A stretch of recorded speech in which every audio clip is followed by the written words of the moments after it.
What's up, everybody?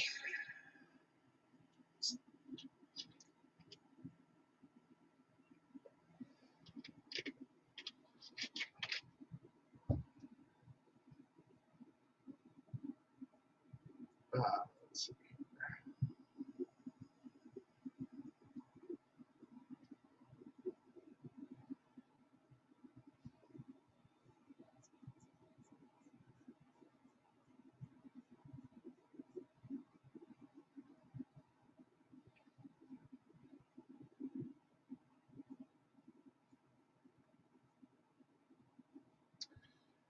All right, everything's good there.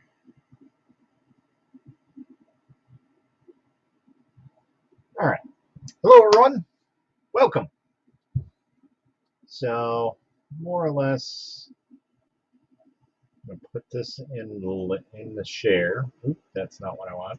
What's up, non-fam? Invite. Copy. Good morning, coffee time. For me, it's good night, Coke time. If anybody wants to join the stream, have at it. I am open to have people on here for the day. Ugh, jeez.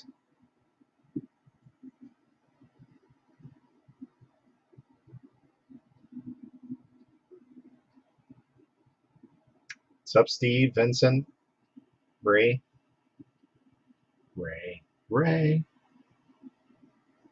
Just going through a couple things here really quick.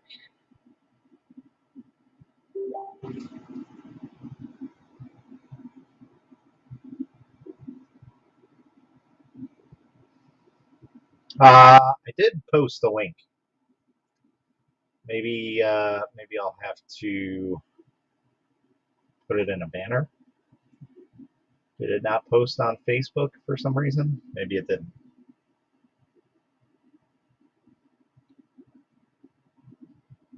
Bed soon for me, 2 a.m. So you're 2 hours ahead of me. No, you're an hour ahead of me. Sorry. So you're on the East Coast.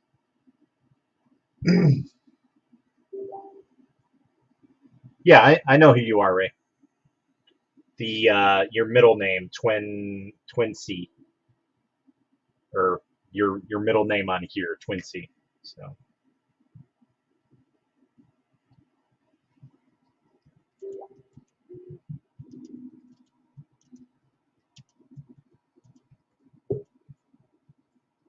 Give me 1 second here.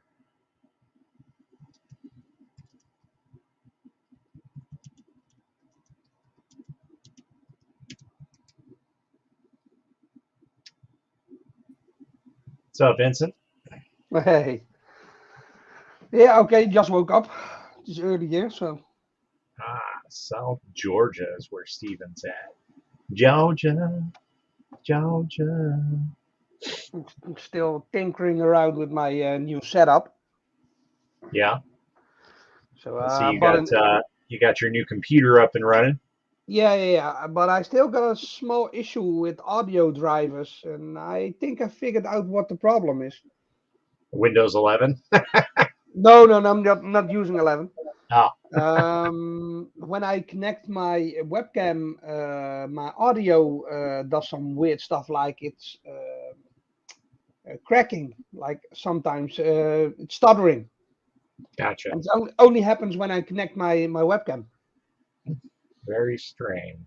Because I took my webcam out for 24 hours and never had the issue, and I just plugged it in and it's back again. I think because of the cheap action cam that I'm using, it's got issue with the drivers or something. I don't know. Yeah, it could be. Oh, it's still early, yeah. Yeah, I got the night shift tonight.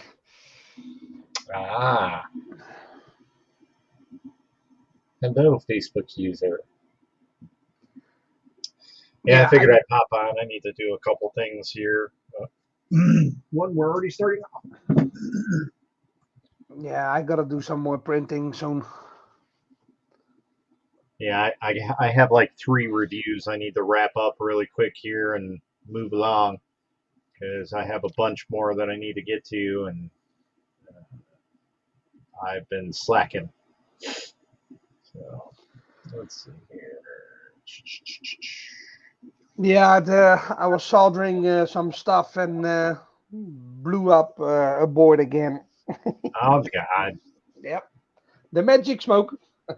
you broke finished it. finished my fan for the when I'm soldering. But one thing, I put two of them in here, so I could connect a power bank or like a power supply or anything. So it's I got more connections.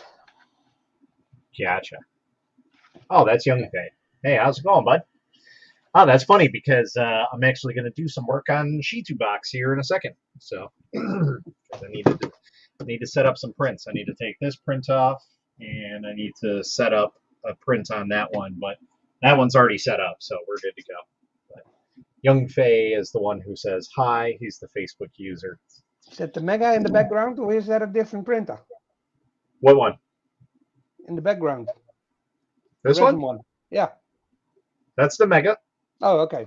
It's just the build plate is tipped because Yeah. I printed a tipping thing to it so it can drip off all the resin. And yeah, it's been sitting there for about a day now. So because I've been lazy. So, is that dragon that you can print? Yep. And I've been printing it with this return filament. But as soon as my daughter took one, it literally broke apart. So one of two things. I mean, this is an Amazon return, so it's open box, and I also got 3 more rolls today. So we'll end up using those. But basically, I took it off the print bed. I set it here. She grabbed it. My wife grabbed one, and both of them broke. And I was like, okay, one of two things. It's either the heat is not high enough because I was printing at like 210 for that, and usually shinier filament takes a little bit more to like adhere together because of the additives to make it shiny. And so I bumped up the temps on this to 220 because that's what I used to use, and we'll see how it goes. But I decided to do one on the Mega. I supported it. I really didn't have to, but I wanted to make sure that the bottom was smooth. So I supported it. I scaled it up to 140%, 130, somewhere around Mhm. there. So, um, so 30% more than what it originally was. And yeah, it printed just fine. So I have the other print loaded up on there, which it'll be a crazy one. It's basically a helix or a helical sphere. So it's a multi helical sphere, if that makes any sense. So basically, it's a sphere within a sphere within a sphere within a sphere within a sphere. It's like 6 spheres all together, and It they have different. like a Matrushka doll. Yeah, well, yeah, but the difference is the spheres, they are connected on a couple points, and they have different axes. So Okay. it runs like 12 different axes at once. So it's kind of cool to watch it go. It's kind of like one of those pendulum things where it's a circle and then a circle, and like one turns this way, the other turns that way, and it looks real crazy. And I'm gonna try and print it on there. We'll see how well it goes. I'm not uh I'm not holding my breath though. What's up, Audrey?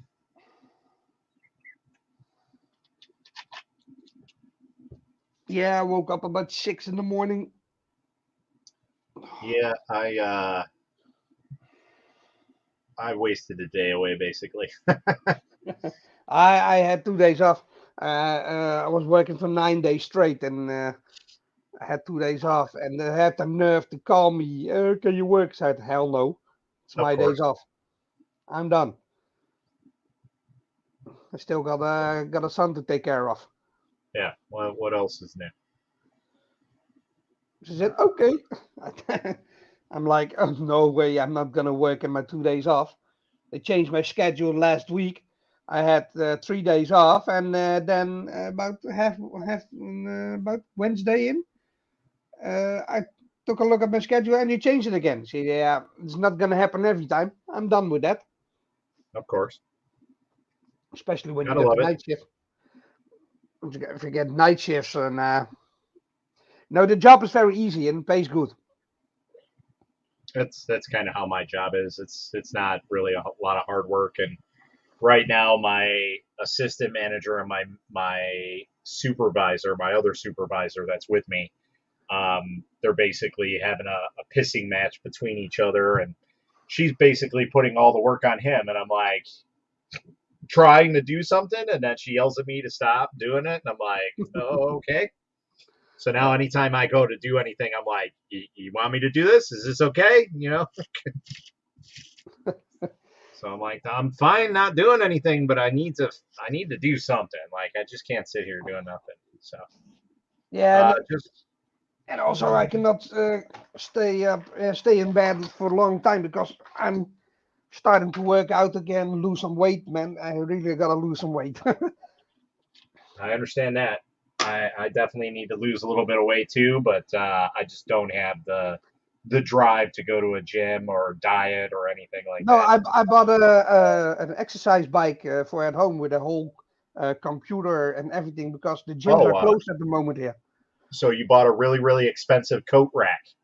Yeah, basically. That's Yeah, what I call them basically. because literally Yeah. everybody I know that buys one, they're like, "Yeah, I'm gonna do it," and then they do it for a little bit, No, and every then time. just out of nowhere they end up, just giving up for a little while, and then it becomes a coat rack, and that's No, how it no. is. Every time, twice a day for 10 minutes because I'm using it also for physical therapy for my legs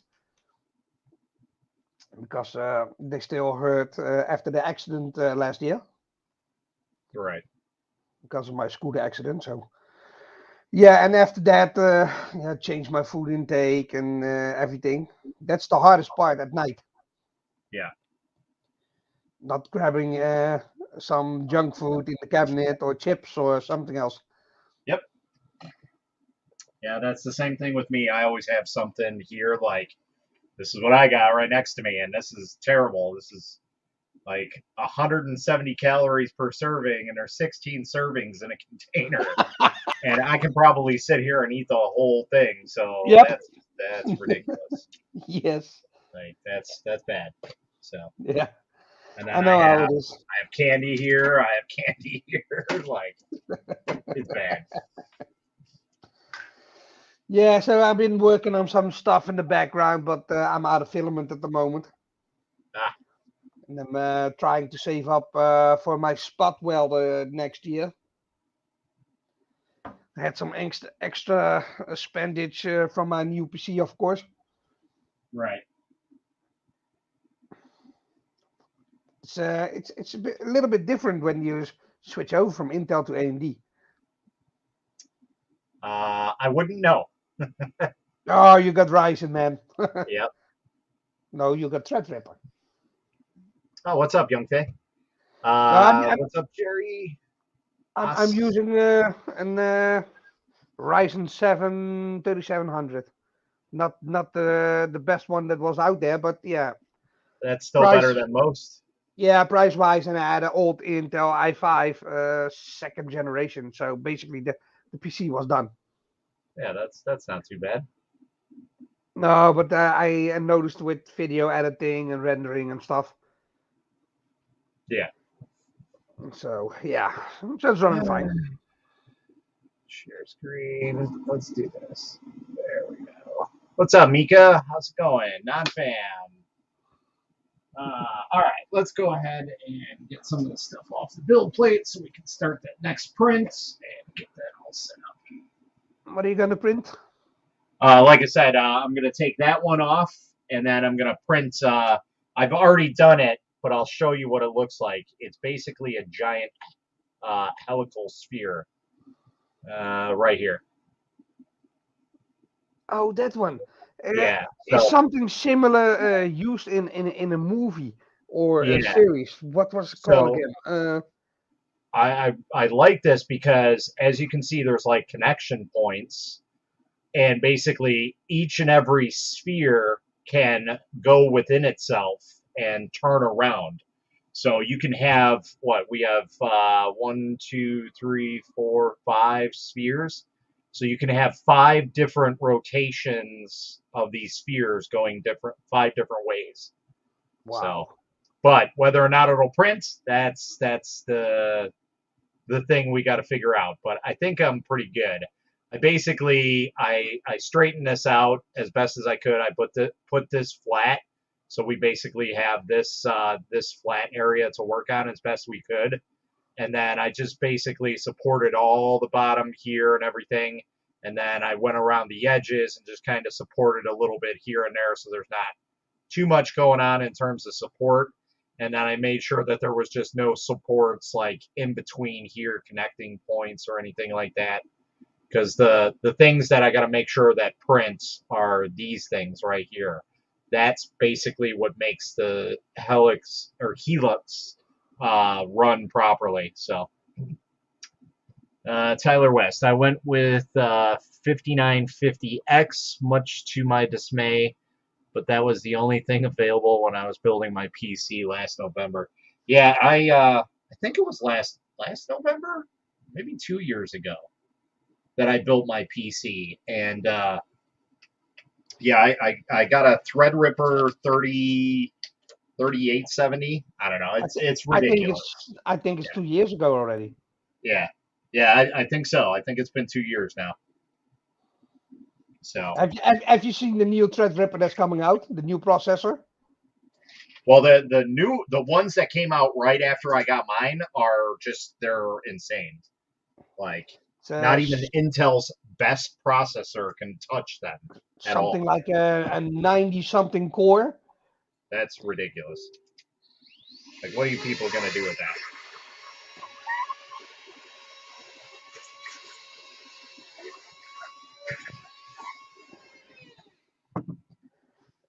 Yeah, so I've been working on the launch controller, but I did some soldering wires wrong, so I blew up the switches for Ah, that. you broke it. Yeah, it's trial and error because I'm not that electronic. Still Yeah. learning. Yeah, I got an old oscilloscope here, and I don't even know how it works. Oh, geez. Let's see here. I got a notification. What's up, Van? How's it going, man? All right. But what kind of hard disks are you using for that for the Threadripper system? So I have a terabyte. What is it? A M.2 SSD. Yeah. Yeah, that is it's a really cheap one, but I mean, obviously it's working okay. But it's like a Micro Center brand, like an inland brand. It's specifically for Micro Center. I don't even know who actually makes it. It's actually a brand name, but because it's got the inland name on it, it brings it down to like a lower, like third party one. But I had that, and then I had a 10 terabyte Seagate Iron Wolf. Iron Wolf is a good one. Yeah. So I basically pulled out all the stops for that one because I wanted something that was like all storage. I can put everything on there. So. Yeah, I'm still deciding to build a backup system because my hard drives are getting at that age now that they need to be replaced. Yep. And every time I got issues with Windows or anything else, and I have to reinstall everything, I lose my data. So Yeah. I'm a little bit done with that. Yep. Or the whole network part. Wow, it's pretty big. So, What's up? Hey, good morning, Matt. Good Hey, morning, guys. Guten Morgen. It's a little bit early here in Netherlands. Yeah. Hey, Vincent's in the Netherlands too. Valt er wel mee? Ja, val wel mee, hè? 8 uur, hè?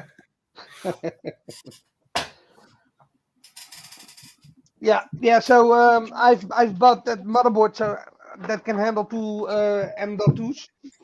Yeah. What was it called? Gigabyte X 570. Yep. So I still have to buy two M.2s, but that's the next thing, and a new video card. But next year. I'm out of funds Yeah, at the moment. I couldn't pass up the deal that they had for the terabyte M.2. So what? That was 2 years ago, and it was $100 out the Okay. door. So I was like, nobody has one for that price range, and all the ones that I knew about were just kind of okay at the moment. So I was like, you know what? I'm not going to spend $300 on a SSD M.2 if it's going to go bad on me. So we'll just go with this. And yeah, I haven't had an issue with it since, and it's very, very fast. It's insanely fast. So One terabyte M.2 from Samsung at the moment is 111 euros. so that's not too bad. They did come That's not down too quite a bad. bit, Yeah. but I mean, yeah, that just goes to show you. I purchased that over a year ago for that same amount. Now, granted, it's not a Samsung, but that's pretty good price, I'd say. Yeah, that's a really nice price. Yeah. Yeah. So it set me back 122 euros, 222 euros to get two of them. Altogether, my computer probably cost me about $1,800 to get all the parts for it. Yeah, I'm still deciding if I want to go with an original server rack mount or the what's the other one called? Those NAS systems from Synology. Yeah. Yep. I'm still deciding because those red discs are pretty expensive. All the electronic guys this year expensive.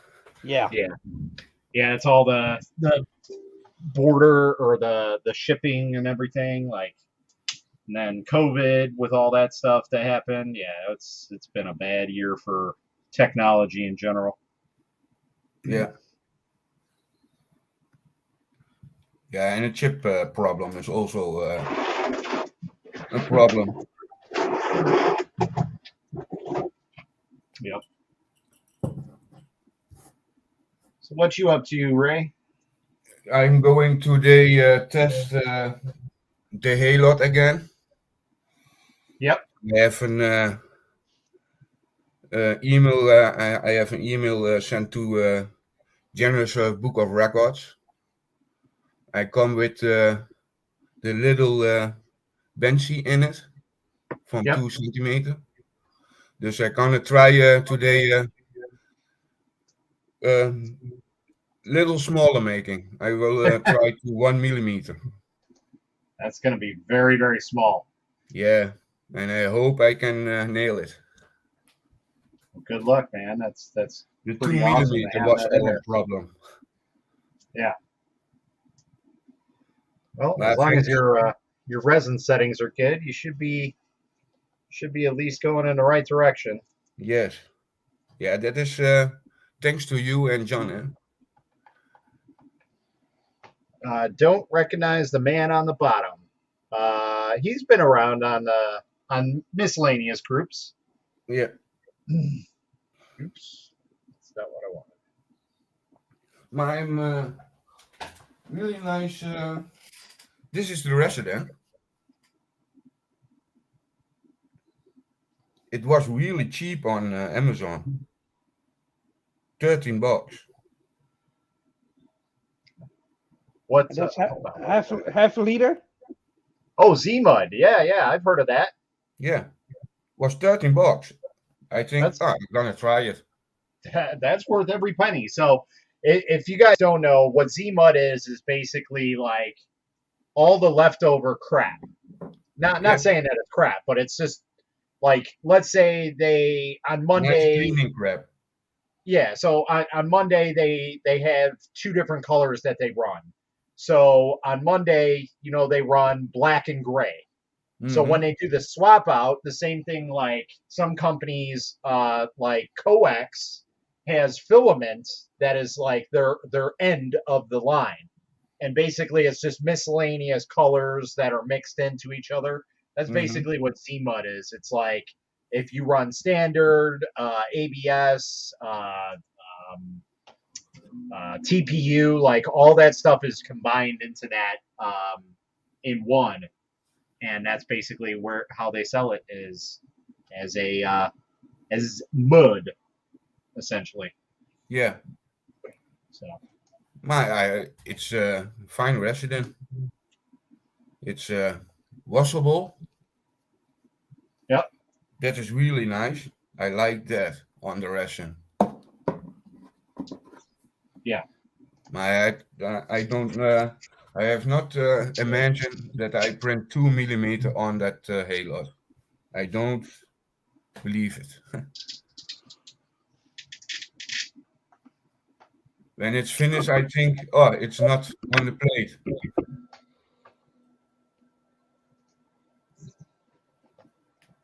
It'll be interesting to see when you complete that small benchy there.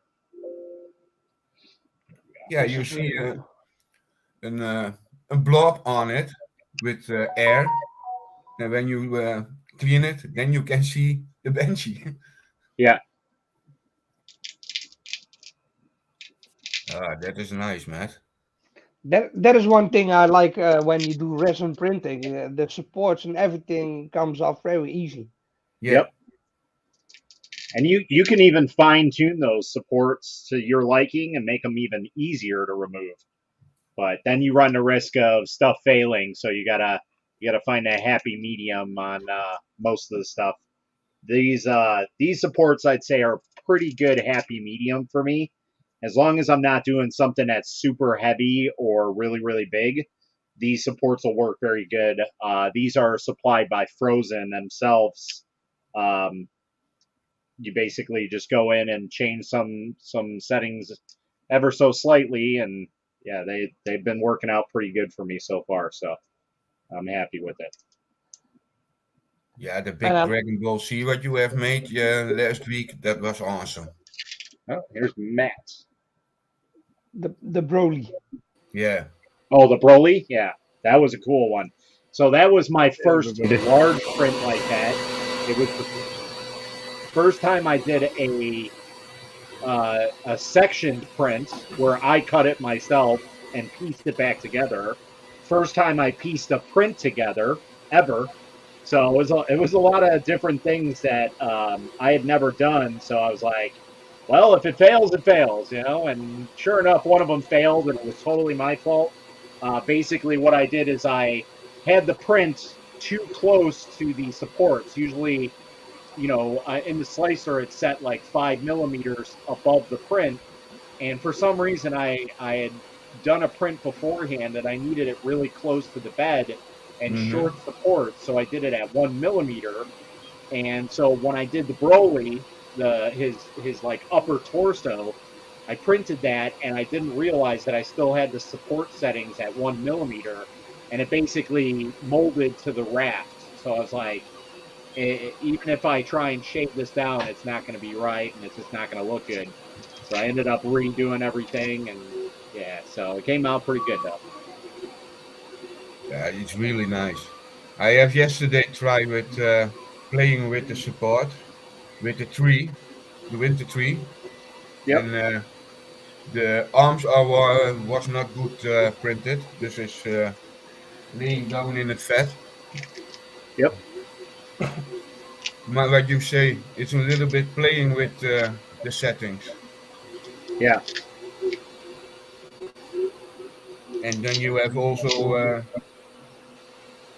many times the same setting when you know it's good. exactly. That's what you really got to look for. Yeah, Those perfect settings.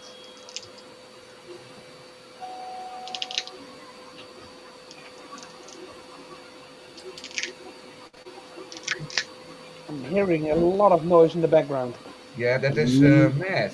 That might be Matt. Yeah. Change your microphone again.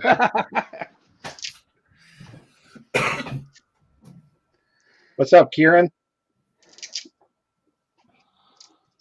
Hey, Matt, Yeah. how do you find the 3D scanner van Evil Porn? So I've only used it for that little bit on the live stream, so Yeah. I can't really say like it's really awesome, but it definitely surpassed my expectations right off the worked. bat.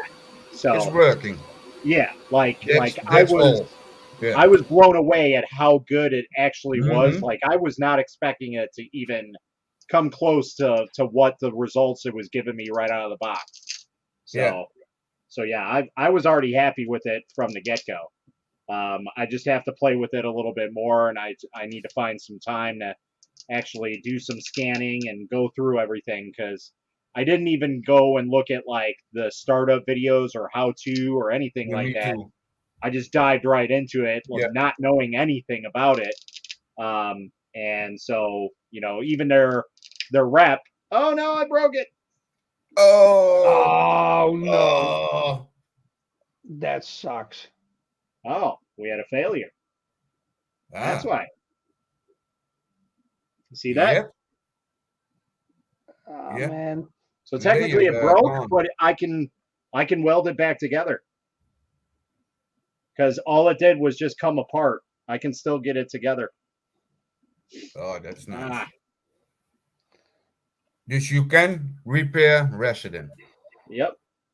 Because it's super easy to.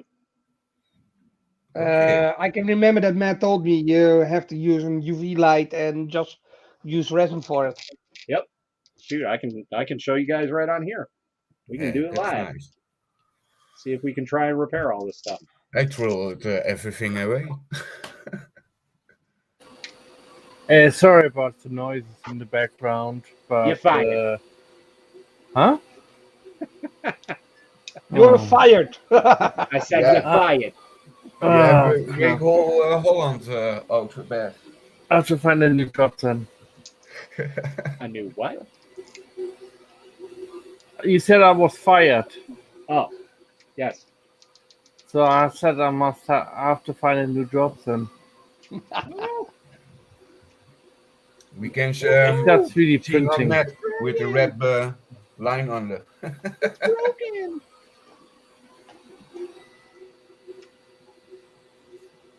Well, I got my COVID test back. Oh yeah, Yeah, negative. That's good. that's good. Yep. I think the whole Netherlands are negative with the Yeah. corona. We have a little lockdown. A little lockdown. It's crazy. That'll be Yeah. all right.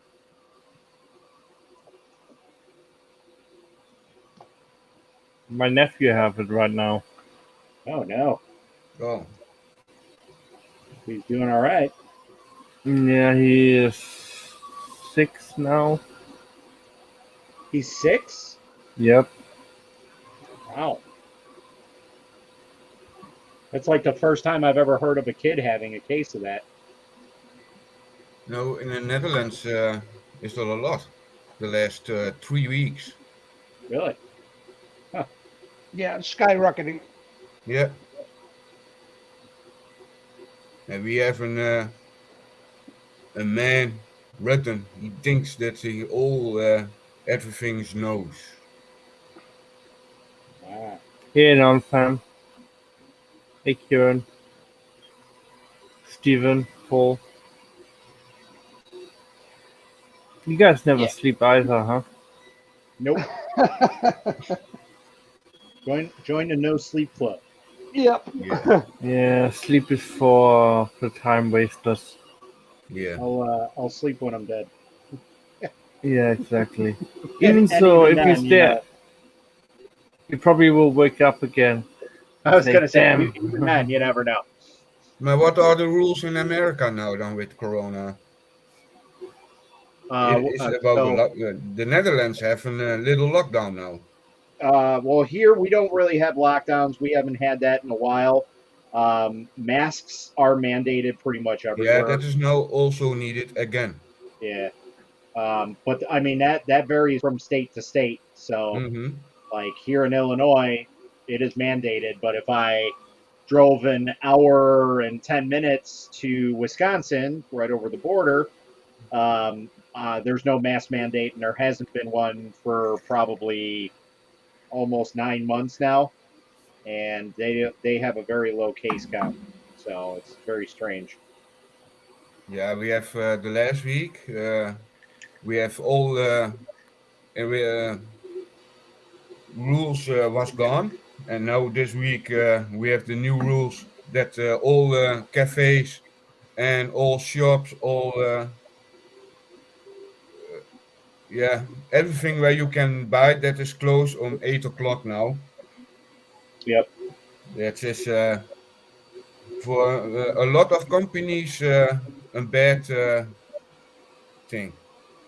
Yeah, same with my brother's company. We closed it down because of the corona. Yeah. Yeah, I had 3 years ago. I had a skilled company, one man company, and it's gone. Corona. Yep. Ma, Corona have good things. The 3D printing. When Corona not is coming, then had not a 3D printer in house or everything. Right. Yeah, I hear 3D printer keeps you immune against it. Yeah, Yeah, probably.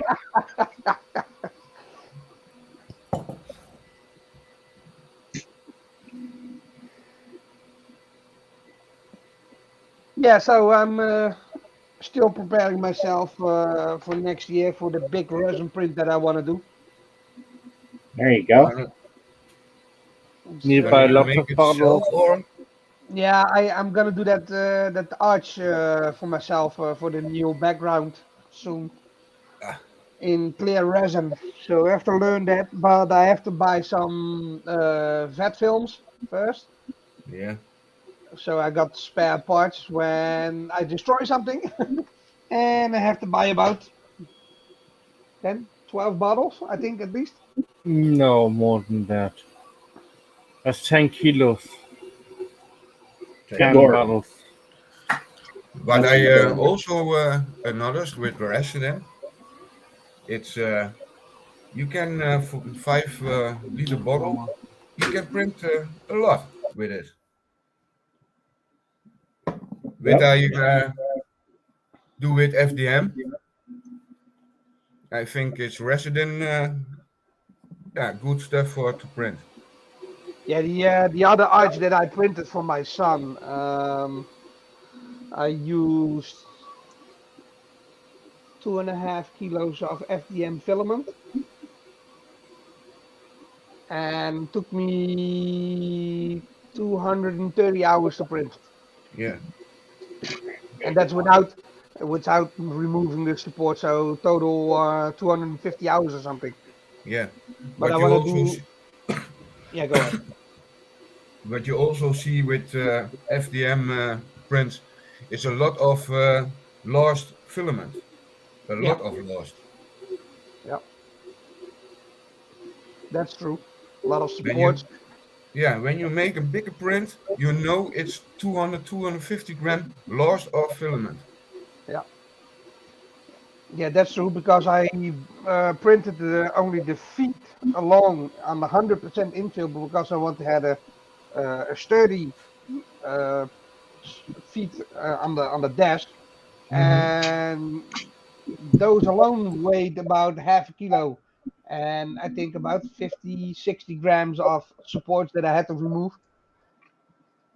Yeah, so Yeah, that is also the problem.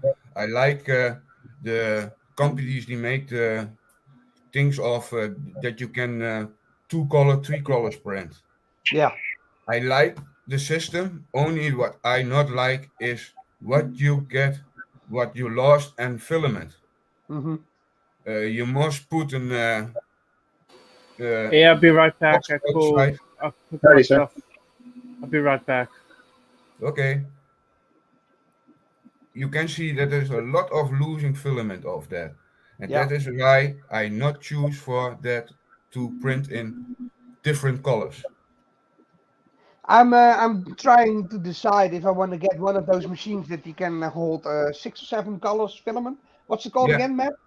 That one that they Palette brought out? Pro. Yeah, one yeah, of those. Ellen Pro. Yeah, It's because by Creality, eh? You know that? is that so? From Yeah, Creality? Creality have on the Kickstart site of hers the same product. Okay.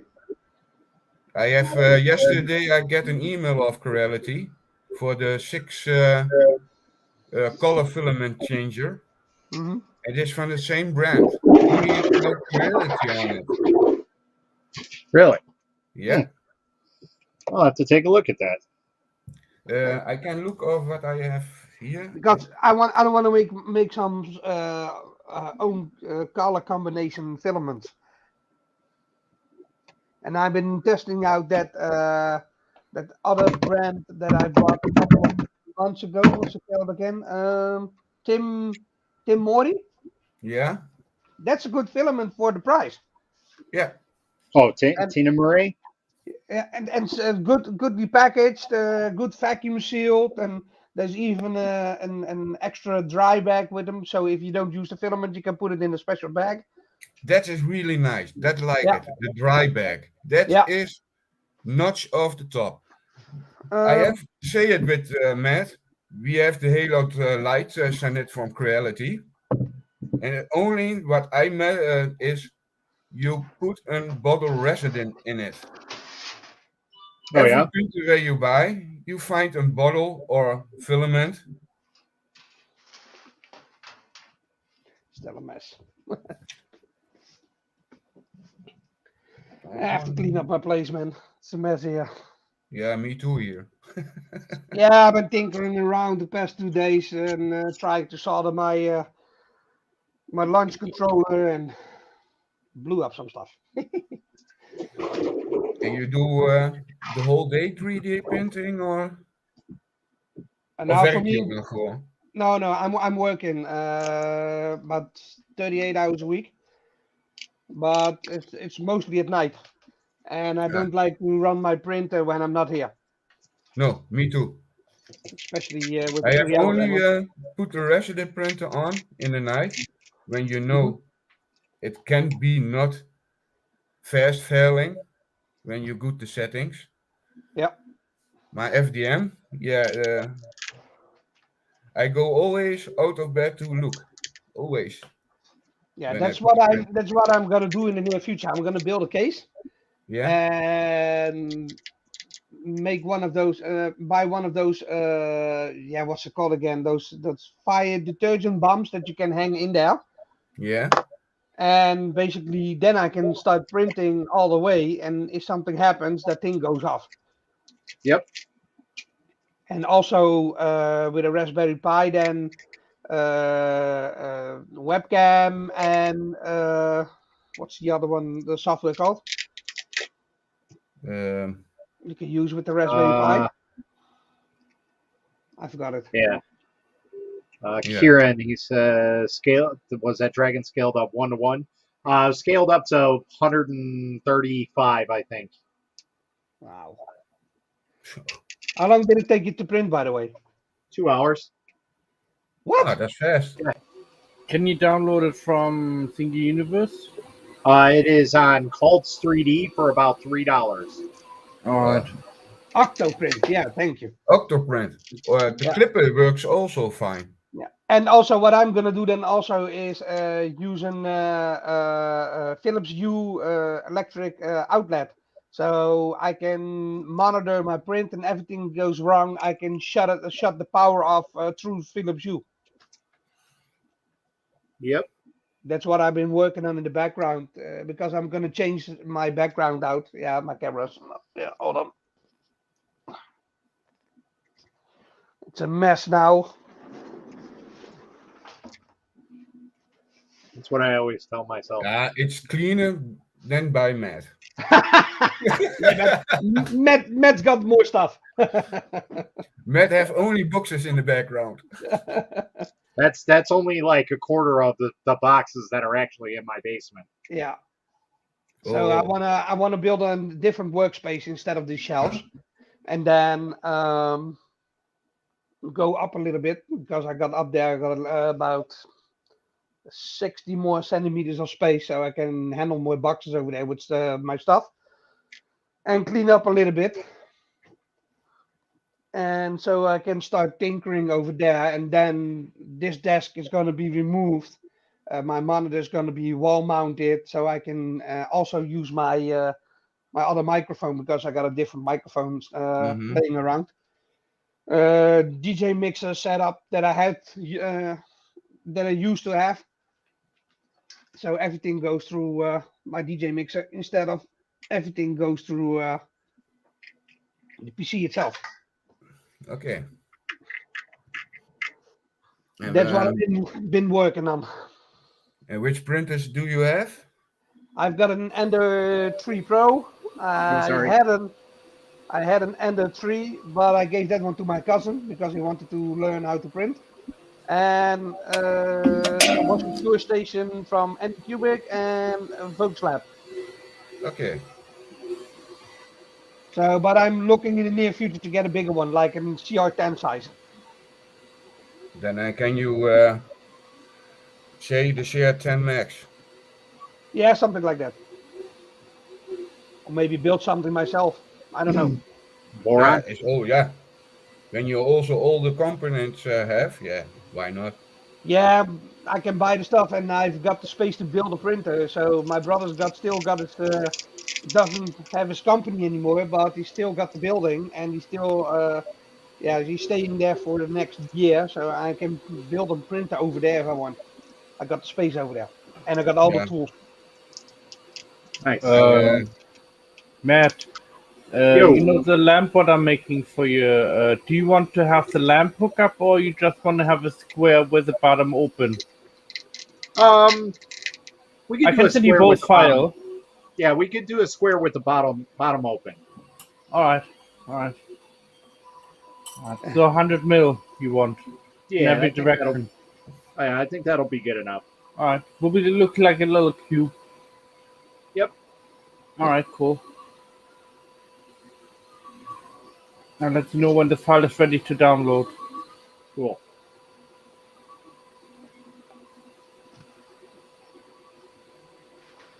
Yeah. Because I thought about to do similar things like the cubes, Yep. small ones, but with my logo on it, you know, and then give it away to people, Yeah. you know. Because if you print out maybe a 50 mil by 50 mil by 50 mil, it prints out really quickly and don't cost much. And okay. I have found the multicolor model from Corelity. Okay. It's on the Corelity print accessory filament site on FB.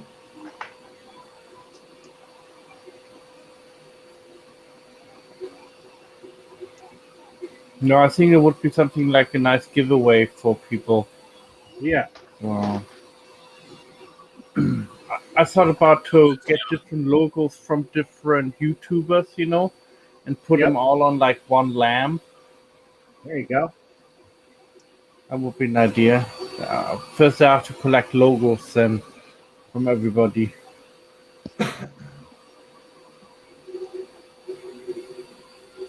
I think that would be pretty good.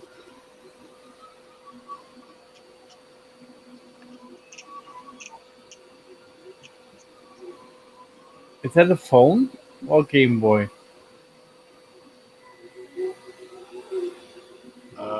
This Yeah. this is a Dreamcast VMU. All right.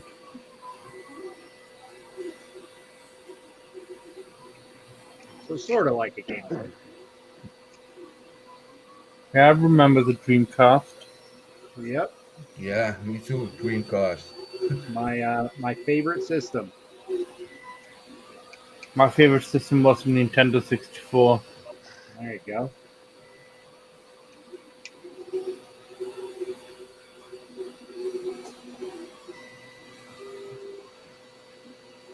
Remember when it came out in 90s? Oh, I wanted that thing so badly, but I only got it after 2002. Still, that's pretty good. Seems really nice. I know we talked about my brother and I. Wow, the graphics are so cool on it. And then the Xbox came out, and I'm like, oh no, the graphics are way better on that. Then was it fast gone? Yeah. No, I still have my Nintendo 64. I know when in Holland you have Philips, the brand. It comes in the 90s with the CDE player, big CDs. I know. I had a couple of them in my hands about a month and a half ago, like big album size. Yeah. LP size. That was the first CD player interactive. Yeah. And the plate was about a half a centimeter thick, but 4 or 5 millimeters thick. And if you wanted to watch the movie halfway in, you had to turn it around because otherwise it couldn't handle it. I Sure. did last week. I did with little Charles from what is this? Let a CD, Discman, and you know the crazy answers. What is that? What can I put it there? Oh, it's really good things. Okay, let's take a look how he fuses those resin together. I'm Yeah. curious. Oh, so I was just gonna say this one. I don't think I can salvage, and I'll tell you why. Yeah, well, it's gonna take a while. So as you can see, there's a pole at the top and a pole at the bottom. That pole is supposed to go all the way through Yeah. because that goes through that hole, and there's supposed to be a connecting rod that just goes all the way through that. So, and it's completely missing that middle section there. So I don't know if I can do this. Is And that then secondly, is that part in your resin vat? yeah, with this hand, that's supposed to connect all together. So I don't Oh, think I can salvage that one because this No. is too far gone on the inside. Oh man. So it's going to be kind of hard to do that. So we might just have to end up reprinting this. So see how it's supposed to be right there yeah. with the bar going through there, and it's a whole piece. Yeah, And that is that was probably caused by temperature drop because we're in winter time now. So Yeah, here in so Netherlands also. yep, so the resin is also temperature regulated when you print. yeah, Okay. When you put You want to keep it above 20 degrees. yeah, when I yeah. put You the want to printer on, keep it at 67 degrees yeah, Fahrenheit or higher. The true Fahrenheit. normal begin to failing No, the print Celsius. of the resident is yeah, you can leave the printer 10 minutes on and then you can print and it's also good one. Yeah. Well, usually I keep my place pretty warm, but I guess the heat might have shut off last night. No, I think we all in the Netherlands put the warmth down, which is a little bit expensive here in Netherlands. Yeah.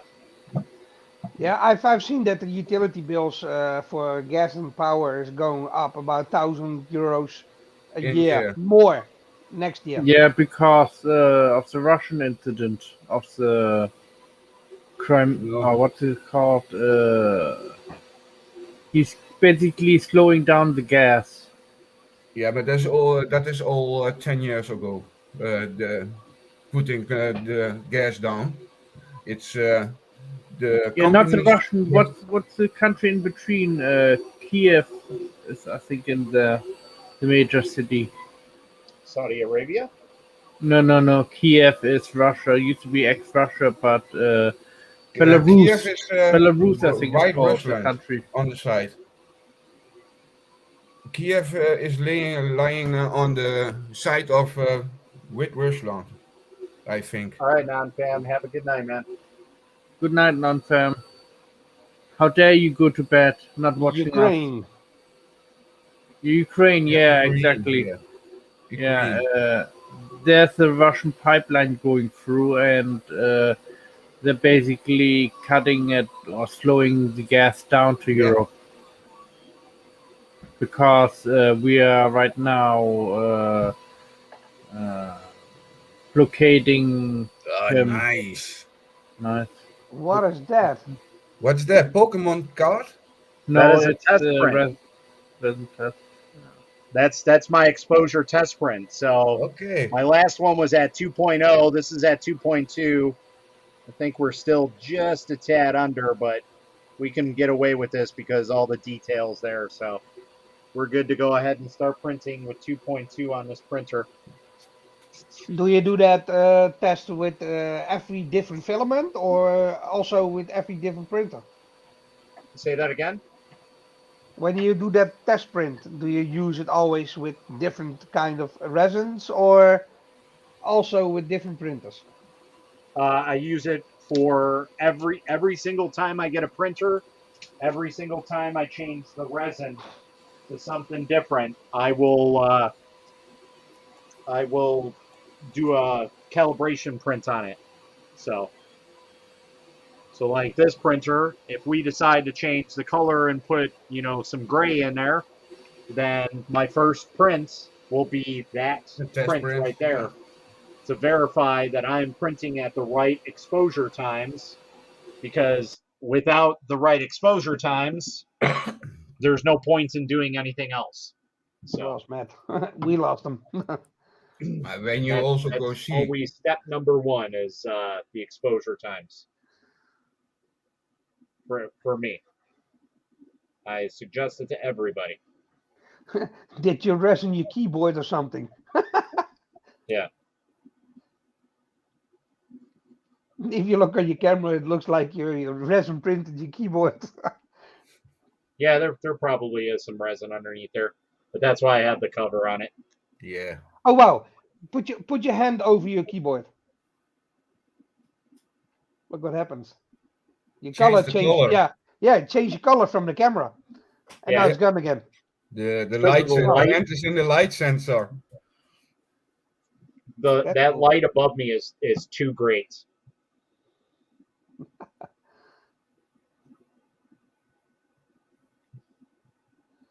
I'm It's curious also how right that. now. nice. I'm really curious how that one works out when it's done. Yeah, right now that's what's printing on the printer. Hopefully the resin is okay. I probably should have made sure that my temperature was up a little bit down here, because in the basement it's kind of hard to have good temperatures in my basement. So Is your basement not heated then? You don't got any heating in your basement, Matt? yeah, I do. It's just that we usually have most of the heat go up to the bedrooms on the second floor. So all that usually goes up there, and this is usually the last one. So But I might have to. does your heating system works then? Is it like you have to open a vent or something, or is it like a heater with water in it or No, oil no. or So something? it's all ventilation systems. Okay. Both the heat and AC. There's a vent right above here, and then there's another vent that's way back over here by the stairwell. And I usually cut those off because during the winter or during the summer, it gets real cold down here. So I'll have to open those up and just make sure that there's heat flowing down here, because I don't think I opened them back up for the winter. So basically, your basement is below the ground level, Yes. dug in. So right now, if I stood up, I'm about 6 feet underground. So Okay. Yeah, because I've got all radiators through the house in every room. yeah, no, but ours is all newer stuff. So the only And time that we have radiant heat is on really old properties. yeah. Yeah, so I got all what's it called? All plumbing through the house, and sometimes it's annoying because yeah, it doesn't look nice.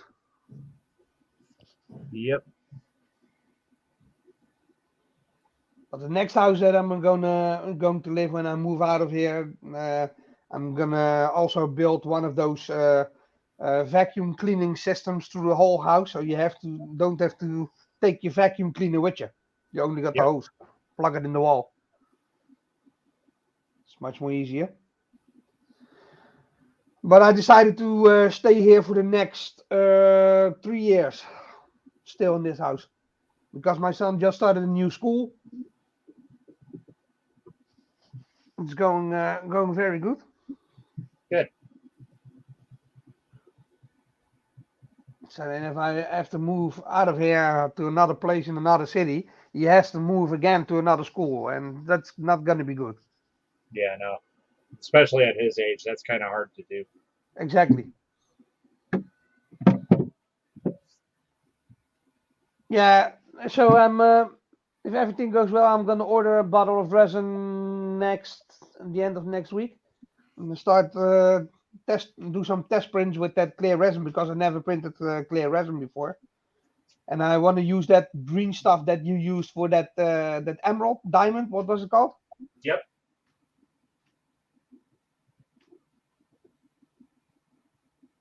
So I can start doing test prints with that one.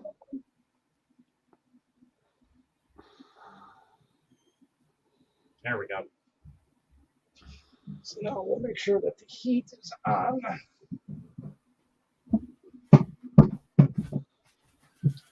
So, Printing. Yeah, I'm almost positive it's due because of the temperature wasn't set right. So the resin might be a little bit cold. Don't they got a heated vat or something? Does that exist? No, not on that big thing.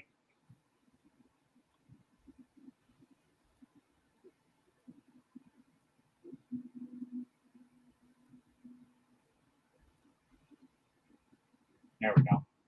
So basically, I opened up the vent, which is right in between this big rack, and I have it facing down, so that'll make sure that we get some heat down here. So yeah, I basically shut off all the ventilation down here for bringing in heat or air.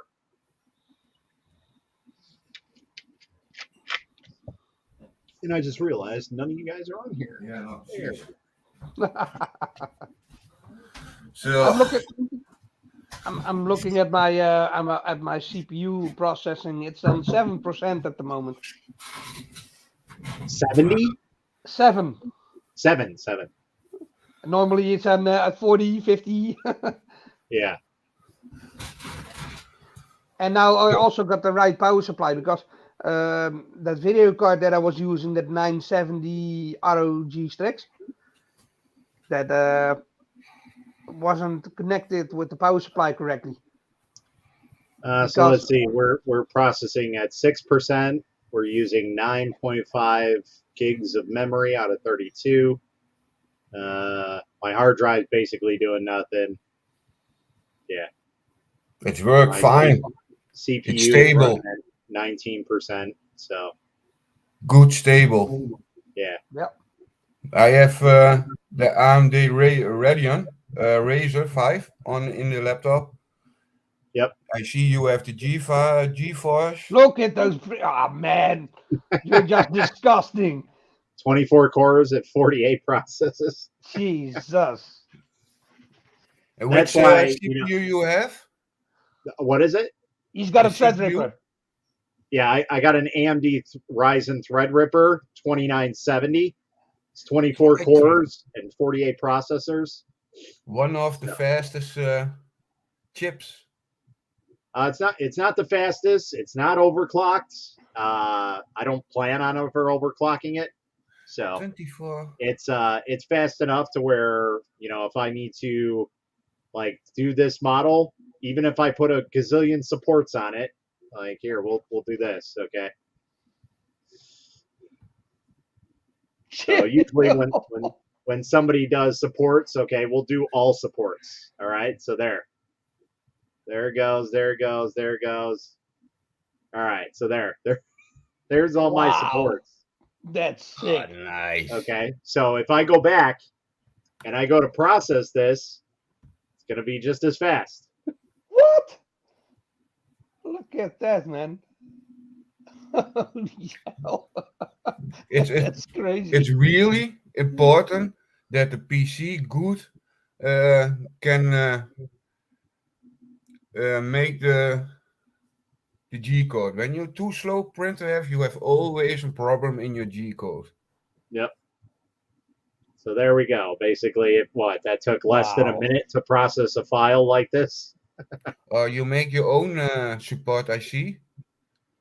Yeah, I do have my own support setups. Yeah, and I see on the squares on other Yeah, side. so I have frozen supports, and then I have heavy, middle, and light if I need to use.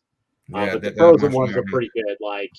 Like I said, depending on the model that I'm doing, Mm-hmm. it's going to vary on that. So, but for most of the part, I do use the frozen supports, and they work very, very well.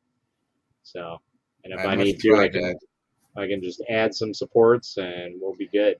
But you using the paid version of Shitubox. Yeah, but I also have the regular one if I need to. Like, if I need to convert anything, I do have the free version here.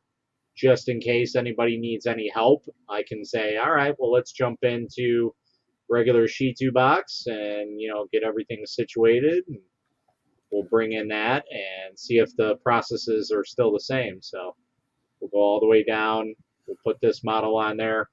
Shoot, how about this? We'll even triple this up. Nice. It's outside of the box. Is that on the Mega?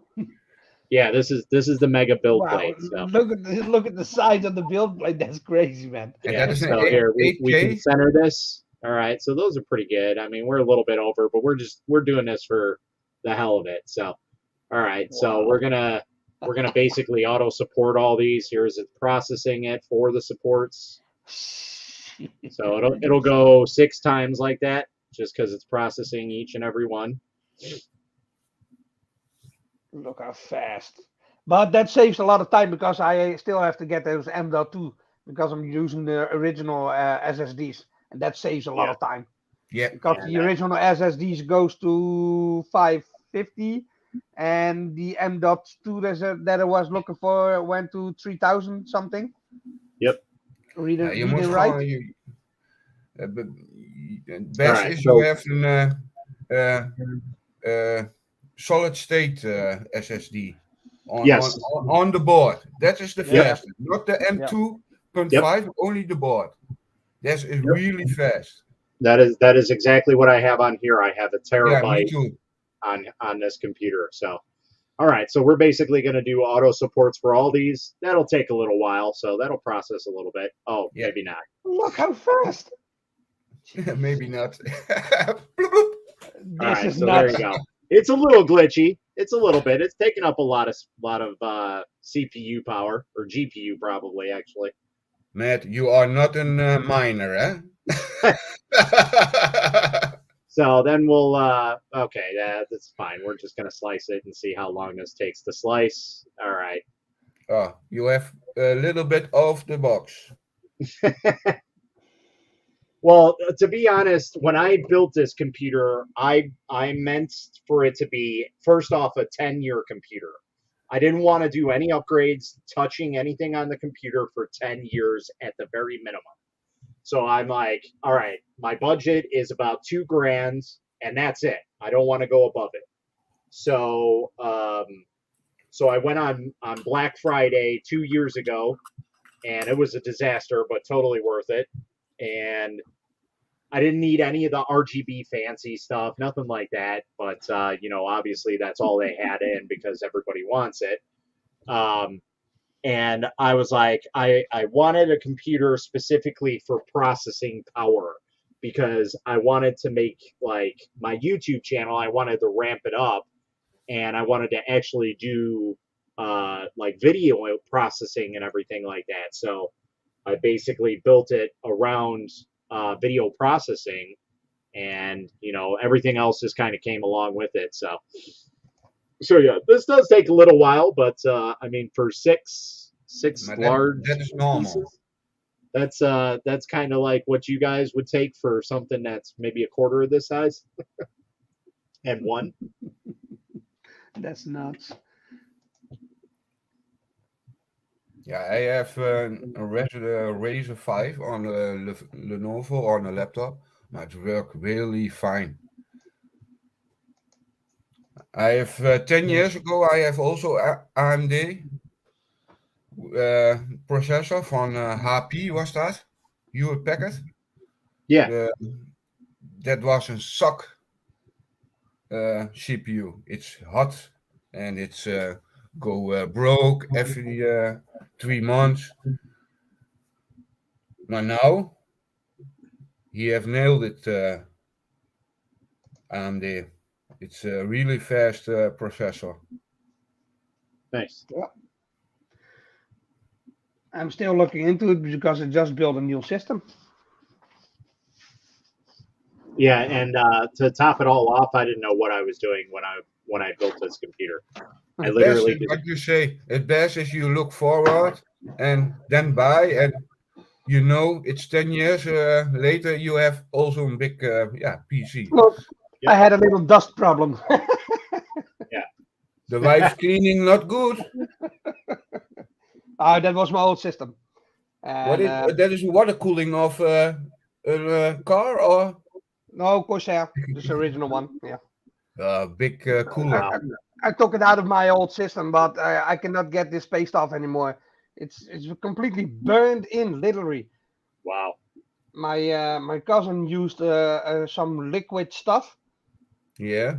and cannot get it off anymore. So I just All took the 140 millimeter fans off, and it's going in the And after bin. you use So- not this. There you go. What did that take? A whole 5 minutes Not even. for all this? Not even. Yeah. And Yeah. these would take 3 hours and 36 minutes to print.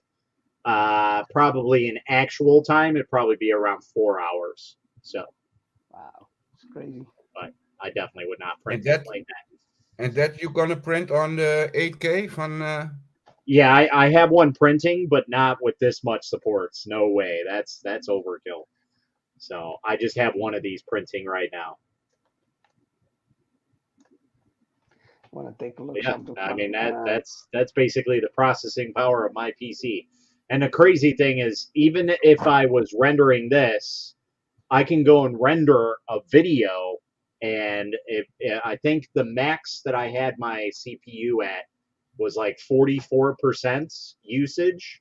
yeah. And I was streaming on here. I was slicing 2 files on Kira and on Shi2Box, and I was rendering a video in my Sony Vegas, which takes a lot of processing power. This program is insane. So, oh god, did it break?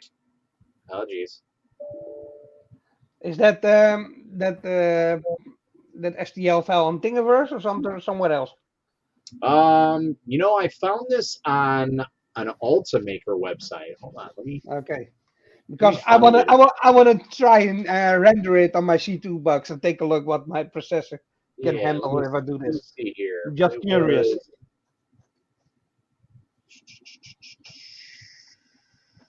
History.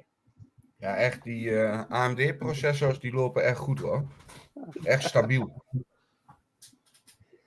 Yeah, I What was processor do I have? no. He says that that the AMD processor is running fine. Yeah, mine's working just fine. Yeah, me too. Where is that? There we are. So this is where I found it. It's Umagine, and basically they have a bunch of different files. It's kind of like a Thingiverse, which I've never heard of this website until yesterday. And I asked somebody for a file on TikTok because he printed that, and I was like, "Where is it?" And he sent me the link, and I was like, "All right, cool." So, but they got a lot of like nifty little like drawers and all kinds of different things, handle pullers. I know that site. Yeah, this is Umagine. Yeah. I've never heard of it until It's yesterday. a company. It's working with Focus. Ah, Where we have a Focus page. okay, You can also download that stuff. Exactly, it's same what you rolling about. It's the same. gotcha. Morning, gents. Good Good morning, morning. sir. Hey, Matt, remove your link because it's in the middle of his face. I'm sorry. Is there somebody there? Hold on. Yeah. There. There we go. Better. Oh, Hey, honey bear. Hey, There we man. go. how are we all doing? Pretty good. Just Hey, tinkering Matt. around a little bit. What's up? What is now the difference with the lychee slider and the box what you use? Between Lychee and Cheeto. Yeah. So lychee and I cheese. mean, that's really a personal preference, in my opinion. It's kind of like the difference between Prusa Slicer and Cura, or Cura versus Simplified 3D. Like, basically, all my slicers are right here. So I have Lychee, I have the Pro version, I have Shitubox, a Pro version that's not even out yet. Um, like I work with both companies to try and better stuff. I haven't really used too much Lychee, in my opinion. But the one thing I guess to take home with Lychee is the fact that it's got a nicer user interface. Yeah, nice But and fast. for someone like me, I've been kind of grandfathered into Shitubox, so I'm used to that. So Okay. when I come into here, it's kind of like I don't really know too much what I'm doing, and everything's just kind of like a foreign language to me. Like I don't really know too much about it. I know how to get my way around it, but that's really like one of the main points of it. I guess the other thing to add on there is like that the printer I just took that test print off of was the Nova 3D. So what's nice about Lychee is they actually have a lot of supported printers on their stuff. So that's very, very nice. Whereas Shitubox, I have to actually import a specific configuration file to make them export the file correctly for that printer. The same goes for like my longer orange, whereas here I can just go and click on the longer orange Yeah, that's 4K, nice. and it's right there, and it'll automatically export the file. The same thing with the Nova. So basically, if I process the file in Lychee, it'll just automatically assign it to .cws, which is what the file is for this. Shitubox, basically, it will process the file, and then it has to convert it to the .cws. So it takes a step longer to do it. So there are some, good things and bad things on both sides. Really, and like I said, in my opinion, it's more or less a personal preference thing. Everybody's just kind of ticked off about Shitubox and what they're doing. I get where they're coming from, but I also get Shitubox, business standpoint. So, take it or leave it, whichever way you want. Yeah. Again, it's kind of like More freedom. yeah, it's kind of like the difference between Prusa Slicer and Cura, in my opinion, or Cura versus Simplified 3D. It's it's all on your preference, what you want to use. So Yeah, when they I both do heard the same. in groups, yeah, I use Chichi box, then I slide it, and then I put it in a Cura box or anything. I think, Okay, so why? you're talking about for like the Hellet, right? Yeah, Yeah, so that's one of the nicer things about Lychee is, like I said, it's got a lot of supported printers. So I know me and John Charpkowski are gonna start working with them on adding the Creality Hellet Light because right now they don't have it. They have the yeah, Sky. I have put the Creality LD 4K. I have that on. Okay, so you have the LD006. Yeah, for the Halot light. Okay, yeah, so you can use that. Obviously, it's going to work. It's pretty much the same exact printer. Yeah. But yeah, usually like for my Hellet Sky, I can't even use Lychee because mine is like an alpha unit. Mm-hmm. So it is before anybody got anything. So I can't update it. I can't do nothing with it. So I am stuck using the Creality original Creality box, not even the Hellet box. So that's why it's right up here. So I can't use anything else. I can't update it. So what I usually do is I'll import a file into Shitubox, do all my work in it. So like here's a print, okay? So I can add supports if I want to, whatever. We'll just kind of do a dry run for it. But basically, this is what I'll do. I'll add supports to it. We'll let it render. And then what I usually do is I'll come back here and then I will save all as, and then it'll save it as an STL file.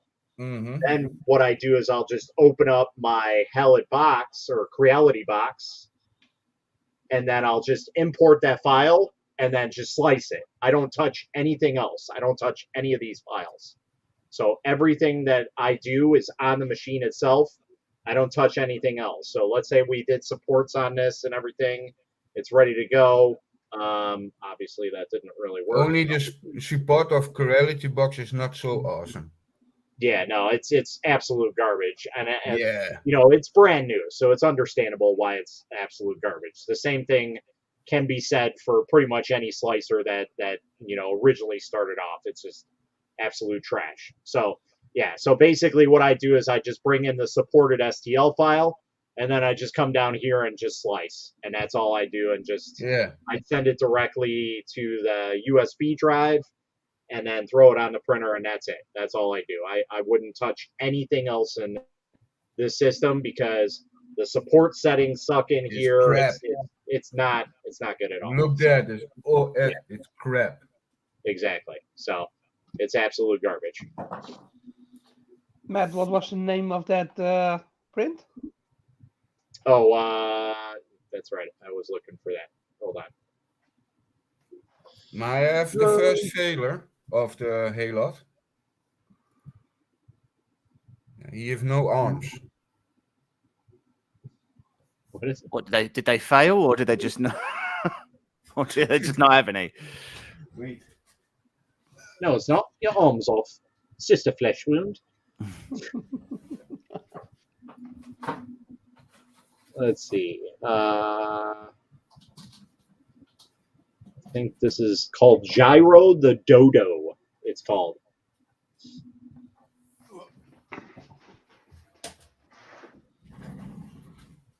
Here, I'll put it in general chat for everybody to see if they, want it.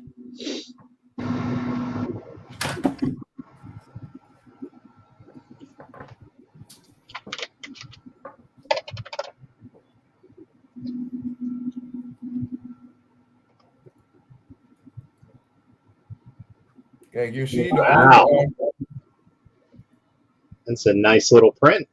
yeah, only the arms are gone. Here, right there, Bob? I like this one. Good. Ooh, nice. Yeah, little badger. Yeah. There you go. James Yeah. know it. James know it. Who is that? Some company is like printing off a bunch of those. Was that Frozen? Yeah. I Are don't they? know which company that is. Yeah, I think it was Frozen. Like somebody printed off a bunch of honey badgers, and Yeah.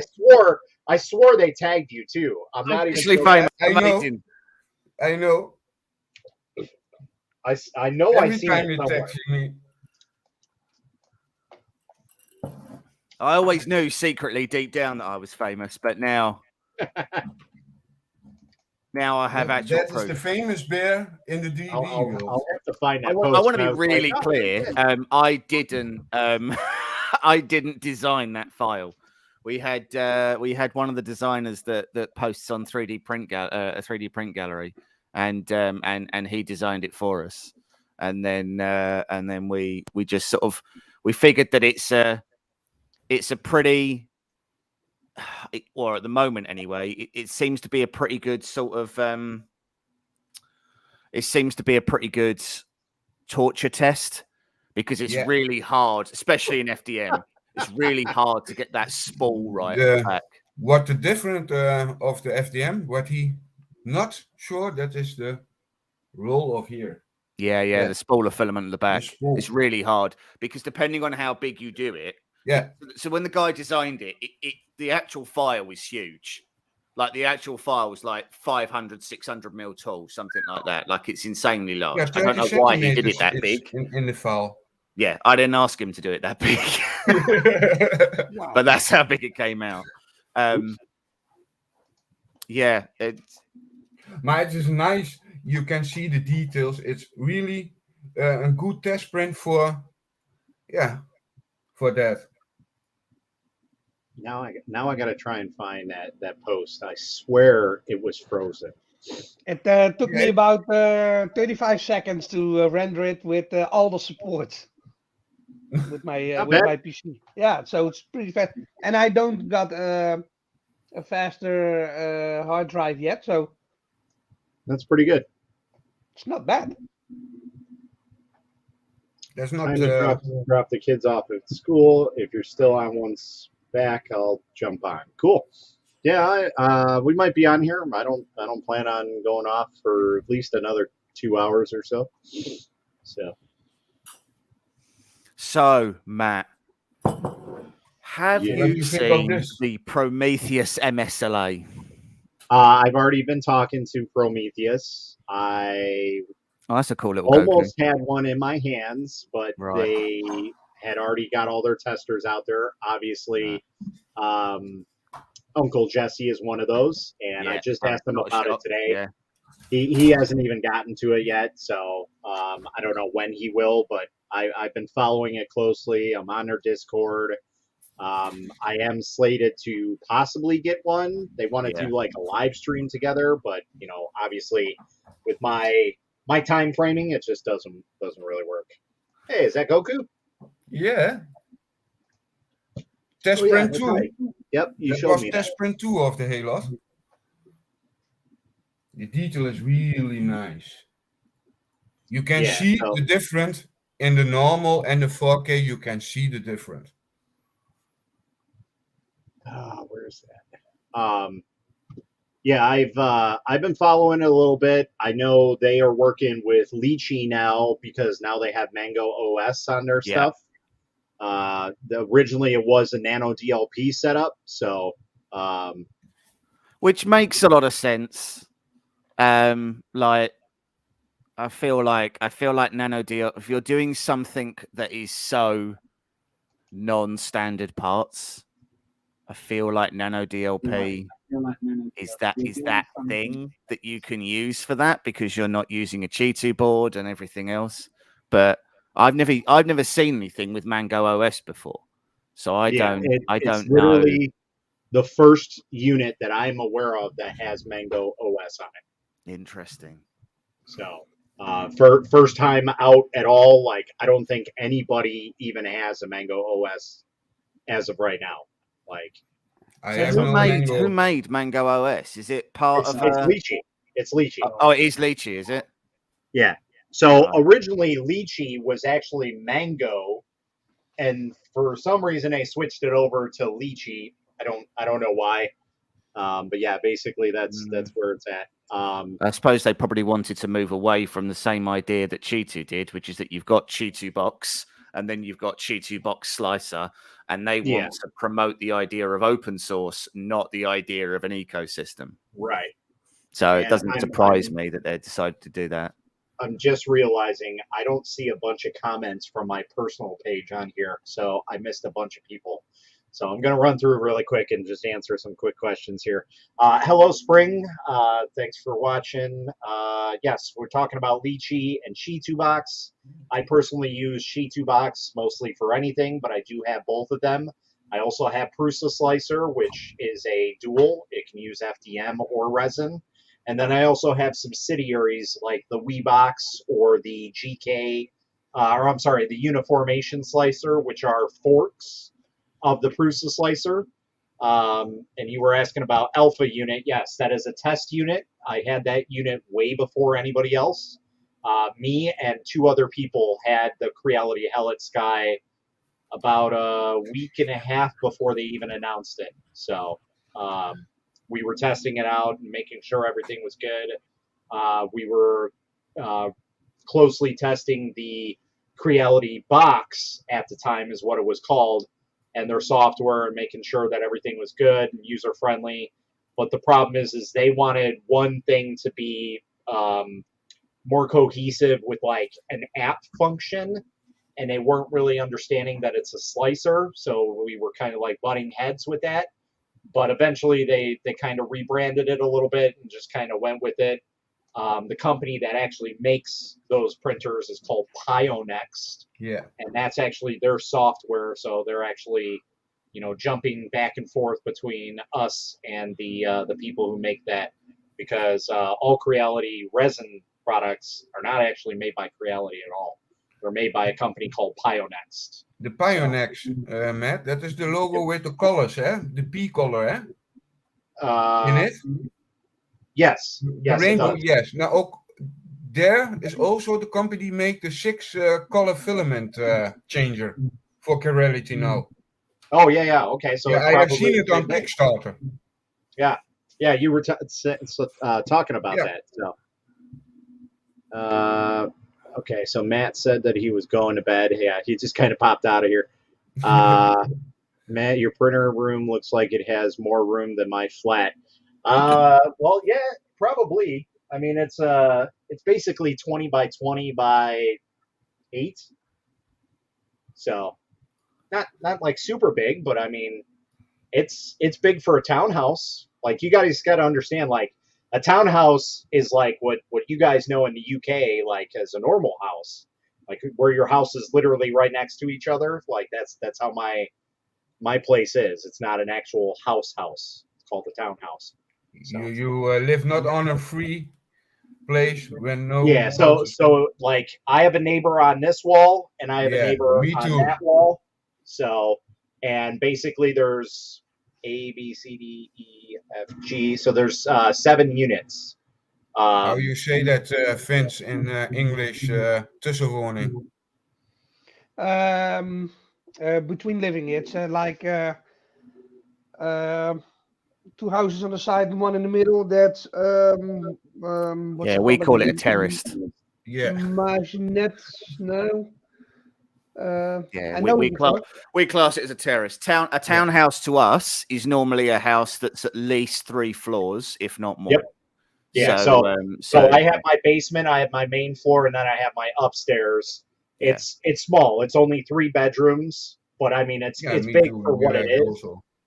There's 1 parking spot, like just right outside the door there, and pretty much that's all it is. And usually the newer units, like if I moved way out in the suburbs, not that I'm not in the suburbs, but way out west, I would probably have an even bigger and a 2-car garage attached to the unit. So the newer ones, this one was built in like 1958, I think it was. So it's kind of an older unit. But yeah, we basically remodeled the entire thing. Like, when I first came here, this was all wood paneling, this entire basement. So it looked terrible. I was like, this is going right away. And then on top of it, the tiles, they were probably like asbestos tiles. So I probably took a couple of years off my life when I took those up. So only the good things in America is when you go hire a house or a apartment, is always a kitchen inside, dryer, washer. In the Netherlands, you must buy it itself. Yep. Thing No, else in no. your house. Only Yeah. in the new buildings what made in this year. Then you have probably a new kitchen or dryer in it. We And we also, get Do we? I mean, we kind of have that. I mean, so if you're in a rental, then Yeah. 100% they'll normally have a washer dryer because what in they're Europe, afraid of is that you your have that one not. will be old and then it'll break and flood the house. Yeah. So it happened to me. I moved out of my old place because the houses were torn down, and I went to this one, put a whole new wooden floor in it, and after a week, my ex-girlfriend opened the washing machine door and it didn't took the water out, so everything went wham on my brand new floor in the kitchen. So I had to take it out after a week. Yeah, and that's what happens here, and because you rent it, you have to pay everything yourself. You're not Yeah. insured for that. Only different in America. When you rent it in American house, you have pay for your plumber and that thing. Yeah. And that is in Netherlands. In Netherlands, not so. You have No. that in it. Yeah. So basically, if anything breaks down, like my utility, like my boiler or something else, or my Yeah, we can toilet call. breaks down, we can call the one that we rent the house from the place, and then they have to fix it, and we Yeah. don't have to pay anything. It's their problem. yeah, I have to. I mean, I own my house, so Yeah, that's difficult. I have to do everything. Yep. It's very expensive. Yeah. The main thing I- really is that we don't have basements. So our water table is quite considerably higher. So digging out a basement in the UK is harder because it's very hard to keep the water out. So so as a result, it's contextually rare for you to have. I mean, London's a little different because London's run out of space. So everybody's now building down. But yeah, that's the main. I mean, it's the one thing that I like. I wish. Hi, Matt. It's the one thing that I wish that we could actually have because the square footage of our house is relatively large. So if we had a basement, that would be a huge space for me to be able to sort of film in and things like that. But Yep. Yeah, Don't- we don't you cannot in got- the Netherlands. Can we not put a basement when we have no basement in house? We cannot make a basement. Yeah. That's not done here. We can put in the city. We can grave in the backyard for 3 meters, and then it's done. Yeah, it will flood. Yeah. Yeah. The I got a Netherlands have question. a big ranges with that. Got a question for you, James. How do you cope with the moisture then with your FDM filament? well, I mean, so to be fair, the humidity in the UK is just not that high. Okay. So I mean, all of my filament is tends to be sort of like up on a spool on top of my printer there. Yeah. I find that because my office is double glazed and it's insulated and everything else, I don't get high levels of condensation in here. And to be honest, the radiant heat that comes from the bed of the printer that then goes up seems to be enough to keep Okay. it fairly dry. I mean, most of my stuff when it's stored stays in its box, in its vacuum seal, Yes, and me too. everything else. Yeah. But yeah, I mean, I've got open spools and I use them, and the only ones I've ever had actual trouble with is PVA because PVA is so hygroscopic Yep. Mm. It just sucks everything out of the air. The same with nylon as well. So I've got nylon issue panel. with the wood filaments, wood kind of Yeah, like that's filaments. all also drying fast. Hydroscopic. Yeah. Yeah, I mean, I've got wood filaments, but I used them when I first started printing because I thought they'd make a really cool effect. They didn't, so I didn't bother using them again. So it's one of those I didn't things even where, try it yet. yeah, because I paint everything that I print. Then it's I not. just Pointless. don't, Yeah. I just don't. It doesn't. There's no material value to me to trying all the different types of filament. Exactly. Like I can get a better wood effect painting than I can printing it in a wood filament and then trying to stain it. Do you know what I mean? Yep. Yeah. Because I want to store some more filament in the near future for bigger projects. And my issue that I'm having now is behind the green screen. That's my shower door. That's the Yeah. only entrance in the house, and I've got an air vent on the bottom. So sometimes when my son is taking a long shower, yeah, I've got some moisture problems with my filament. So, I mean, Matt, I don't really know if you have that. Oh, I don't know what the humidity's like where you are, but most people just buy like one of those big. They buy one of those big plastic storage containers, Yeah. throw a buttload of silica gel in it, and then put the lid on, and that's normally enough, unless you live somewhere like, I don't know, something like that. I mean, so the big storage boxes work as well, like the ones that you store under your bed and things. Like Mhm. they do the same sort of thing. And yeah, they just, I suppose, it depends on how high your humidity is. If you live in like Florida and you're a swamp person, then I can imagine that that Yeah, you need to, in the that is Netherlands, something you need to worry about a bit more. here in the If you're Netherlands, like is a regular person who lives where people should live, then I don't think it's necessarily that much of an issue. no, in the Netherlands is it not necessary a dry box or to dry your filament. Is your the homes here is also fence is most 30% of uh, dry air in the chamber. Yeah.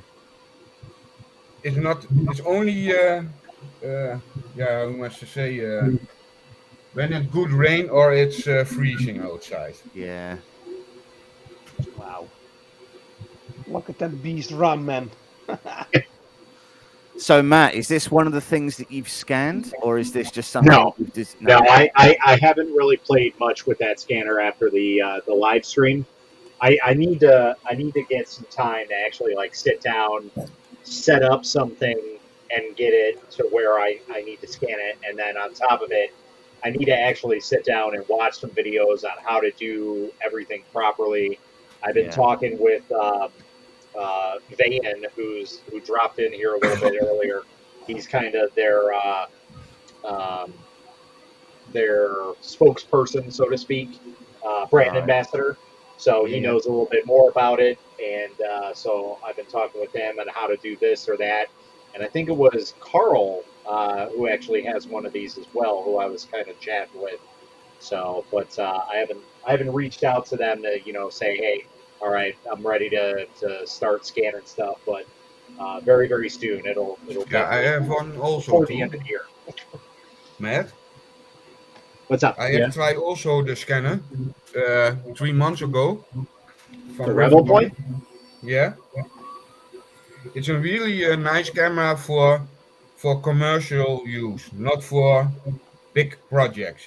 Right. It's a fun camera. But you use because I know Revo Point do some big boys, like they do some Yeah, like big handheld the ones. the big boy, the big one. That's what cost 5,000 euros. Yeah. It's super expensive. That's the best 3D scanner of the world. I have seen it on when you garage. think about that, when you think Yeah. about what that means, right? Which is that the best scanner you can buy Yeah, is $5,000. yeah. That's not a lot. Like It's the not- best car you can buy is like $1 million. The Yeah, best that's the best 3D printer you can buy is probably a Stratasys or something like that, and it's Yeah. 300,000 to buy and 100,000 a year in a service contract. Yep. The idea that the best one you can buy is $5,000. That's really surprising. I wouldn't have expected that. I'd have been like, no. The best one you can buy must be some like booth that's got like 150 cannons in it or something. And all of the DSLRs are taking a picture at the same time. And then there's this incredibly complicated piece of software that stitches everything together at the end. Do you know what I mean? Yeah, you must see the camera from Evil Point is the same camera inside of the Xbox One cameras. Right. I kind of figured that. It looks very similar. So basically, it's the same. Infrared it's camera. Byte from Microsoft, omdat the camera is open source. That you see every time 3D scan people try also the Xbox One Connect camera. Yep. When you put the Xbox Connect camera to the river point, you see the cameras exactly same matching on the display. When you put That it makes out, sense. when you break the camera out and you could go see it, you see Microsoft components in it. Yep. Right. I mean, that makes and sense, it's doesn't also it? Like with that, the you've got, focus, you know, it's there's an, been people clone who've of the been N3. hacking it for a while. You know, there's been people who have been, you know, that's the sort of the camera they've been using for quite some time. If I remember rightly, there was a bunch of they were talking originally about how the original Xbox camera is actually better than the second one. Yep. Yeah, that's the same with the PlayStation. Yeah. It's the same. Yes, it's the same with the PlayStation. PS4 because I'm getting a VR system for my PlayStation and for my PS4, and a friend of mine, he's a complete nutter about PlayStation, and he told me straight out of the box, do this, buy the first generation camera because the second one, the lenses are smaller, so it doesn't catch more light, especially when you're using the VR glasses. Yeah, that makes sense. Why they did that, I don't know. Maybe cost-wise, because of the price to build something. Or... Well, I mean, think about it. It's just like product, cameras. Okay, just like any other camera. The more technology that you pack into a camera, the worse it is. Yeah. That's why we have cameras that have high pixel counts.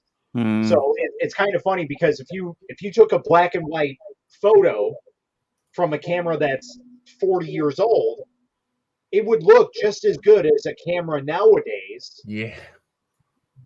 Because it's not like digitized. It's not overcomplicating things. Yeah. Like, that's the problem with technology is like you get to a point where like you hit a wall, so you get a workaround, and that's where you go digital, and it doesn't make the same effect. So you have to add in a bunch of other crap that could possibly lower it and make it just as good, if not worse. So that's just kind of how cameras in general work. Yeah. No, that makes sense. As I say, I mean, so I would say really what Revo Point are doing is they've invested a lot of time and effort into the software. And this is something I was watching the other day. I can't remember who it was. It was like a big YouTuber who was talking about phone cameras. And he said that the reality is that right now you could put the biggest sensor possible in a camera, in a phone, which is what they're doing for the most part, right? Yeah. But what really matters about getting quality photographs on a phone is the software behind it, whether or not it's AI filling in any of the gaps, the post-processing or whatever. Yep. And you can actually take an iPhone from 2 or 3 years ago, and although the sensors and the pixel count is now substantial, well, not substantially, but it is higher than it was before, the actual quality of the photographs and how they look is contextually very comparable. when you consider that a 3-year-old iPhone costs about $200-300 now, whereas a brand new iPhone is $1,200-1,300. If you were comparing a $200 DSLR camera and a $1,300 DSLR camera, they would be noticeably and measurably better than each other, you know. So it's really interesting that I think it's the software that drives it, that's making it that's making it better. Yeah, And it's making also if better. they're Yeah. using an Xbox sensor, you know. You cannot see it on Samsung mobiles. Every mobile company make a camera 48 megapixel. Mm, A lot of people saying, "Oh, that is big camera. I can make big pictures." What you say? I can make the same picture with a 2 megapixel camera. yeah. Yeah, it does become a law. It becomes a law of diminishing returns at a point, Yeah, right? yeah, Where, and you can where see you on can't. Samsung. Can you see that he make it possible on the software Yeah. from that? But I have no camera of the newer Samsung is also, I think, 16 megapixel. So I've got the 21 Ultra, Yeah, and mine has got 108 megapixel wide camera. That's ridiculous. Which is insane. A 12 48. megapixel ultra wide. It's got a 10 megapixel 3 times zoom and Yeah, a 10 me too. megapixel 10 times zoom. I think that's everything. And then there's like a 40 megapixel camera on the front or something insane. And I mean, I've had Samsungs for the last like 4 or 5 years, and I don't think the pictures that I take now are materially better than the pictures I previously used to take. I think they are objectively and measurably the same. The difference is that when it comes to things like ultra slow-mo or 4K filming and things like that, and that has nothing to do with the sensor, that has to do with the processing power of the phone being able to process 4K's worth of raw imagery at 60 frames per second or whatever. So that's the stuff that I've seen that I feel like has made the material difference, but it's all software side. Yeah. Yep. And it's why I'm really interested to see what Mango OS does on this Prometheus, because if you were building a custom resin printer, which, to be clear, not a lot of people do, or if they do, they certainly don't open source it afterwards. It's a No, then it's closed back and of then the it's shelf. for me. Yeah, Not it's a else. project that's, you know, I think, Matt, do you remember a while ago when there was a guy who posted on Facebook claiming that he had made he'd stripped back a 40-inch TV and he'd made his own MSLA printer, and everybody just went, "No, you didn't." Yep.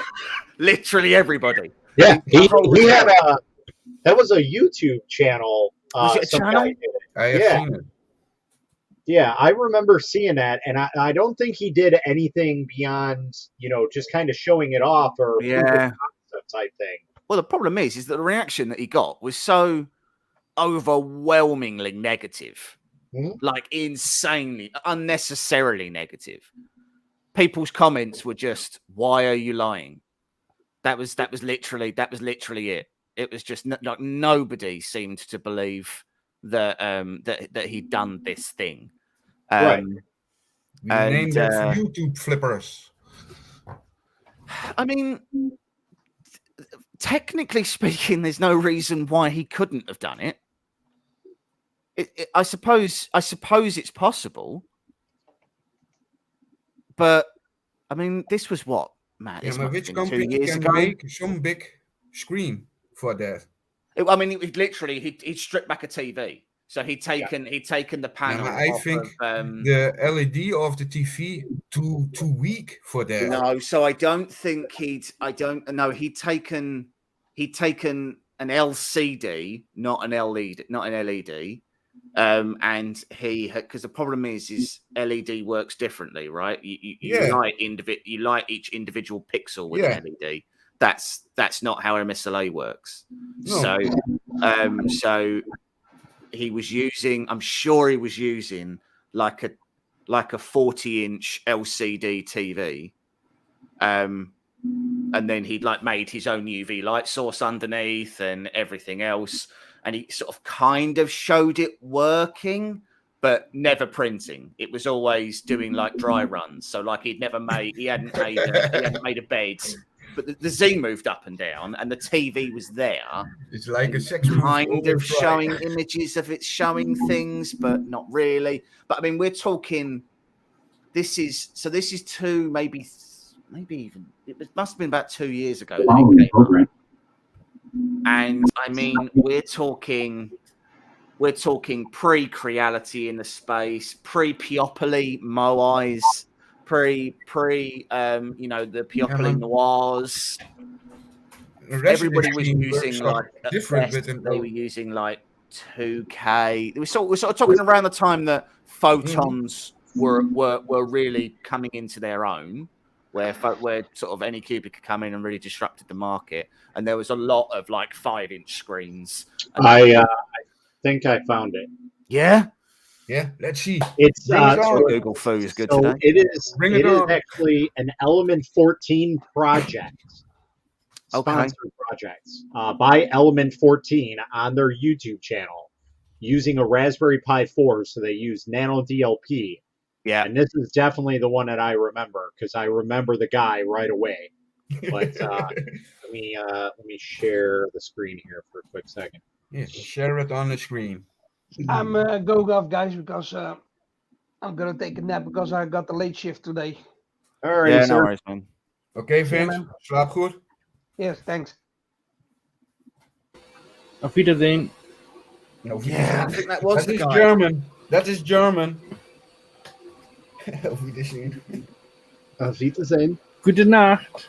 Gute Nacht. Gute Nacht, schlaf goed. In the Netherlands we say welkom. Yeah, so basically he 3D printed a bunch of parts. I can see he cannot print. I see a lot of spin in the print. Yeah, so he did get it printing, but not like a full size.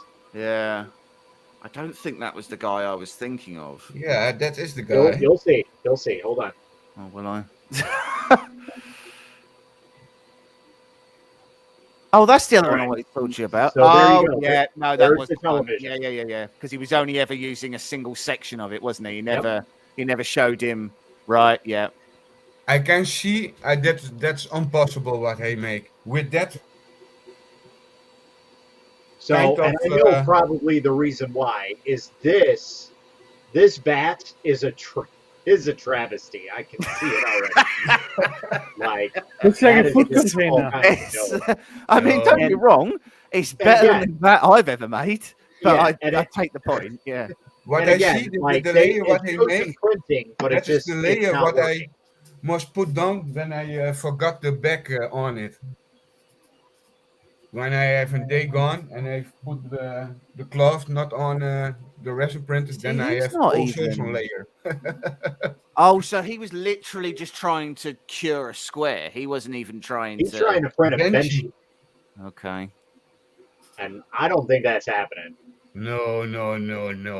Because here's the thing: like, he doesn't have any FEP to like have the give back on that. Yeah. Peel away.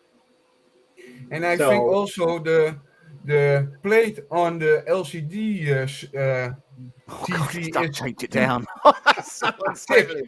That is awesome. So yeah, okay, basically, so he literally just stuck. he switched to an actual bat. Maybe he might get something out of it, but Sorry, was he implying that was a benchy that he just did? I really hope not. That wasn't what he was saying, was it? On the second attempt. No. No, it can't be. No. He was saying that the screen damaged. Right. So the VAT. I am the benchy man. So that's not a 40-inch screen. Then I must have got that wrong. It must have been like a 28 or something like that. I'm pretty sure it was like a 32 inch. if I'm not Right. mistaken. Let's see. Here's another one.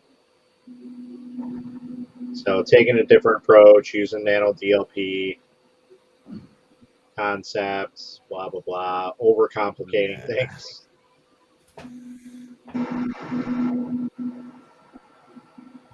It's Mixing impossible. resins. No. What's up, Johnny? What's up, Matt? How you doing, Hey, guys? Johnny. Johnny C. What's up, Hello. guys? Good morning. What's up, Johnny? What's up, Matt? How you doing, I guys? hear feedback from you. Johnny C. What's Oh, up, someone's guys? got the video on in the background. What's up, Johnny? What's up, Matt? How you doing, guys? Johnny C. I'm trying to wait for all the echoes. I'm picking that. Hold on. Hold the phone.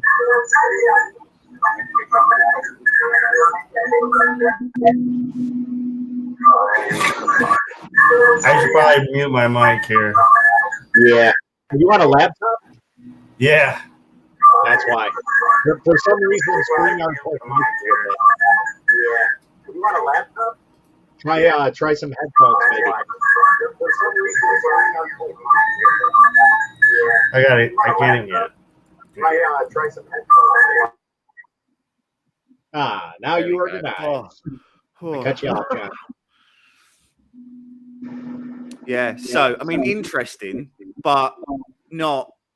So here's some of the major issues that I see with going that big. Right. The sheer amount of weight of resin that you're putting on that screen at any one time. Because if you've got a layer of perspex that's going over the screen, right? You still have the weight of that vat, the weight of all that resin spread out across the screen. Yeah. So unless you've got insanely thick perspex, that's going to flex, and then that's going to crack the screen. Yeah, I'm still very not easy. 100% clear on how Photocentric do theirs, because I mean I've seen theirs, and they've got a 28-inch or 28.6-inch, I can't remember, on the Magna, and then they've still got the Colossus that's bigger than that, and that is like a 40-inch screen. Yeah. And I don't understand how they're stopping the resin from just crushing the screen. Like I can't get my head around that, because obviously you have to have that flex in effect. I mean, I don't know whether they're literally using like Hold up. or something. Oh, Matt, I sent you an email with a link. Okay. Hold on here. I just saw something that looked very familiar.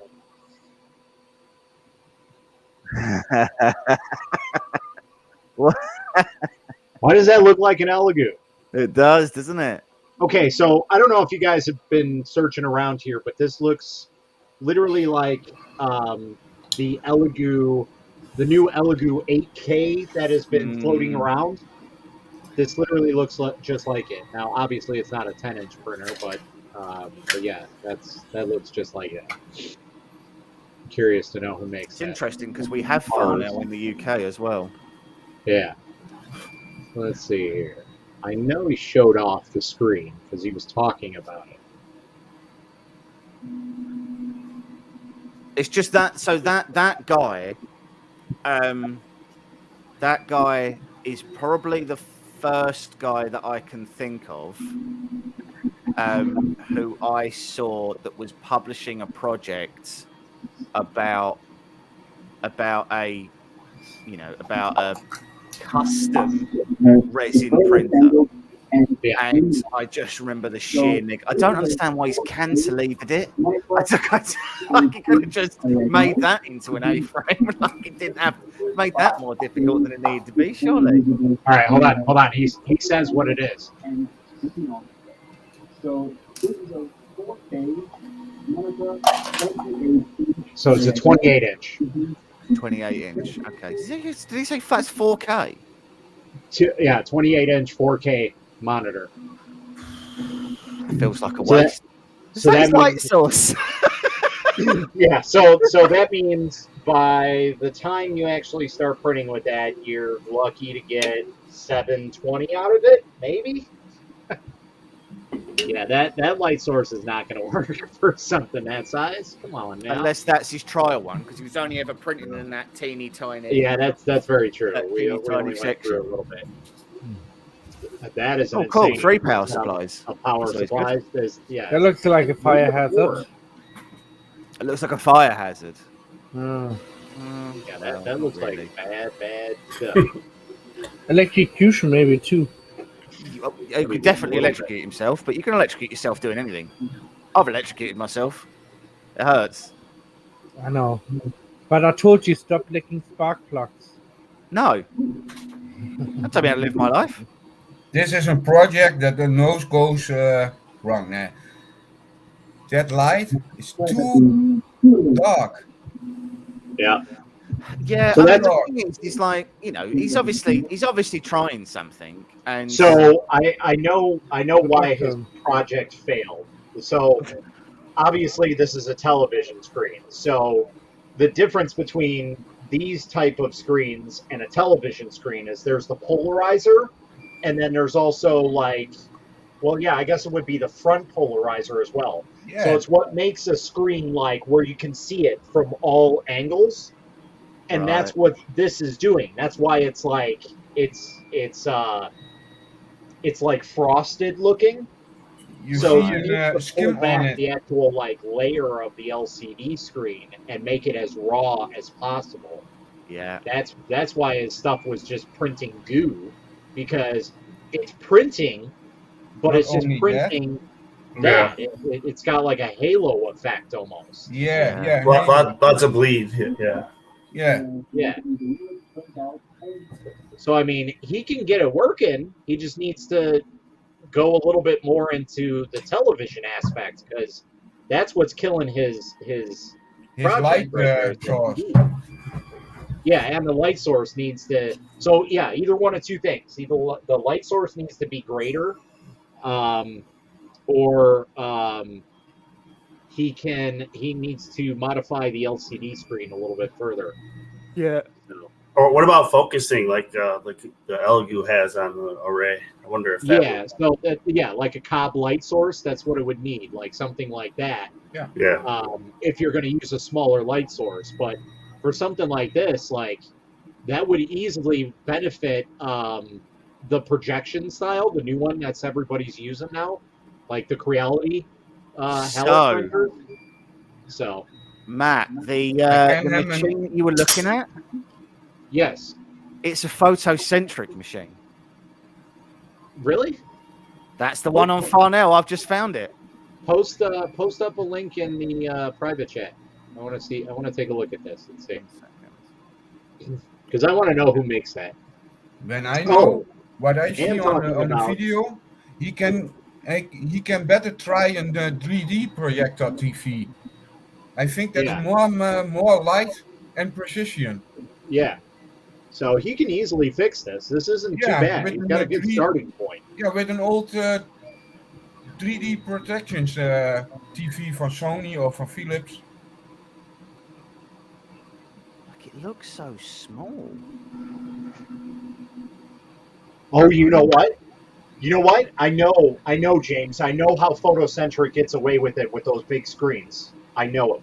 Oh, okay, go on. They use a thicker glass, a bigger light source, so that way it shines through your glass. So basically, it's the LCD screen, then it's a piece of glass, probably a Yeah. very heavy-duty glass, and then your FEP, and then your resin on top of that. I guarantee it. I bet you that's how they do it. So yeah, but at the same time, so the VAT for a Magna takes 4 liters to fill. I think. I Yeah. can't remember. So if that's the case, the Phenom XXL takes almost 7 liters to Oh, fill. maybe I got that number. So wrong. it might be quite a bit That's more not than good that. because it was probably in my video.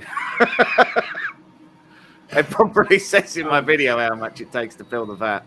Hold on, But, I wanna take a look at that and see. That's a lot of. Yeah, so they don't sell it on their. I don't think they sell it on their website. But that link that I sent you, that literally says that it's a photocentric. What's interesting is so it's a 196 by 147 by 250. So that's what that's a 8.9 inch screen or a 10-inch screen. I can't remember. 196 by 140. 8.9. I'm pretty sure. 8.9.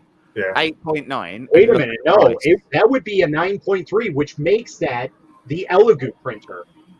Right.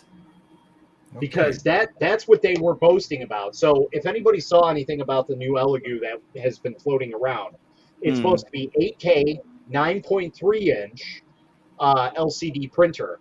This literally is the friggin' printer right here. What, and they've put their own. So the interesting thing, the thing with photocentric printers is that you can only use their slicer because they're proprietary. So here's the workaround of that. So what they'll do is they'll gut this out, put a Shitu board in it, put a Shitu LCD. To be clear, look at the price. Yeah. So like the price is £1,596. Yeah. Before VAT. So there's 20% to put on top of that. Yep. So there you go. So including VAT is £1,867, which in American pesos is like $2,300. $23. Oh wow. About $2,300 for that.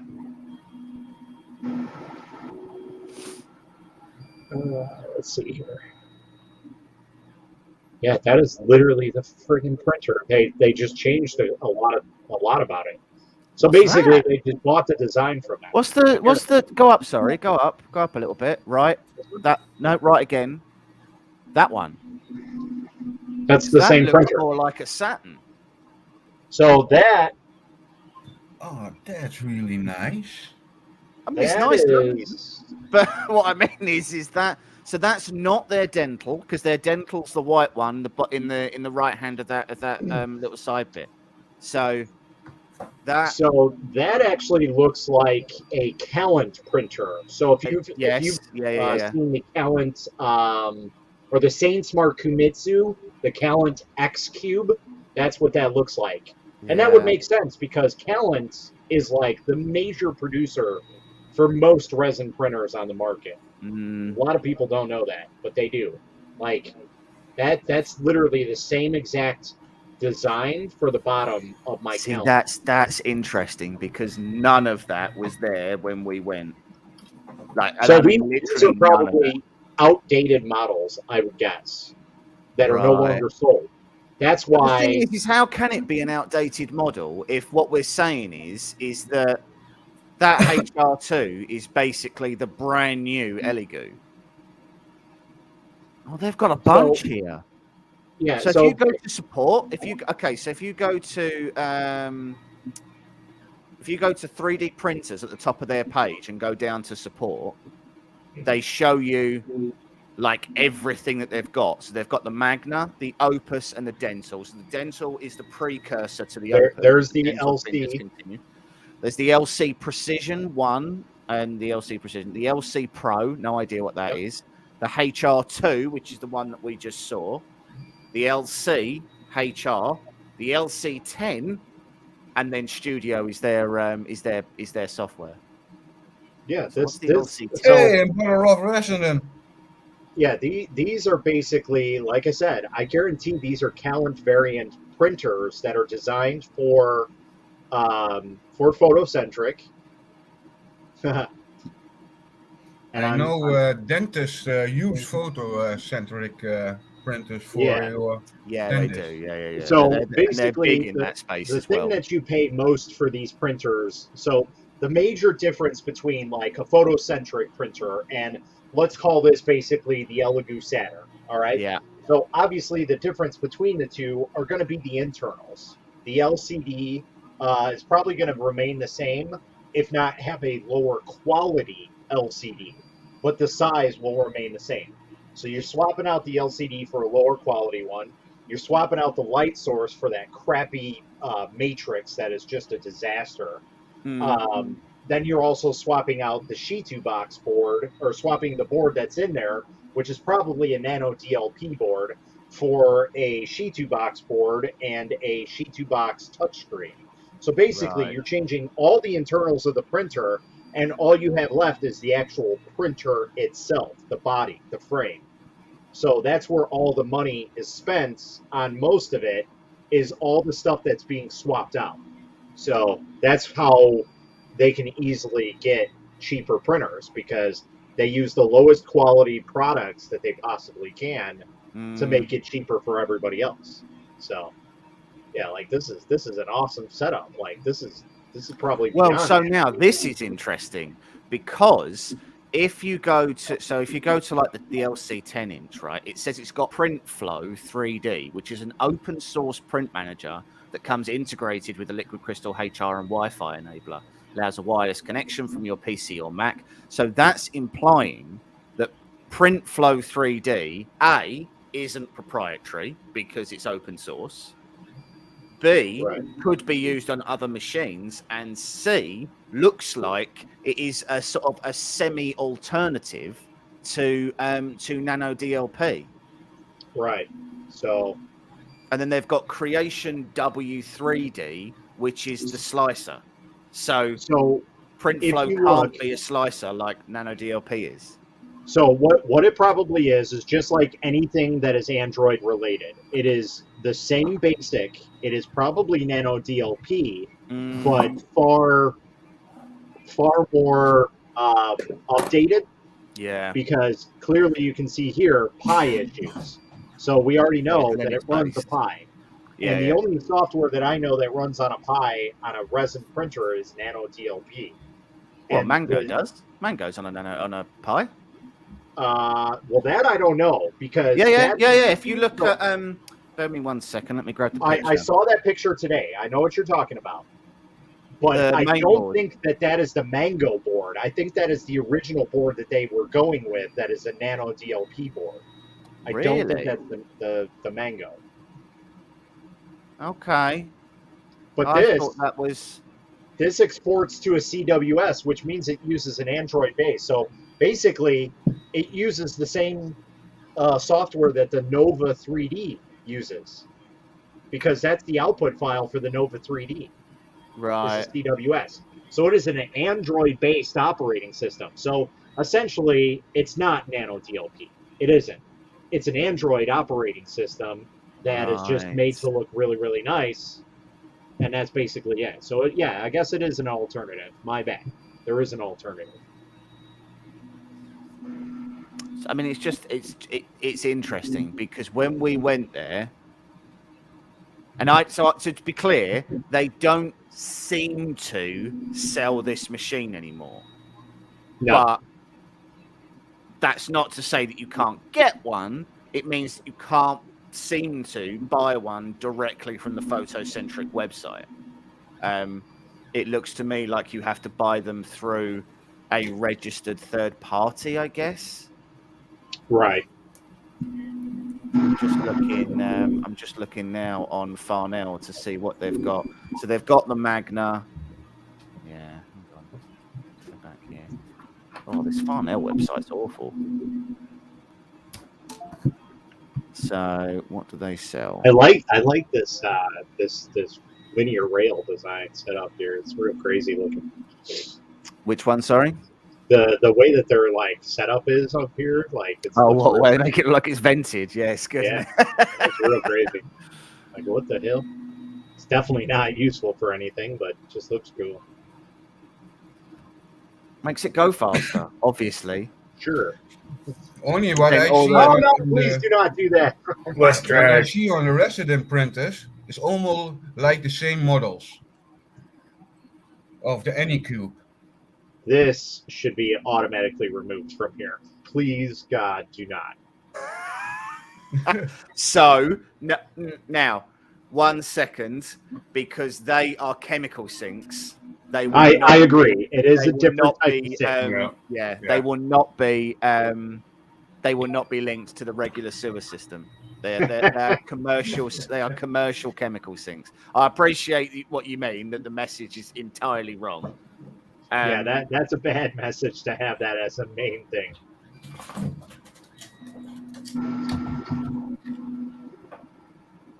It's an interesting build plate. They perforated. So while we're on the topic of resin printers, I don't know if Hey. you guys heard about. You guys know that Nexa 3D has the fastest 3D printers in the world. Yes. They Yeah. can Talking literally about the print rocket. things in minutes. Yeah. Well, so obviously Frankfurt's the CES show Next. or whatever's going on there. I forget what it was. Yeah. They just announced their dental printer. I'd take That that is down a- there. I'd take that Yeah. down before you get demonetized. A desktop. It's a desktop printer, Right. and he actually just did a review on it. Is that not the same model from iPhone? Have you seen the rocket, Matt? Yeah, I'm already in talks with them. I'm Yeah, really so I reached interested in out that to him as printer. well. I didn't particularly like his answers. So I asked him sort of a few questions about sort of like how it works and how he's justifying that it's like the fastest and all this. And he was a bit wishy-washy with his answers. But So this is their new printer that's coming out on the market. I'm sure it's going to be like $5,000, but basically it's just as fast. I don't know how, but it's 9.3-inch 4K at 50 microns. So Yeah. nothing spectacular. It's called the Zip, and it's got an auto refill auto feature, refill, yeah. insane bat. Like that is all metal. That entire thing. It weighs like 5 pounds. That bat. Jesus. It's insane. It's like the Range same looks like as something off of iPhone. Star Trek. I like that. Yeah. So I mean, it looks really cool. I love Nexus products and where they're going, but so $6,000. $6,000. Sorry. Close. So, but again, you're literally paying for the fastest printer on the face of the planet. So how quick are they claiming they're going then? It's as fast as their regular printers. Oh, So okay. this is what it does. Their technology is coupled with a 4K monochrome screen, Right. and so basically it's like I don't know how they're doing it, because it scales down their LSPC, which is what their light source or their projection system is for their big printers, and slims it down into this thing.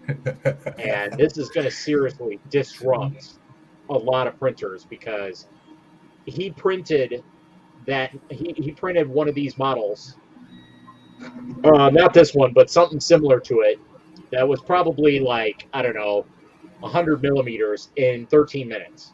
So, So is this faster than Clip then, or is this just the fastest MSLA? It faster than what? Clip, the continuous something printing, the one they did the TED talk on. Oh, it's probably close, very close. So the one they did the TED talk on, it doesn't go up. It just literally goes. Yeah. It just literally looks like it's drawing it out. It looks like a time lapse, but it isn't. That's literally what they did. Like Joel did a time lapse on it. Let me see if I can find that video and just grab that clip of it. Let me bring this over here so I'm not, I'm going to ask. Do you know what? I'm going to ask Photocentric if they've still got any of these HR2s or any of the 10.1s. I bet you they're all products from Kellen. From Kellen. I guarantee they're outsourced pieces. Design. They probably won't tell you that, but.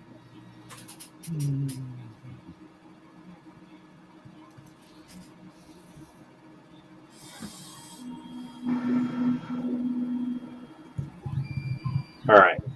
So I'm going to throw this on here. There's their bottles.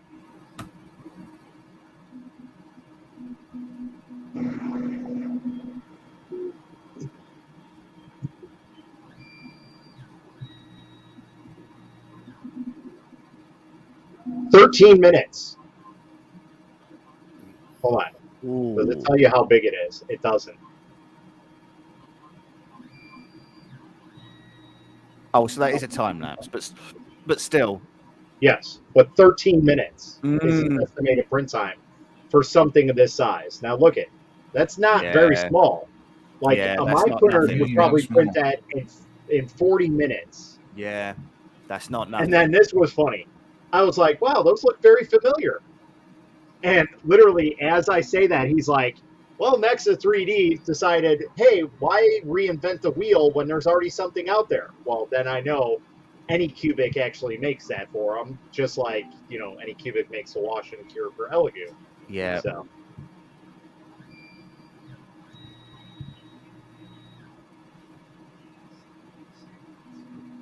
Matt, what is What's up? Open UV Tools? you what? I have slide some things in Litchi Slider 3. And now I can save it. Slide is finished. And he says you can open it with UV tools or extrude components line. Who said this? Litchi slicer. Oh, yeah. So I haven't really used it too much, but yeah, I know you can use UV tools for the Hellet Sky. So Okay. where is that? Extraential tools. Oh, It's the dream time. Yeah, it is. Ahoys! Whatever I just said is a lie, apparently. Yeah, that's right. I don't know anything. Yeah, no, Nexa 3D, I fell in love with them when I first started hearing about their printers. And their printers are not too badly priced, to be honest. Like, if you need rapid prototyping for what? I think it's 65 grand for one of their printers. You literally pay for that within months of Yeah. designing stuff. It's that so in sort of the new ways of working, which is all about agile ways of working, speed to failure is absolutely key. It's not about getting it perfect first time out the gate, because that doesn't happen. It's about being able to fail as quickly as possible so that you can reinvent, redesign, and go again. Right. And that speed to be able to do something like that. I mean, it's infinitely faster than what previously existed, which would have been when we were pre 3D printing, where you had to do a small batch production run to get whatever you were getting, or you were custom machining it basically. Right. So that speed to failure is it's so valuable to any company that's trying to design almost any new product. That ability to go, yeah, we can actually get this done in a day rather than 2 weeks. Right. Can mean the difference between getting to market and not. Oh, is that the new S2? Yep, I have that right above me. So I've got the original one, and I'll be honest with you, it's never even been out of its box. Yep. Like, they sent me one, and I just never got around to. I'm waiting. Oh yeah. Oh, sorry, man. Sorry. I'm special. Hold on. Yeah, you are. I have news. You have the email. I must say, it's really great. He sent me one. Oh yeah. Yeah, the man he talking with the email that tells a little bit lying to me, and I have emailed the company from the S1, and he gonna arrange that. This is sold. So you got it all sorted out now? Yeah. Cool. Only the man, the email, what he sent me from Facebook, it was a little bit strange. He say, yeah, I forgot, and it's I can arrange, and my boss sent nothing. No, and I can give you filament for €1. I say, oh, ik Okay. zeg that I do that not. You have me tell I can review the S2 and not the filaments, and I must pay for the filament. I say, no way. Then if I say I'm gonna talk to your boss, and I search on internet who the boss is, and I have emailed him. So this is one of the things that interested me in that Rocket One is it's an SLS Yeah. desktop machine, and I've always loved SLS because it requires a hell of a lot less supports, and it's just easier to work with because everything drips off of it. Like it's so much Yeah. easier. But the problem is SLS machines, like the cheapest one, I think is like $6,000. It takes like $300 worth of resin to get it going. Yeah. Yeah, because it's actually like a cart that you wheel in of a thing of resin, like not even a jug, like a basket of resin, and you have to have it filled to a certain amount because it has sensors in it. Yeah, it's like us powder printing. Yeah, and then on top of it, the unit itself is like 8.5 feet long by 4.5 feet wide. Like it's ridiculous. That's the cheapest one that you can get, and they're all industrial machines. So Yeah. that was one of the things that I was like super interested about when somebody was tagging me on this. And so I reached out to them. We'll see how it goes. I'm not holding my breath, but it'd be kind of cool to see how that goes because I'd be very interested in this printer regardless. Yeah, it's really nice. Oh my God! Please, God, no! Demonetize.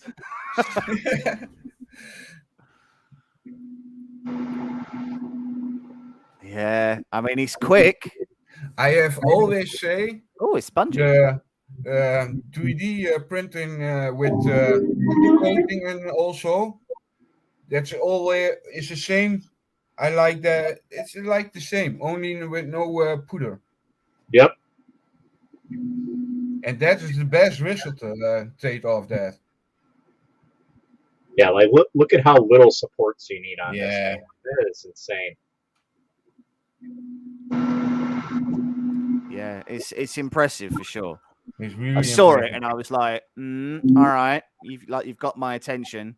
As you say, the issue that you've got is that you are limited in size fundamentally as to how big you can go with that kind of design. Because at the very least, you've got to have a Z-rail that goes the same height as the depth of the printer. So it's always double high, right?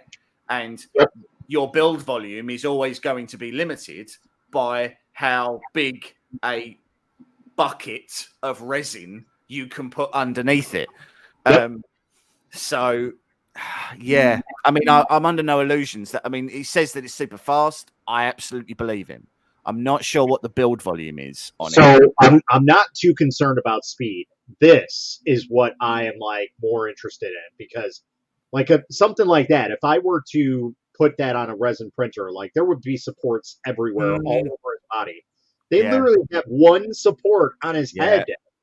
And that's it. Why is it the light is about and sideways underneath underneath printing? Yeah, it's more it's underneath. three-dimensional.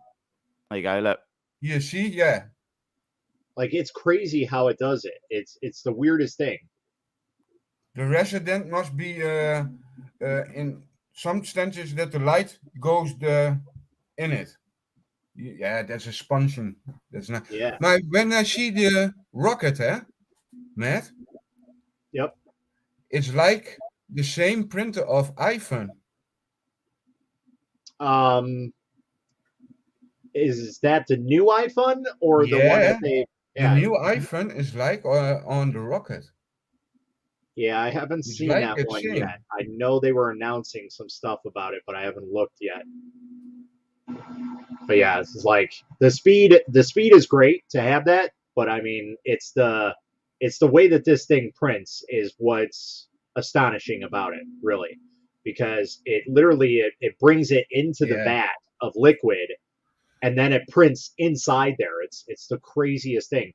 And now that I see this is an LCD setup. This isn't a laser like usually SLS is a laser.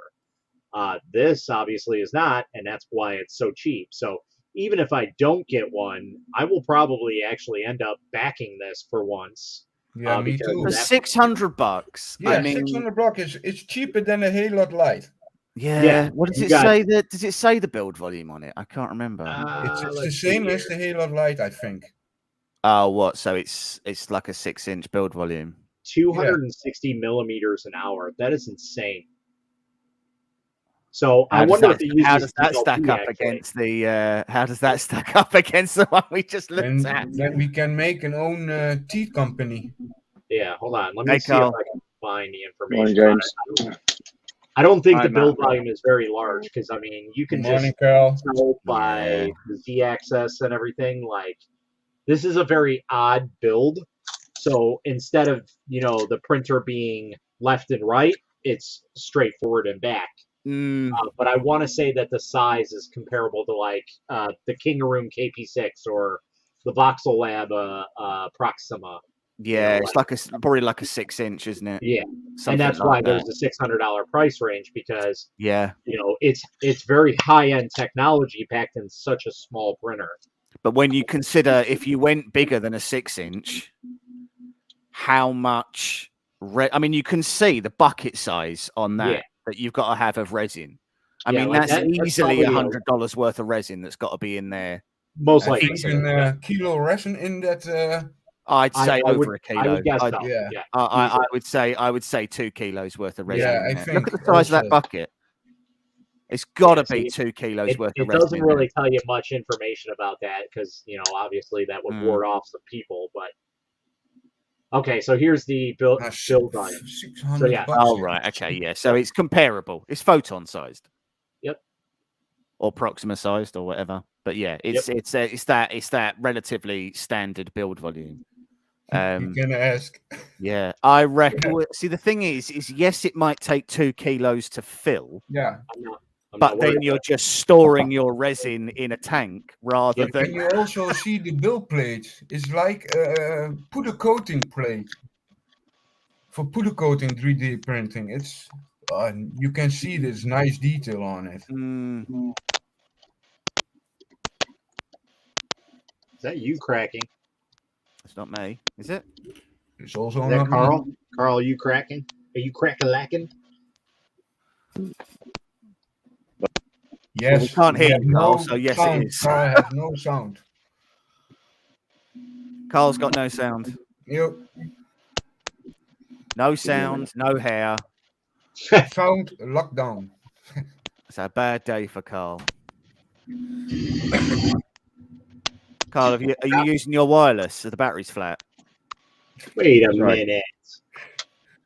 I saw this printer. Yeah, it's really nice. It's like a NVIDIA GeForce model. I want the middle one. Yeah, they use on the Death Star. A 256 gigabyte SSD. Holy cow! That's unnecessary. That is absolutely unnecessary. 13 inches. It's got its own processor. It's got an Intel Core i5. Good Lord. I think it's a little bit Raspberry Pi in it. What would you need that for? That's well, it's kind of a Raspberry Pi if it's got an i5, because a Raspberry Pi uses an ARM processor, so it's not even using a Pi. No. 293 by 165. That is a huge printer. That's a mega to the Anycubic, isn't it? Not the Anycubic. That's a mega. That's a mega. That's comparable to the Mega. Yeah. The Mega is 330 by 185 by 400. So this is like the Death Star printer. The Phenom. That's the next printer of the desk. Can you hear me now? Yeah, we can hear you now. That's good. Bah. Technology. I want that machine. Yeah. Yeah, that is why what you can see the printer on the last picture. Then you cannot see how it's print. It's paint. Then you So cannot it see. prints at 35 which is quite impressive. How much can the Halot light? Hold on, let's see here. I have tried it on 10 p.m. So it does use DLP.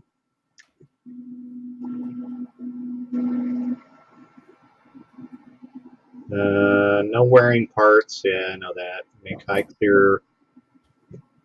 Yeah, that's the other thing that's cool about this is it can actually make pretty clear parts because of the way that it cures by the layers, because it cures inside the clear resin. So it's like the same effect if you took a clear print off of any of these printers that I have and you were to cure it inside of water, it stays a little more clear than it does frost. And that's basically the same thing that it does here with clear resin. Yeah. So it's kind of cool. It has a lot of upsides to it. Obviously, the one downside is it's a very small build volume, but I'd easily trade any one of these printers for that printer right now. So, any one of these small printers, I should say. I like the box. I just want it because it looks cool. It does look kind of cool. It's Like like that an looks- NVIDIA There you go. GeForce card. There you go. So it needs a liter of resin. They do a Same as the Halot Light. 15.6 inch as well. What is it? They do a 15.6 inch 4K industrial machine. Yep. That's an insane printer. There's Wait an a additional function, which is an error alarm. I don't know what triggers it, but it's there. Juxin additive. I've heard of that. Have you? And what cost the I have printer? heard of that. Juxin. Wait a minute. Hold up. Hold the phone. Hold the phone. Hold up. So I have the Uniformation GK1, right? Oh, hey. Yeah, why does that sound familiar? Oh, maybe that's why. Mm-hmm. That's who makes the GK1. That's Weebox. Yep. Right. That's why that looks so familiar, that build. And that's why that, yep. Oh, It's hey, look, interesting. the same VAT, same build. Same. build Everything plate. is same. Hey, look. That explains a lot. JX345. So this is a new printer. So I wonder if this is actually the manufacturer of the Weebox printers. Yeah. Right. Is Juxin. I tell you Okay. what, I want that Death Star one. Yeah. How much is the? That I is don't know, but I think it's going to I upset think- me when I see So it. it's a 15 inch. $2,400. I'm gonna guess $5,000 easily. You reckon $5,000? I can't actually 345 find by the model 195 name of by it to look 330. for it. That is ridiculous. Yeah, that's gonna Like be $5,000 or $6,000 easily. I guarantee it.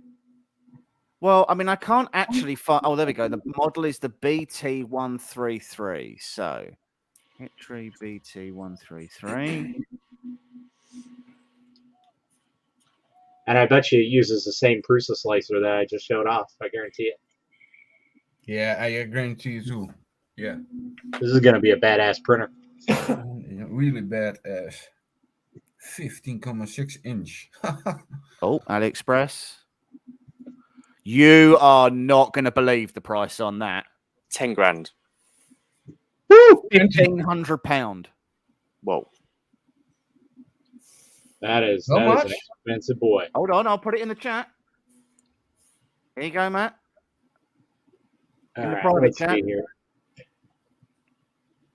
Let's bring you over. If you want the black and white LCD and you want it delivered to the UK, oh, sorry. So 2,138. It's Oh. 1,500 if you have a color LCD instead of monochrome. Hold on, This, this is the 13 inch. Where's the 15 I was inch? Oh, the 15 inch. Hold on, price hold was on. great. Let's go and click on here. Hold on. Hey, look, that looks like my old Wii box. Does it? It literally is. That's my 215. It's literally the same thing. Oh, Right. hey, they didn't even change the name. So now I found the manufacturer of the Wii box printers. Is it in all the So same that- building? That just makes me want to buy that printer even more, because if they're backed by that, I am absolutely 100% on board. It's interesting because they're not on. Hey, Their look, it kind 15 of looks inch like isn't my, on my AliExpress. Wii box 130. It's Where's not their there. store? Be a nice Yeah. import tax, wouldn't it, to the UK? That. Yeah. Yeah, that'd be a bit brutal. I can imagine. But you've got to bear in mind, like a 13-inch printer shipping that. Ooh. It comes with Its truck own and all. container.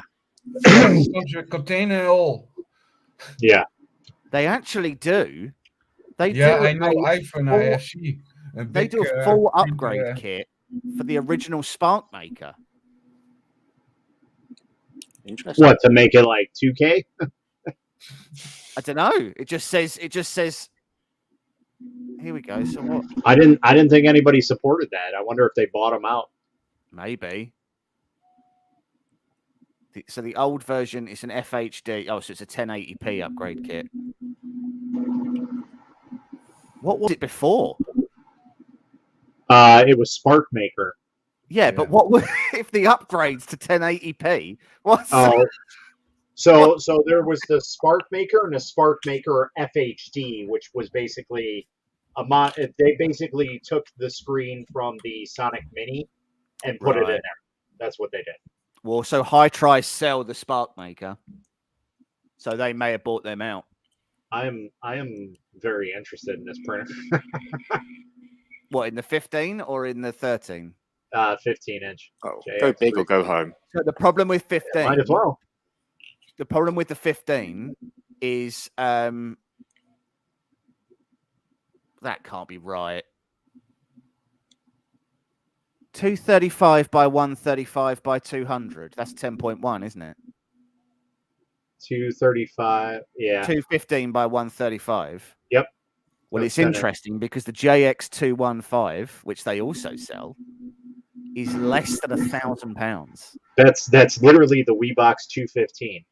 So the printer that I have, this GK1, Yeah, it's a slimmed down version of that. right. It's the same exact printer, same build volume, The same problem size. is, though, is they're using proprietary cartridges.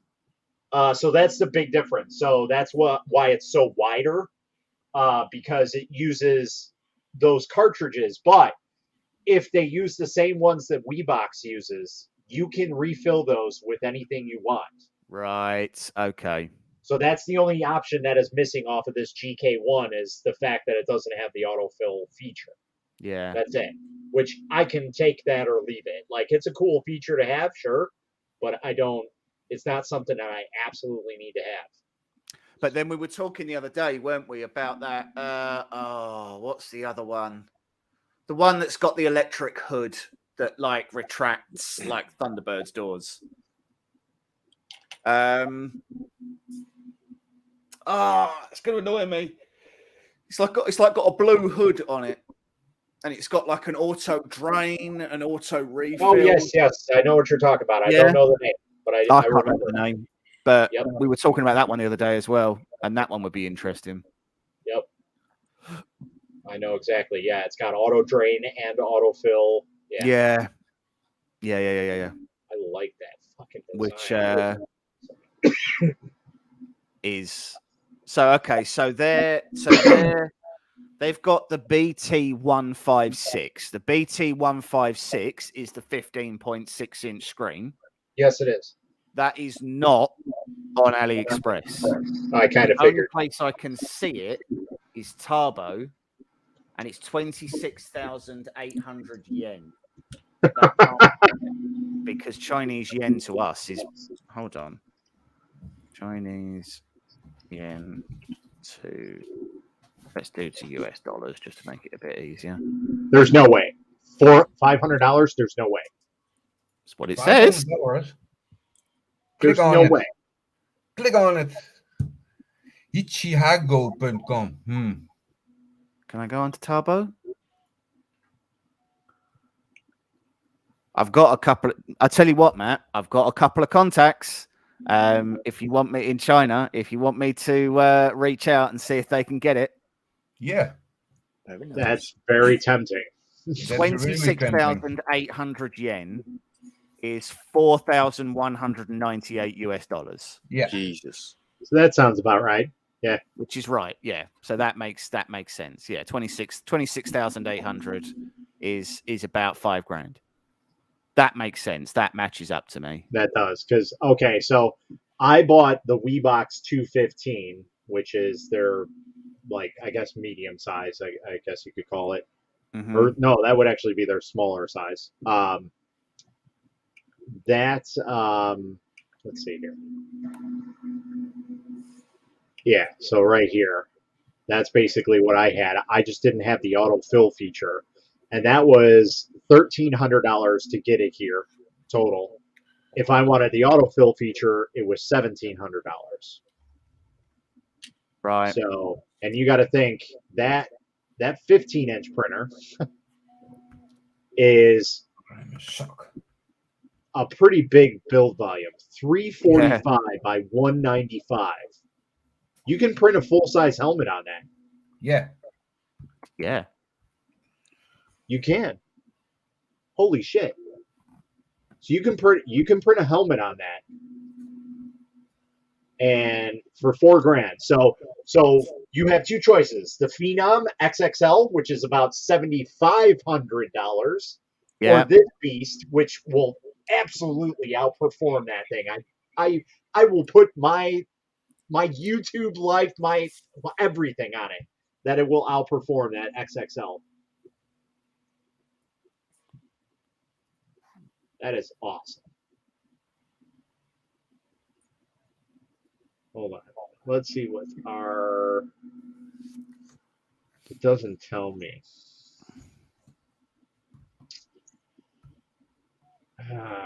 And it's got an onboard slicer. Because it can use STL or OBJ.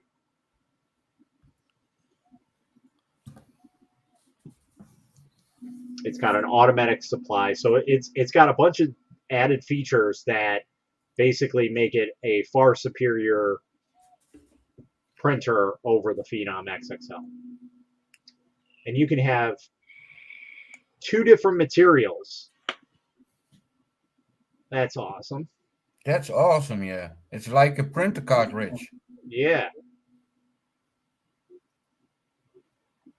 And all these are pre-set up in the slicer. So you don't have to do any tuning or anything like that. You could just use their stuff. You click the that thing in, and he sees what color it is. Yep.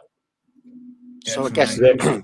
so when the cartridge is empty, you just obviously replace it, or can you fill it up yourself? Yeah. So you should be able to refill it with whatever you want. Yeah, because that would make sense. The only thing it doesn't tell you is how accurate it is. Like, I know the Phenom XXL, I think, is like 150 microns, which is just atrocious. Which I'm sure this will be close to it. I would 1 guess. second on the 15.6. Yeah. I didn't see it anywhere in here. So 0.03 layer height. Accuracy in microns. XY spot is 8 millimeters squared.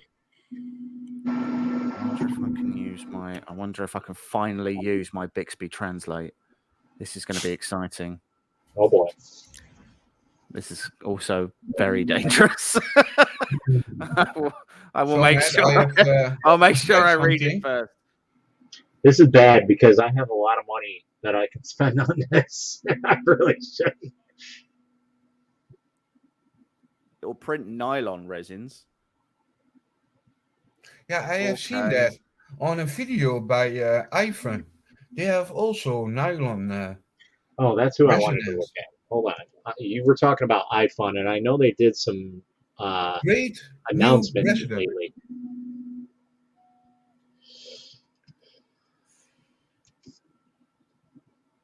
No, they haven't got how quickly it prints on here. No, Or if I they didn't have, think they're so. not. If they have, they're not. It's not in a way that I can read. Only what I think van iPhone resin is a beetje expensive. So it does 5 to 20 millimeters an hour. So this is probably RGB, Yeah. because 20 millimeters an hour is shit. But I mean, I know I'd have a print on it every single time. Hold on, 400 to 405 nanometers. Yep. Isn't that daylight resin? Yeah, a little bit, yeah. 395 is daylight, so pretty close. That's the resin it takes. Yeah. That's the resin it takes. Oh no, hold on. Is that the curing station?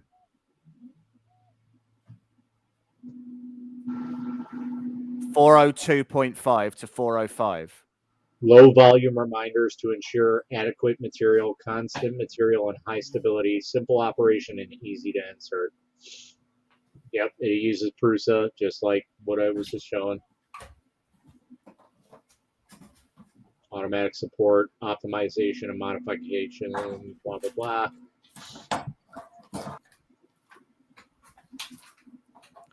I mean, I have just found. So I'm now on Tybo. Oh boy. And it's yeah, like, see, I tried clicking on that, but it wouldn't let me. I don't know why. I would be surprised if it would let you in. I'm using like 3 different VPNs. Yeah, I don't use any of that stuff. I'm able. Well, I'm in. Like, it took me about 6 attempts and 4 fake phone numbers, but I'm registered. Well, this is very exciting. This is a whole new way to find new printers. I bet none of them will ship outside of China. I bet all of them will be like, yeah, that's a hard pass. Yep. Everything's They have a DLP printer that's coming out. What? Okay, so here's some information here about iFun's new printer. Anybody see anything wrong with this? Right. L89 Pro, 4K mono LCD, PK DLP. Problem is, so to be fair, a lot of Chinese companies tend to use the term MSLA and DLP interchangeably anyway, as they also use the term SLA independently. It's a fake thing. So you can't have DLP with LCD. Yeah, DLP and MSLA and SLA are all materially different approaches. They're materially different things, but they all tend to sort of switch them about. What is this? I'm a little teapot, short and stout. I just want to know what is this? This is a thingy. Oh, there's so many new pages on here. Oh, that's the day gone for me. They've got Formlabs on here. Oh boy. Yeah, that's probably where they're designed and made. They have a Form 3 for 40,000 yen.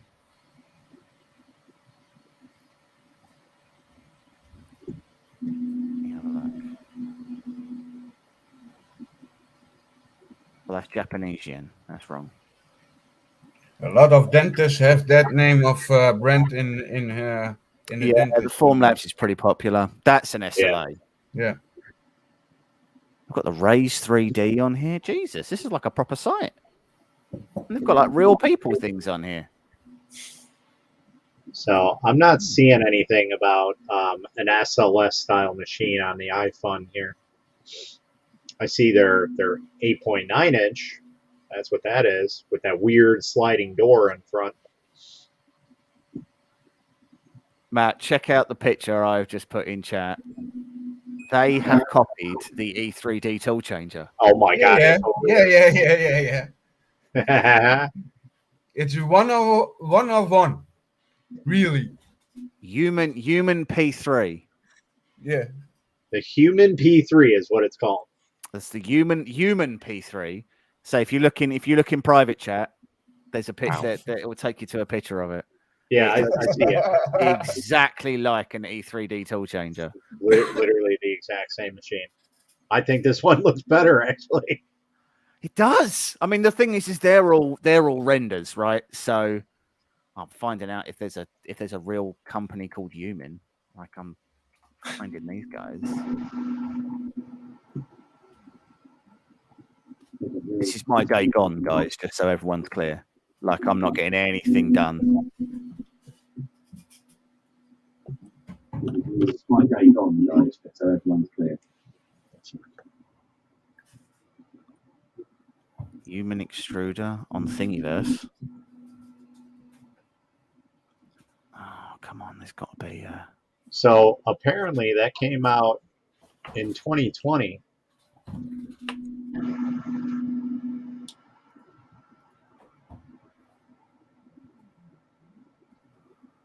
Come on, guys. You've got to have a website, surely.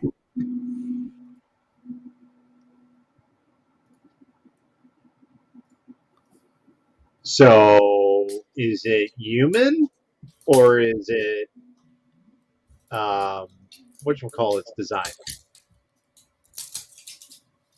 What, E3D's design? It's not E3D's. Exactly. Like But I know they've I've seen that.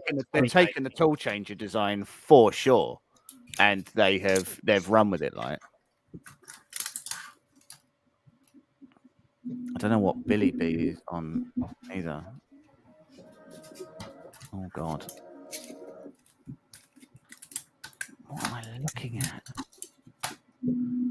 This is blowing my mind. Yes. I see from the I'm from the slicer, the lychee slicer. You cannot read the file on the Halos. Yeah, so that's probably due to it requires a different file output on the Hellet Lite, which they have not imported yet. Yeah. So I have slided and then I've put it in the Halot box. Yep. Yeah, it's yeah, that's what you'll have to do is do all the work in Lychee or Chi2 box. Yeah. And then just put it in the Hallet box. Yeah. What's going on, Pavan? I think James has lost for the day now. Yep. This is I'm ruined. That can't be the right price. Probably $900. You got to understand what's it with shipping now. If indeed, I don't even know if they'll ship to the UK. I'm not even supposed to be in here. Yeah. I feel like I'm going to get found out at any moment, and there's going to be a little Chinese just knock at the door. Go, you don't belong here. And like, oh, what are you trying to do? You try undercut me? See, the problem is that I bet you have to be on Weibo to be able to contact them. I'm sure you can find somebody in China to help you out there. Yeah. I in fact I know exactly who I'm going to ask.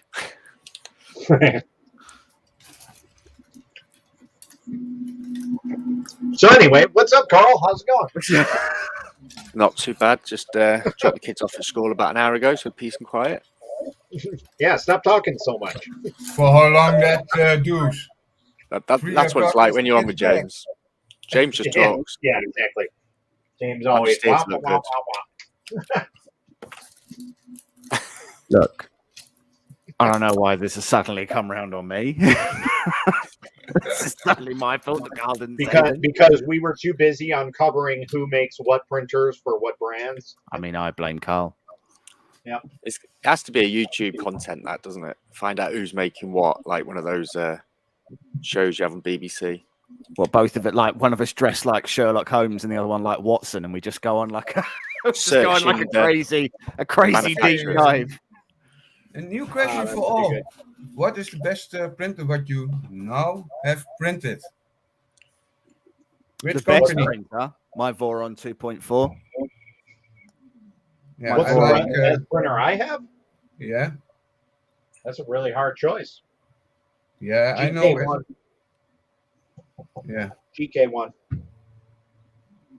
I'll have to go with Really? the Yeah. Overall, An all-round machine. yeah, overall, good price. $700. You can't beat it. It's a 10-inch printer, 5K monochrome. It has Prusa slicer, ultimate supports that are untouchable by literally every other software that I've used. And it never fails unless you mess it up, which I have already. So I've had one failure, and that was because I tuned some Monicure clear resin on a profile, saved it, switched back over to the standard resin that they came with, the gray, and forgot to change the profile over. So I was using clear resin profile on a gray resin. and Cloud So- Brains out. Yeah, so the exposure rate was off by 1 second of what it was supposed to be. And surprisingly, the print held up for a good portion of the time. And then finally, when it just got too much weight on it, it was like, all right, I'm quitting for the day. So, but Yeah. after that, it has not failed ever since, and it probably won't. I only made that mistake once, and I will never make it again. So. Yeah, you are the resident printer man, huh? Yeah. We are looking. I don't on think I the know what color. I'm doing. I just do it. I'd have to go with the Ender 7 for me. Ender 7. Yeah. That's a It pretty just- quick machine, actually. It's a really quick machine. Only the model it can be different. The fact that you can literally chop most filaments at it and it works, like PET G at 80 millimeters a second is great. No failures on it. That's There's no pretty string. You know insane. that I have also with the Ender 6. I have the last 3 weeks clipper on it. It's really nice. But I'd have to say my Smart's pretty close to the Ender 7. I've got some really clean prints off that. Yeah, I have seen it. It's really nice. I've I got think some, also the Focus is also a really nice printer, Matt. Wait, Focus. which one? The Focus Focus. Odin. the Odin. Odin, yeah. Yeah, that is a nice little It's- printer. Really, the service of that guys is amazing. Better. It's really, yeah. I cannot find anything about of that brand is not good. It's Yeah, 3 no, I minutes. haven't really heard anything bad about them. Nope. To be honest, It's- I think you have to judge them like maybe in a year when they've Yeah. got a bit bigger. Because So we've had this regular biggest conversation, issue- haven't we, Yeah. James? the biggest issue that Focus are going to have is that their current business model isn't scalable. So they are selling a contextually low volume of Odin 5s compared to artilleries and things like that. And Dora, who is the person who's one of the admins who runs a lot of their social media and a lot of their Facebook pages, she one-to-one deals with people who have issues. Yeah. Which is absolutely amazing. Yeah, it's But as amazing. soon as you start shifting volume, that isn't sustainable. There aren't 15 Doras, there's one. So once you get past a certain point, my concern would be that as they grow, that it will start to hurt. You know, that it will start to that there'll be too much pressure on Dora to keep up with the support tickets, and they will have to reinvent how they deal with support, and you will lose that sort of go to Facebook, put up a comment, and inside of an hour, Dora will, doesn't matter what time it is in China, but inside of an hour, Every time. Dora will respond to you and be like, I know how to fix that. I've spoken to the engineers already. They've said, do this, this, and this. Here's a copy of the firmware. She'll send it to you in a message and all of that. And the problem is, she sent me a message from, can you try that printer for me? Yeah, you sure you can. Send it me. And now I have 2. Yeah, it's honestly, there's nothing, as you said, there's nothing to not like about it. It's direct drive. It's got a filament run out sensor, Volcano hot end, open source direct program. drive. Yeah, it's like a Chimera clone. The touch screen's good. The touch screen's got options in it that most touch screens don't have, like the ability to reverse motors, turn off filament detection, all that stuff. It's an MKS mainboard inside and MKS Robin. Robin. Yeah. Mini Robin. Yeah. It's honestly, it's a solid machine that they've done a really good job on. Yeah, it's really good. Yeah, I can't fault the focus. No, I really can't, because like I've literally chucked for the last week, 7 days a week. It was printing 24 hours a day, and it just did it. And every print looked the same when it come off. Yeah, it wasn't a case of well, this one in gold looked different to this one in yellow, and it just works. And they've got if I had, it's the same as the Odin. The S1 is the same as the Odin 5. Oh right. That is the clone. That is the clone. I don't know if it's the clone or who actually. Focus is the clone. Yeah. So this is literally. I want to be really clear. I don't know that anyone has ever asked for their printer to be foldable. Every printer's foldable if you remove 4 screws. That's not a feature. Yeah. Okay. Yeah. That's right. Yeah. I can tell you. I don't care about that. That was a gimmick. James, I can tell you, in 3 minutes, you have the print running how it's out of the box. Really. Yeah. 3 minutes. With the Corelity and the 5, I was 2-3 hours busy with setting up. And this is 3 minutes. It's really fast. Yeah, no, it is really good. There's only one other criticism that I have for it. And that is that they have chosen to go with closed extrusions at the front. Yeah. And it means that, bearing in mind the form factor, almost every Ender 3 modification that you could make to an Ender 3, you would normally be able to make to this machine. But you can't, because they have decided to go with closed extrusions. So, for example, if you wanted to do a linear rail kit upgrade, can't do that on that because it's not possible, because the way that they've designed it means that it doesn't work that way. It's and that to me is a bit of a shame, because I feel like you've limited people a little bit for an aesthetic choice. It's just a design choice, right? It's not there's no function to having those closed extrusions. It just looks a bit better. Yeah. But to be honest, Corelity have done the same with the Smart now. Yeah, I don't like it. They're closed. I think the CR10 Smart is a little bit a problem printer. Well, it's too fast on the market. I think mine's fine. I can't complain about mine. It does print well. I could complain.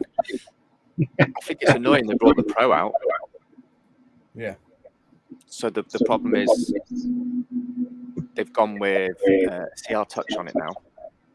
They've got adjustable knobs on the bottom of the bed. Yeah. So obviously the ABL's an issue. And the fact you can't do baby stepping at 0.01. Yeah, that is a Corelity thing of Corelity.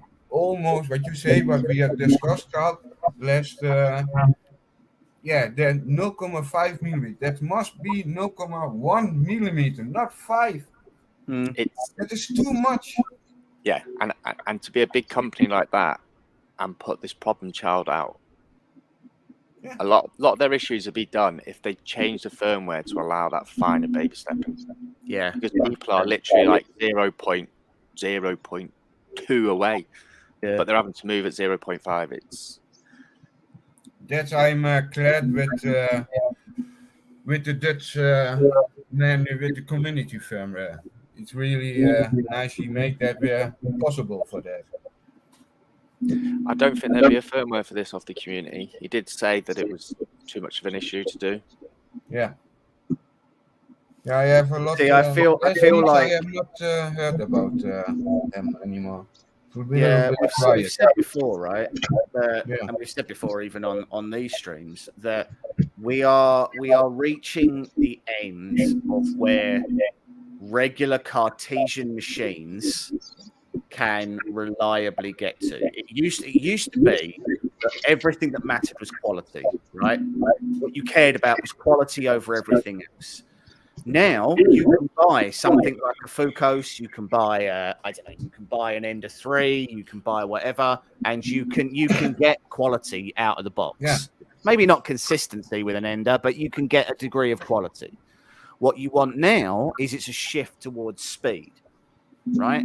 Yep. So we are really at, I feel like we've reached the limitations of where Cartesians can go in speed and quality, and we move to Core XY with the likes of the Ender 7, with the likes of the Vorons, with the likes of the Rail Core 2s and everything like that. I think we move into the realms of Core XY, and then the focus really is with the rise of resin. If you want quality, you go for a resin machine, and if you need that pin perfect, this is what I need this to be as good as if it came out injection molded.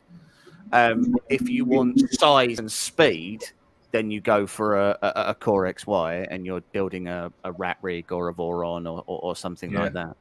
And I think that's where we're at in the sort of the life cycle of everything. Do you know what I mean? So FL Sun, they're looking at bringing out a 300 by 300 by 400 printer with Clipper pre-installed. Yes. So that looks like because the SR did so well, and it works with the Clipper. I think they're looking at going away from Marlin and all that sort of stuff, and just going for speed. You know. It'll be a Delta, but because they were talking about using an Orange Pi instead of a Raspberry Pi for cost. Yeah, that's a chip shortage issue, not a functionality one. But, so they're really struggling. Everybody's struggling at the moment to get Pis. And the thing is it doesn't matter how many Pis you buy, you never get a discount. The cost is the cost. Yeah. So if you buy one or you buy 500. Make any difference? You still pay exactly the same amount. Yeah, because I've ordered a 02, but I don't know how long that's going to be. 02? Is that one of the new little teeny tiny ones? You can see it works when you put Clipper on your printer, it's really fine. It's making difference. Nero actually did a video this week about it, and he ran Clipper on it, and it performed absolutely fine. And some of the that's insane, isn't it? And some of the functions on Octoprint were a bit too drain resources on it. It didn't keep going like a normal Raspberry Pi would. So I'm guessing it's kind of pick your add-ons that you want, but it's going to be a bit of a pain with some of them. Well, I think if you end up burning Clipper to it and not Octoprint, I don't think Octoprint on a Pi Zero is going to be something we're going to see anytime soon. That you can run. They'd have to. I feel like they'd have to do a branch, and they'd have to do a cut down version where you physically can't install half of the nonsense. Like you can't do webcam stuff. Yeah, it needs to be like a light Spaghetti Detective or anything like that. Like it literally. Well, you can only use the Pi cameras. Right. Yeah, that's. Yeah, I don't know. I mean, it's interesting. Really neutral. Pardon? 13 it's really interesting, and I mean, running Clipper on a Pi Zero, like. Yeah, I have him on the Pi 3 Plus.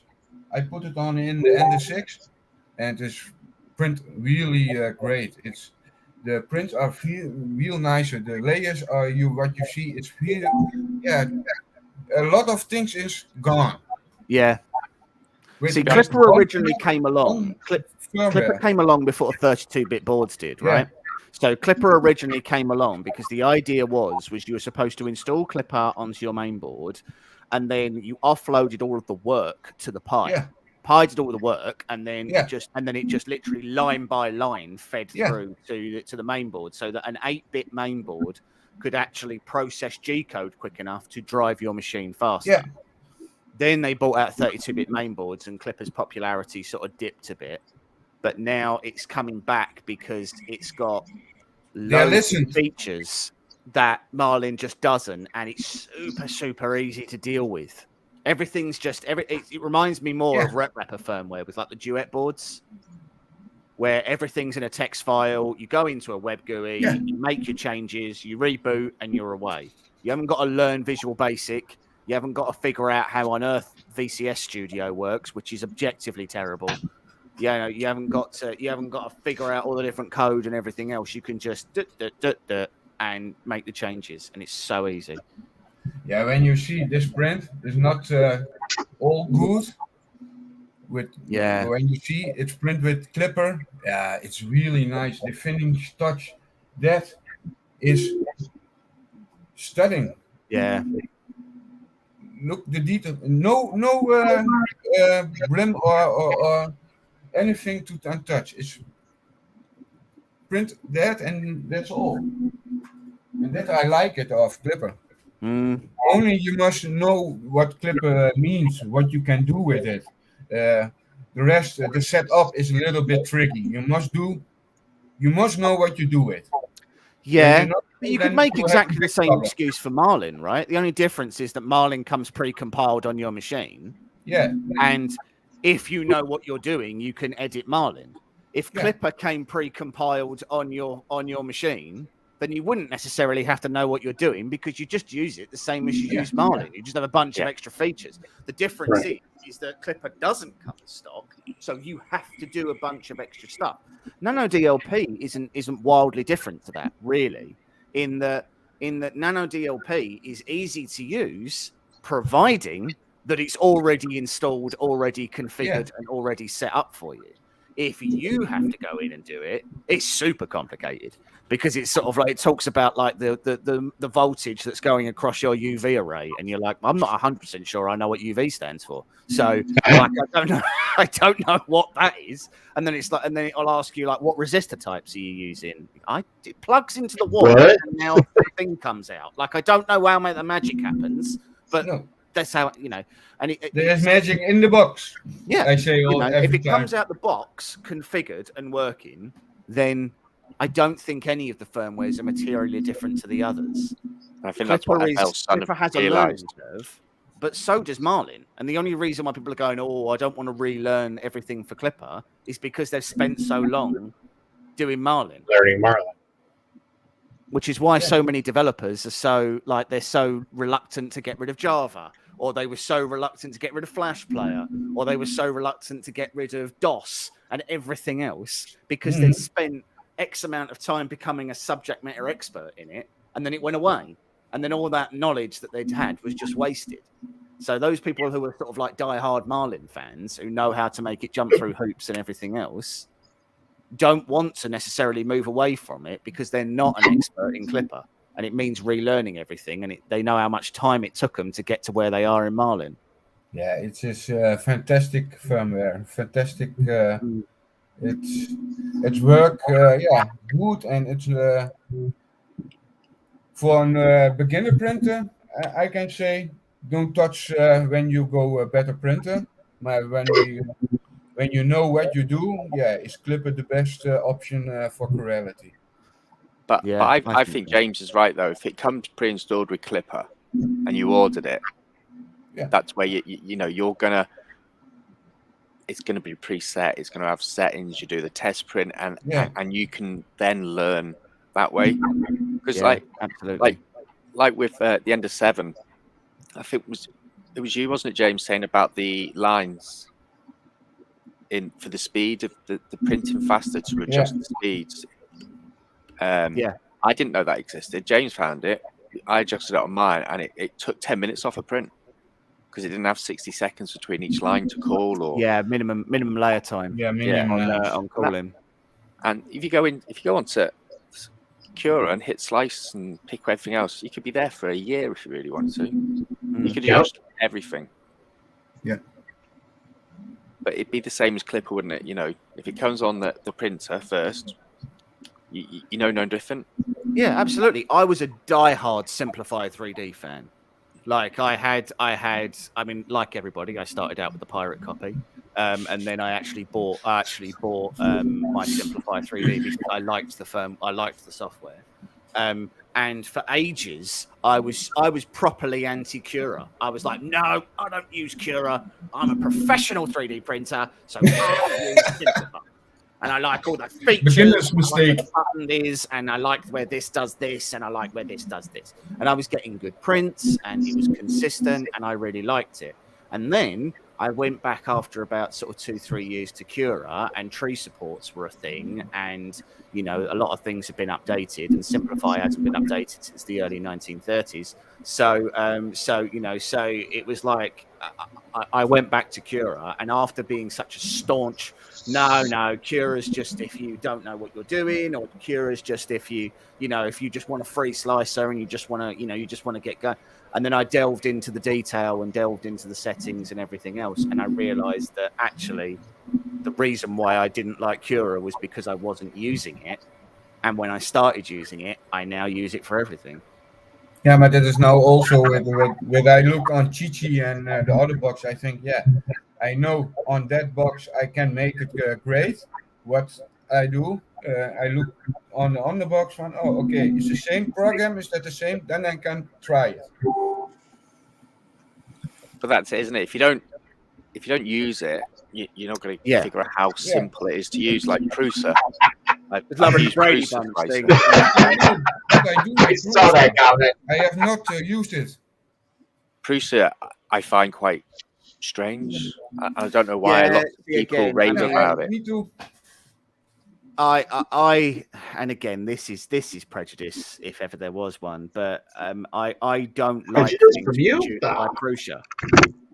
I genuinely think he could do a crap in a box, put a Prusa sticker on it, and people would go, "Oh, some people can poo, but only I can Prusa poo." Mr. Henry, you know what I mean? Like this. I'm the only one who's got a Joseph poo. How are you? Hey, Henry. Morning. Hey. Your stuff is super slow. I don't know why I'm so slow. I'm like lagging. Must be a Mac user. I don't think so. Damn. Let me It's see. weird because we can hear your audio perfectly. It's just your camera that's glitching. Yeah. Yeah. Camera's bugging out. Did you try restarting? I'm back. Is it better? That's better. Yeah, that's better. There we go. Much better. Yeah. Yeah.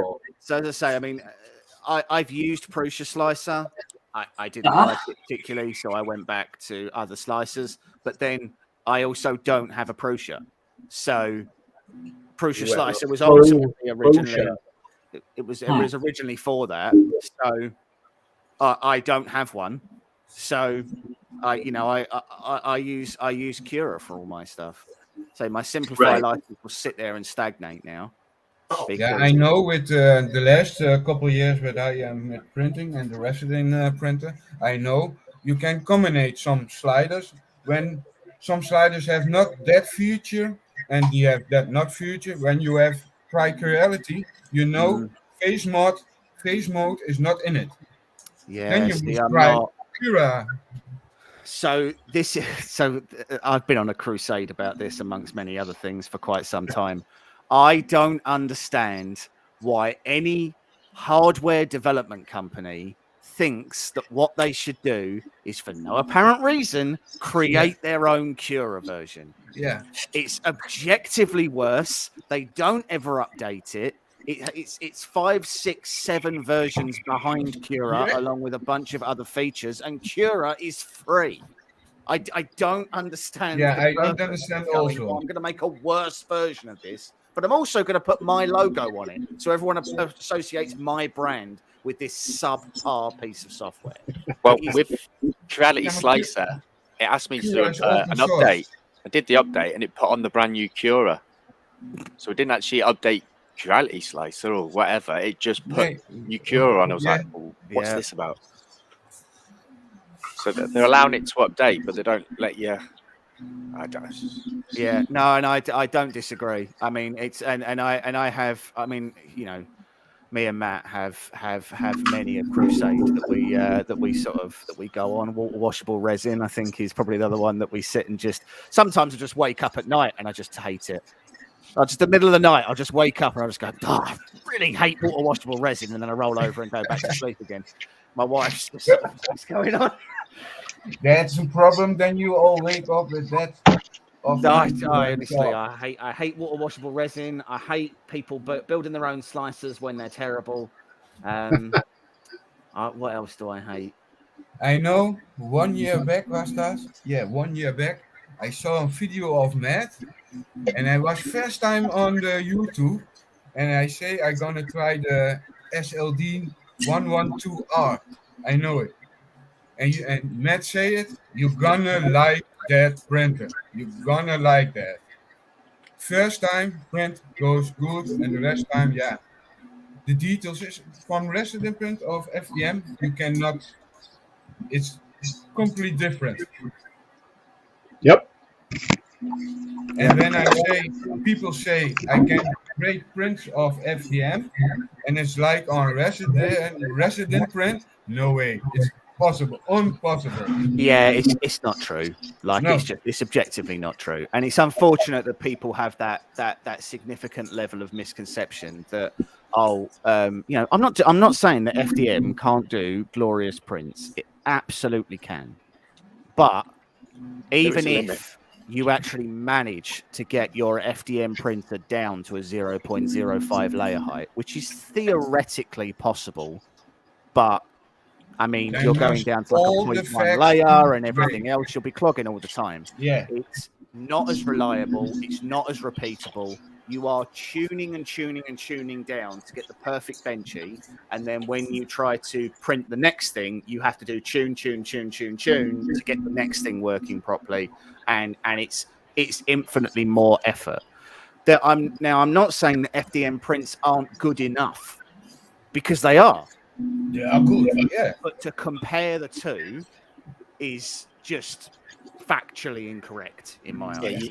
You can't. I sent James and Matt the Pokemon I did yesterday, and I printed that on my Focus actually, and I thought it looked quite good. In comparison with the resin print, it looks like a piece of shit, really, off FDM.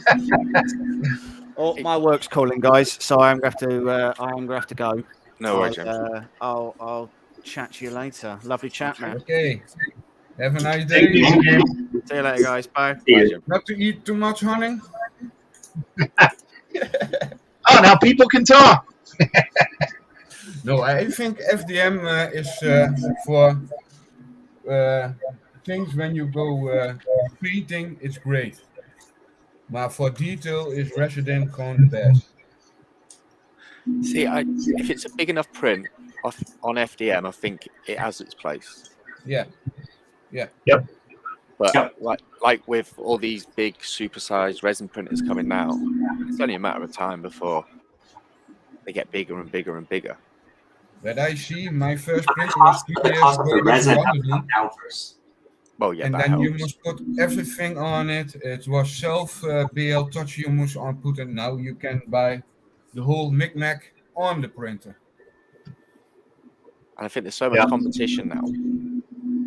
Yeah, there it's is. like big competition. And it's only some companies are a little bit stupid on to go in it. When I see Creality now, every 6 months comes a new printer. Almost. Yeah, basically. Yeah. They need to retire a few. It's like a telephone. Yeah, like the under 3s. Yeah. There's no place for them anymore. There isn't, especially when you got like the Ender 3 S1 coming out next month. Yeah. The dumbest Why? thing. What's the difference? Don't- Isn't that only the direct drive difference? Direct only drive, the it's got direct CR drive Touch installed. Yeah. I mean, any of us can put a direct drive into a printer these days, right?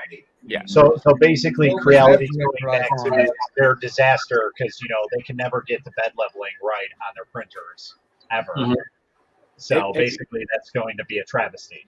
It'd be interesting to see what the price is because, like we've been talking about the Focus, that's the only thing it hasn't got is the BL Touch installed. Oh, I That's have the not. only difference. It's got direct drive So- already, so So all Yeah, of you like actually have For used a volcano also on it. what are you saying, Henry? I was saying, like, sorry, let me hold this closer. All of you have actually got a Focus, right, or Focus, or whatever you want to call it. Yeah. How do you like the printer? Great. It's good. Do Or you know what? It does what it says on the tin. Yeah. Yeah. Is it? It- It's a direct drive, right? It's a direct Yeah. drive. Okay. Volcano style hot end.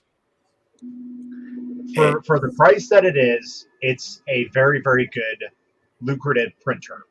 But Yeah. there's a lot that are coming out in that price range that are kind of like Right. strong arming it at this Yeah. point. So it had a Oh. little good go for a couple months there where it was like, that was the best bang for your buck if you were looking for something that was dual Z, direct drive, awesome hot ends, basically an all-in-one package minus auto bed leveling. That was the only thing that it was really missing to like seal the deal on it. And Yeah. right now, you have like the BQB1 that's similar priced. This the printer Genius. right here, this is the Mingda Magician X. That's similar priced. Those have auto bed leveling. At least I think the BQB1 does. Right. But this has direct drive. It is a Focus. It's the same exact printer. Yeah, It's it's the same same. design, just has auto leveling So, to an extent. Only so different the one- logo. the one- another question I have on the Focus, since it has a direct drive, because I've installed Hamera on my Ender 5 Plus because I print with ultra flexible TPU a lot. How does that able to print ultra flexible? I'm not talking about like the rubbery flexible, like the Shore 95 stuff. Those are easy, right? I'm talking But about I'm like talking Ninja about Flex. the Ninja Flex, exactly. The Hamera does it beautifully, but There's- can the there's been- Focus? There's been Do a you few want that to have see? printed really well with it. Yeah. But is that just normal TPU or like the Ninja? TPU 95A, the normal standard TPU. Yeah, that is standard. A lot of the printer can do that, but Ninja Flex, not Ninja every- Flex is also great. I'm gonna look for the piece. Mhm. If you join, on the groups on Facebook, Henry, if you have a go, join in there, I or I have, but I have a haven't mooch been. around. There's a few that have really pushed it to its limits. Okay. And I know that there's firmware out now for it that takes it to 150 millimeters a second. Oh, Jeez. does Fuku release those firmware or somebody develop it? Focus released theirs, and then there was another one. I can't think of his Mike's. I can't remember his surname. He did his own, and that seems Right. quite good. I've got that. Because the reason why I asked about the Fukus is because they're offering me one just to try it for free, and then I'm like, well, I got like a gazillion 3D printer. It's not the matter of I want a free 3D printer. I have too much printer. I have no space. Do you know what? in the Take house. it and give it away. Unbox Yeah, it. Exactly. maybe. Like Tripod did. He unboxed it live on YouTube. He did a Yeah. couple of prints, did some tests Yeah. for a couple of days, and gave it away to the winner. That's I might you're try quite it out again. I might just donate it to my school. Yep. You're quite fortunate, aren't you? You've got all the printers you want, and you've got all your resins you want, and you don't need any more. I don't need any more. I can find out the print. Normally, I print with the Focus with TPU with Ninja filament. Mhm. For GoPro camera for drones. Mm. This is great stuff to print on that. I have tried last week ABS on it Mhm. with no enclosure. Mhm. Now you can see how To now be honest, James did ABS the other week on his. Oh, wow. Okay. That Nice. I have made with ABS on the focus printer. Nice. A lot of the printer when printing ABS will warp. So Yeah. Well, that's what James said. As soon as the temperature went down at night, he said it started warping, but it happened on his artillery as well. Yeah. But they were Yeah. printing perfectly fine during the day. But as Yeah. soon as the temperature dropped at night a bit, it started Gotcha. warping. But I think you like it, and I think if you donated it to school, I think it would be a good place for it to go. Because Yeah.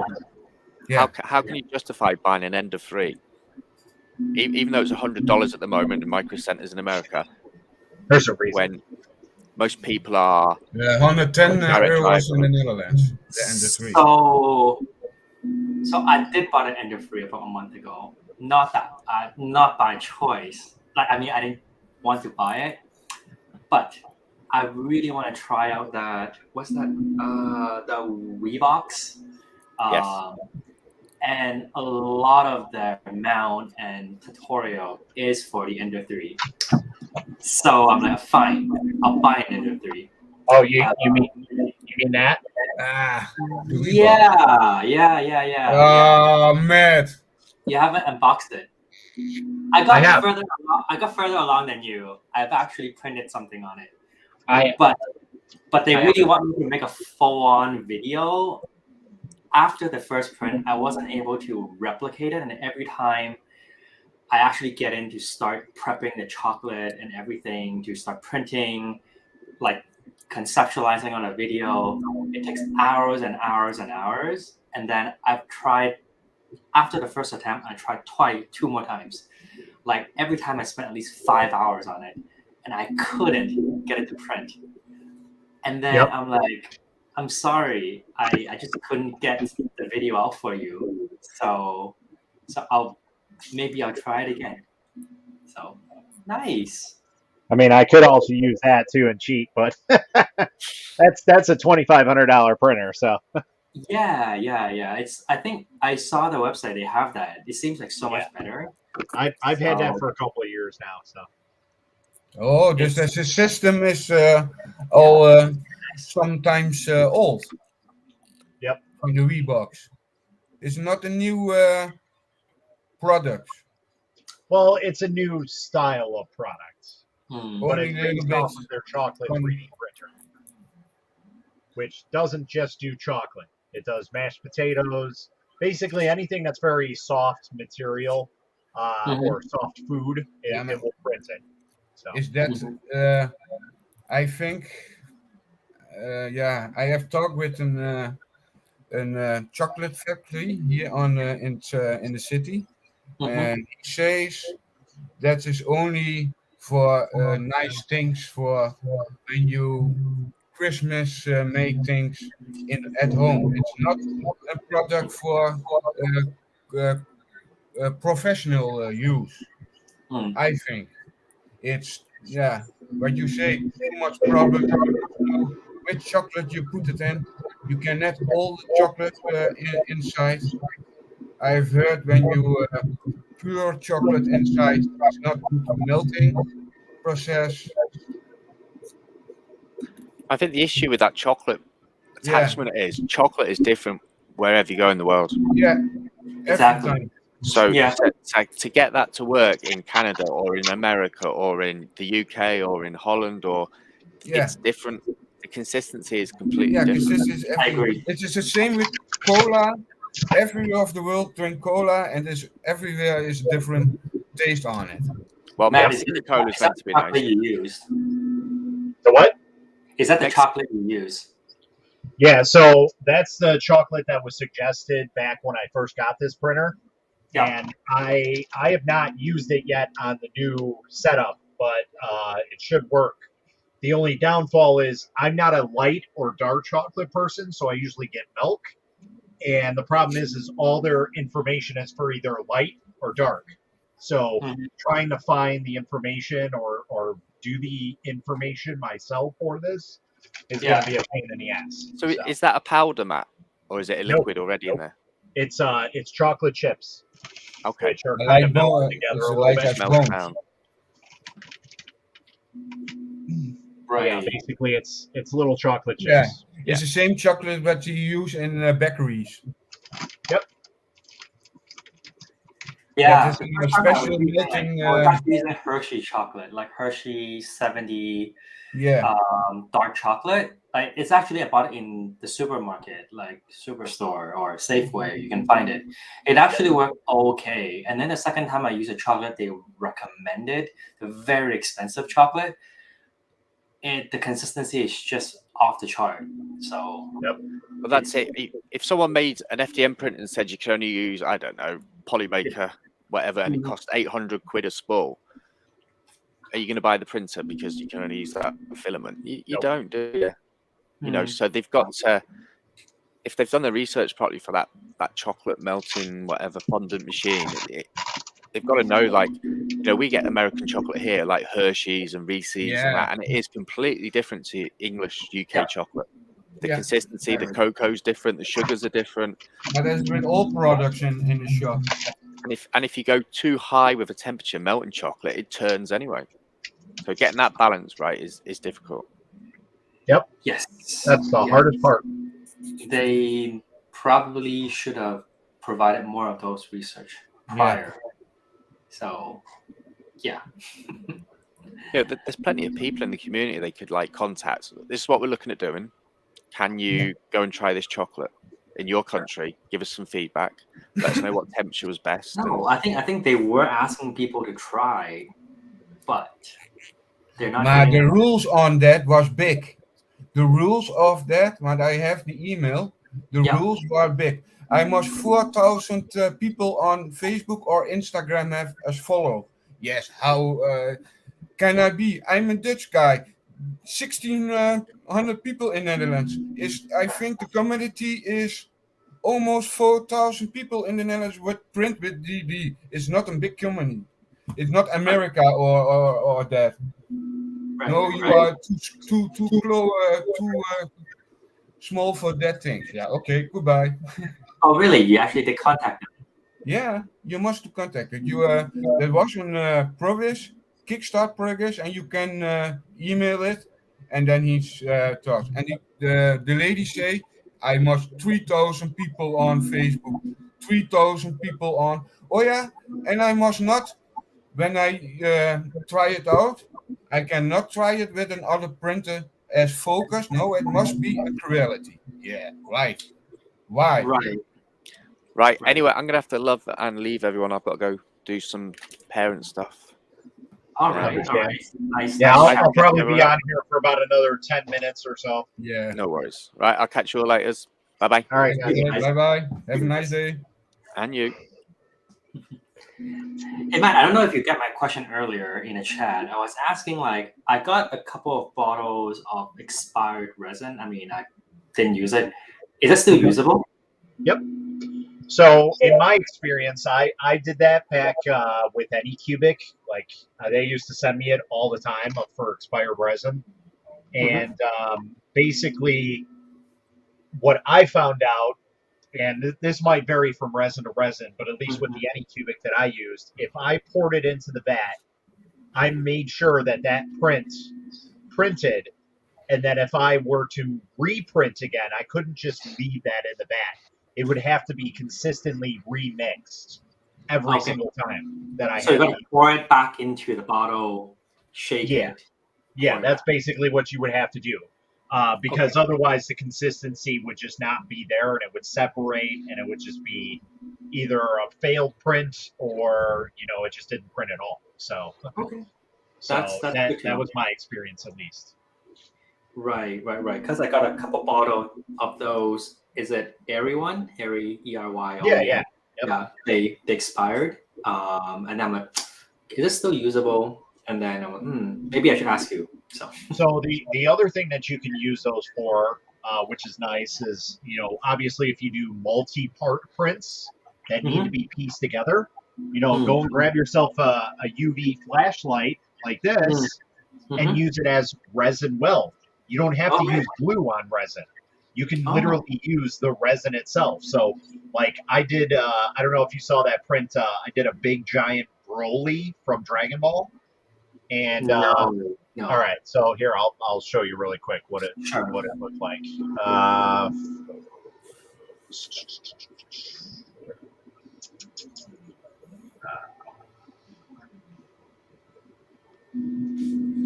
All right, so open that one.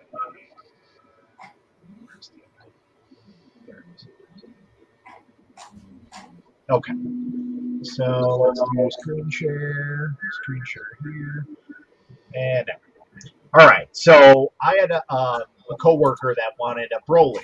Now I had never scaled up a model and printed Yeah, it. really I'd nice. never hollowed out a model and printed it.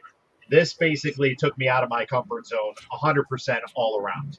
So not only did we hollow them out, we also chopped them up into 4 different pieces basically and scaled them up 500% or up to 500 millimeters. So pretty tall. He's like 20 or so inches, give or take. And basically, all I did was print him out, remove all the supports and everything, and I put him together. And then I took a brush, like a paintbrush, and I dipped it into the vat of the Mega, because that's where I printed it off of, and rubbed it on there and used the UV light to cure him. And this is the end result. And you can't really see like anywhere where I welded them together.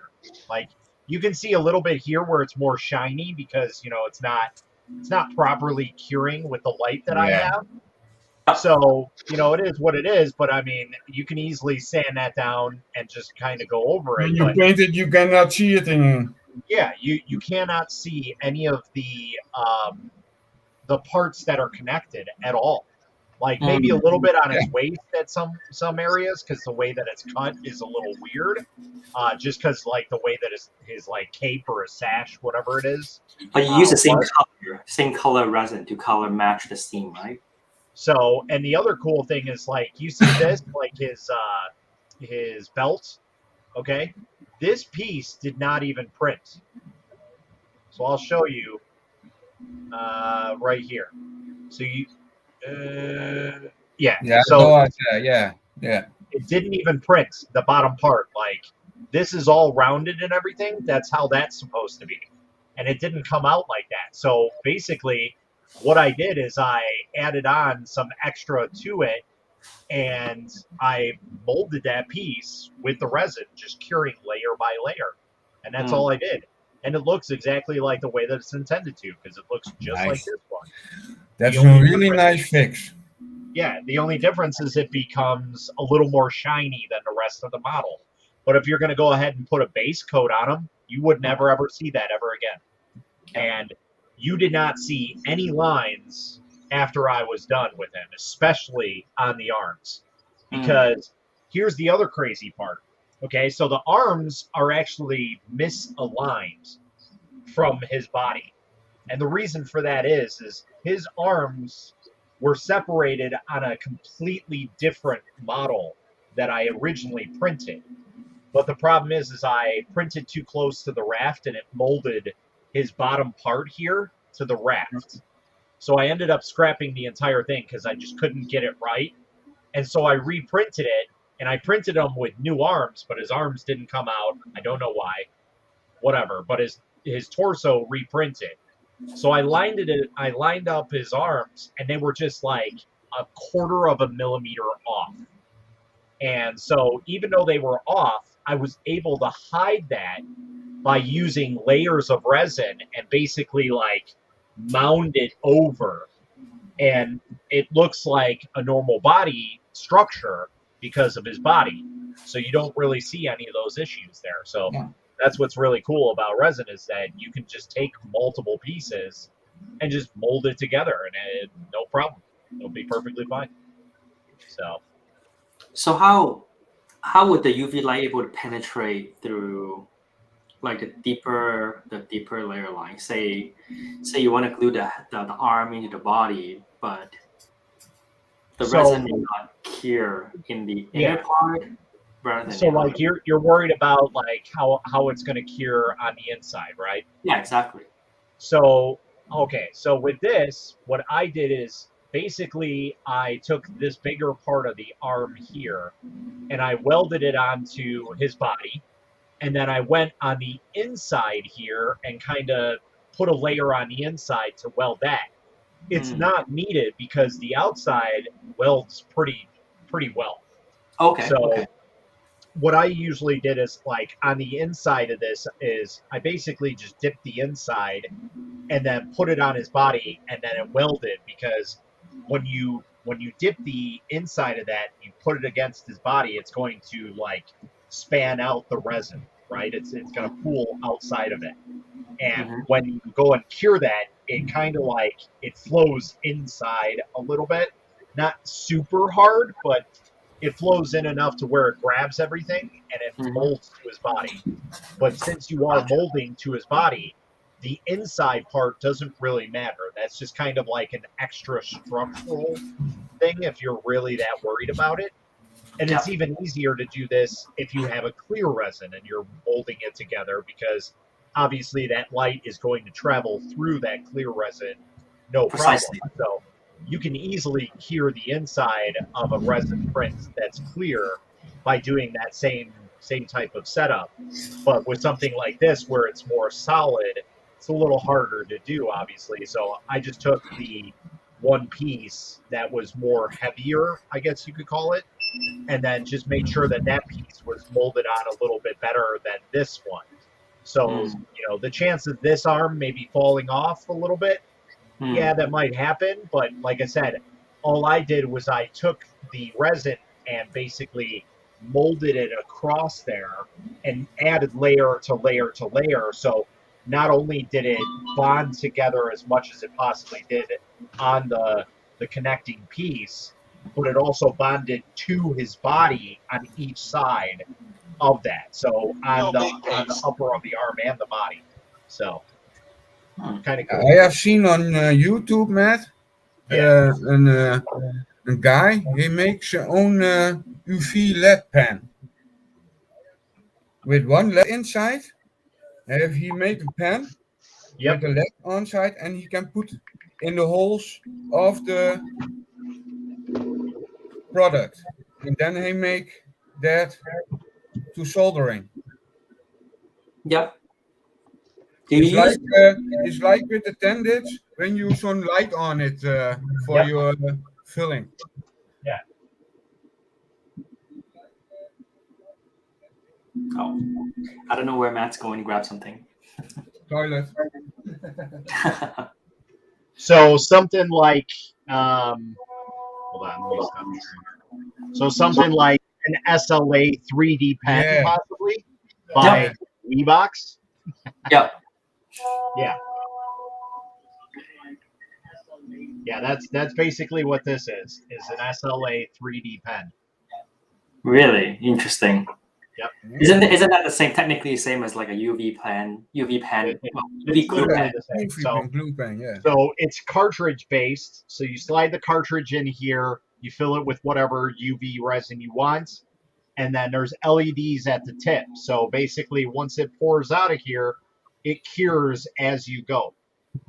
Oh, can you send me the link, Matt, from that? I don't think this product is available anywhere, to be honest. Yet.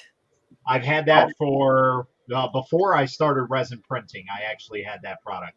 So, and I don't think it ever saw the light of day, to be honest. That's You unfortunate. can try and put it on back in the market. Yeah, I mean, I can see if I can find a link to it, but I don't believe you can buy that anywhere. It seems like they have released a lot of product that never saw the light of day. Yeah. When I soldering my parts, I make the 3D pen from filament. That's Right. really nice. For the suits what I make, yeah. Mm-hmm. Matt, looking at your Mega AK, it makes me really want to set it up. Yep. It's nice to have. I need one. I need one. I have one sitting outside my workshop, but I have no. Why isn't it in there? Well, I don't know because No room. no room. There is the Prusa right there, and then there's the. Oh, Bruce has got to go. Sorry. See ya. Yeah. I don't know, man. I Yeah. don't know, man. Prusa, I quite enjoy using Prusa. Yeah. Then you can the first Definitely giveaway. different. The Prusa. It's super fast. It's super fast. It's pretty good user experience. The sky over there, it's great. I mean, I like the sky. So, but I have a very small office. So I think I have like trying to clean out that shelf there. I see it right there. I don't know if I can fit the Mega, but if it can, great. If not, then I gotta find somewhere else. So let's see. In terms of usage wise, I believe you need 47-inch wide area. Yeah. What's the depth? What's the depth? What's the depth of it? Hold on. Yeah.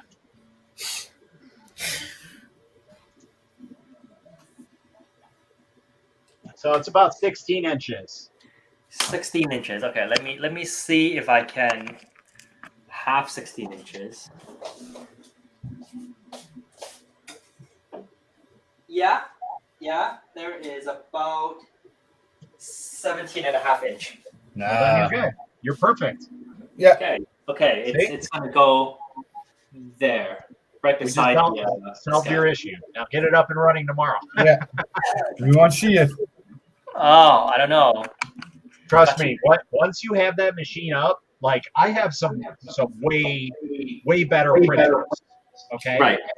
But with that, it's the fact that just because it's got the sheer size volume on that thing, I mean, it is just awesome. Like you can literally print anything you want. It is fantastic. That is true. That is And how true. much cost? What is the price of that printer?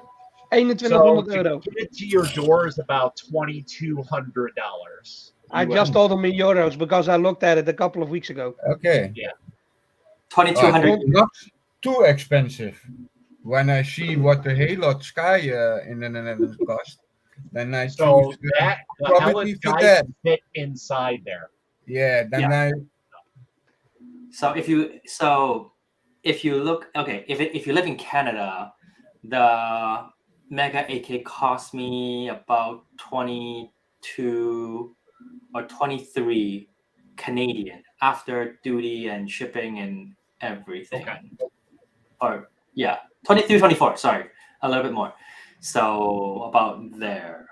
But I got the layer here, so I get like a few extra bottle of resin and film, etc., etc. So Right.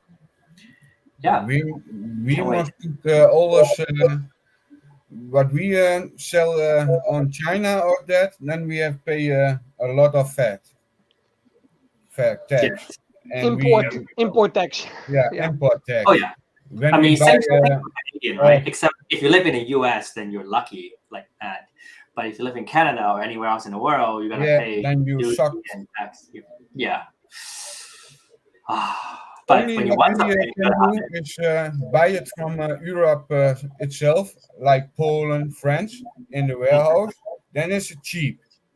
Oh, yeah. You know, when it's a new product, it's come or But they usually or ship China. it through from the sea to those warehouses. Yeah. But given the current logistic mayhem, that's gonna be hard for a little while. So I found one for 2,000 euros, exclusive without shipping cost. So Yeah, no, and this website is in the Netherlands, so it's gonna be about 750. no, that's inclusive tax. So Okay. 2,000 and maybe 25 euros shipping cost. No, that like can everything, be- Because it's- everything. Yeah, everything total. Yeah, so Okay. 2,000, I mean, that's 2,500. reasonable. That's a similar price if you can convert it back to Canadian. That's like 24, 25. That's roughly the same. So yeah, but big printer require big responsibility. Bigger mistakes cost No, more. no. Cost more. That's way more. Big, Yeah. bigger mistakes. Case in point. Yeah. So at least for me, that's why I have like 3 sizes: a super small one, a medium-sized one, and potentially the big one sitting there when it gets there. And a CNC. I love this thing. Yes. I know Yeah. for me, for Failure. myself, Nice. I know when I get that 8K from Sonic, then I put the Ender 6 gun. Then Right. leave the room. So I have a question about like the 8K. So technically, the Mega 8K is not the same as the resolution is not the same as the Mini 8K, because what they claim, the Mini 8K you can achieve up to 30 22. 32 22 for the Oh, mini 22. 8K. Okay. Yeah. 22. So that is like layer height, right? So the 22 Yeah. micron. That is So correct. yeah. So, but my question is, technically, even for the Sky or other printer, you can technically squeeze it down to like 22 or 10 micron in the slicer. How is that different? So that's layer height. So that's a Yes. little different than what. So micron is based off of the resolution of the screen, Right. whereas what you're talking about is layer height. That's something completely different. They're kind of like hand in hand. They're both in terms of detail wise. Yeah. But they do have their different places. So it's like if I were to take, I don't know, let's say my old Wii box that's an RGB screen, I can get that down to 3 millimeters for the layer height, or 0.30 millimeters, whatever it is in a slicer. And I can probably produce similar results to these monochrome on 0.50 millimeters. So it's when it comes down to the resolution, it's how it's displayed, I guess, over it. Yeah. So it's like, how can I better explain this? It's like it's kind of like seeing a painting. Okay, like if you were standing 10 feet away from a printer, you could, or a painting, you can still see that painting and know what it is. But once you start getting closer and closer, aka the microns getting smaller and smaller, you can see the finer details in it. Whereas like the layer height is the same type of setup, but you can only go so far with it. So like even if you were able to go down to 0.010, which is 0.10 or whatever, which is like the lowest you can possibly go on a resin printer. So going back to the whole painting, if you were at like 22 microns, you would be standing, let's say, a foot away from that painting, so you can see every little detail on the painting. With the layer height, you mean like the pixel, like on the painting? Yeah, that's the pixels. So whereas layer height is more like detail on like how fine those pixels are. That's basically the difference between those two type of things. They have similar like results, right? But they can only go so far. So most of these machines that you see nowadays that are monochrome only go down to 0.3. So with that, it'd be like as if you were standing 5 feet away from, or 3 feet away from the painting. You can still see those details, but they're not as fine as the microns show you. So kind of the best way that I can think about explaining it to somebody. I should look into it, because it's kind of, the concept of it is kind of confusing. Yeah. Where but also advertise it differently versus what I see it in the slicer. So so the other thing about that is when you start changing those layer heights to make a finer detailed print, you are also double, if not tripling, your printing time. So That's right. that That's right. that basically makes it go much slower and make sure that everything is set before it goes, and that's basically how it is. And that's kind of how Frozen has their stock profile set up for the Mega. So you can use that, but just know that to print a full build volume, it takes 64 hours to print that, which is insanely long. Yeah. So I made a profile on the group and I released it out, and it's a speed profile, and that's basically all I use on this thing now. Mm-hmm. And it cut the print time. So I did a 64 millimeter print, height wise, and I went from the stock settings, which had it at about 11 hours and some change, to 4.5 hours.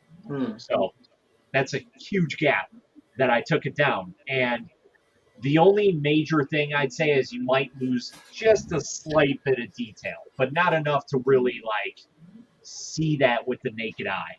If you had like a macro lens on a camera, you might see that type of stuff, but most of the time people aren't doing super detailed prints on this. Usually that's left for smaller printers, to be honest. Right. So, yeah, so like that's sort of like when Frozen released the mini AK, and then I have the Mega AK, I'm like, do I really need the mini AK? So that's something I kind of fight with everybody about when we get into the whole 4K resolution on the smaller printers, at least, not on the medium size. The medium size needs it. So the microns basically are based off of the screen size and how big or how small the pixels are. Yeah. And so when you get to the 4K smaller printers, they're usually 35 and 31 UM. So something like that, like the Mono X. Yeah. So like the regular printers, I think they print at 47, if I'm not mistaken, the 2K printers, the smaller ones at least. So with that being said, you're not going to really notice that detail. That's going to boil down to the actual print that you are doing, which most of the people that are going to be showing off these printers are going to be showing off prints from like Thingiverse, like, oh, I like this print because it's super detailed. And okay, that goes to the difference between like somebody who's designed something for a week compared to somebody that's designed something for 6 months. There's going to be a huge difference in detail to that 6 months one because they went through and they pinpointed all the finer details. So that's like where for that example, it's like a cat, right, versus like the Tenjin. Exactly. Right? That's where that's going to boil down to, and people don't understand that because what they do is they kind of deceive people and they utilize macro lenses to show off like major details. Well, yeah, anything's going to show that off. And then to top it off, like I basically had an out with this guy with the Elegoo Mars 4K printer, and he's like, this is so great, it's super awesome. And then he shows the prints versus his Mars 2, and you can clearly see that it's underexposed. But people aren't going to notice that because they're fixated on that 4K marketing, and they're just all about that. And that's the problem that I have with it. Like, my reviews on 4K printers are just they're okay because I'm not printing anything exponentially detailed on those prints. Now I'm slowly getting to that point, but that's where it's going to boil down to. So do people need the 8K resolution on a printer that small? Absolutely not. It's literally it's a marketing strategy. It's invisible for your eyes. 8K is also invisible for your eyes. Yeah, exactly. We cannot see 4K. Yeah, the naked eye is not going to see anything detailed below 2K. Yeah. And that's even a debatable topic at that. I don't think the naked eye can even see 2K resolution. We're just seeing what we think is 2K resolution, in my opinion. Yeah. But I'm not going to get into the whole, the details about that. So, right. But yeah, that is it great that that's coming out? Yeah, that is, because it's a complete game changer for the community. much like the Mega 8K. Like they dropped a bombshell on the community. They're doing the same thing with the mini 8K, because not only is it not going to be a mini, like it's not going to be a small machine anymore. It's No, it is not a mini anymore. It's comparable to the Mighty, like in size. So It's the same they're as the Halo. changing. It's also not light. Yeah, it's basically like the automotive industry where like trucks became small, and then just out of nowhere somebody made a big truck and they were like, all right, now we just got to make all our trucks big now. Yeah. And that's the standard now. Frozen's basically doing that with small printers. They're not going to be small printers anymore because they're slightly larger machine or larger LCDs, so they make a bigger printer all around. So they're going to disrupt the market in terms of, you know, what you get with the printer itself, and you know, the resolution is just kind of an additive bonus.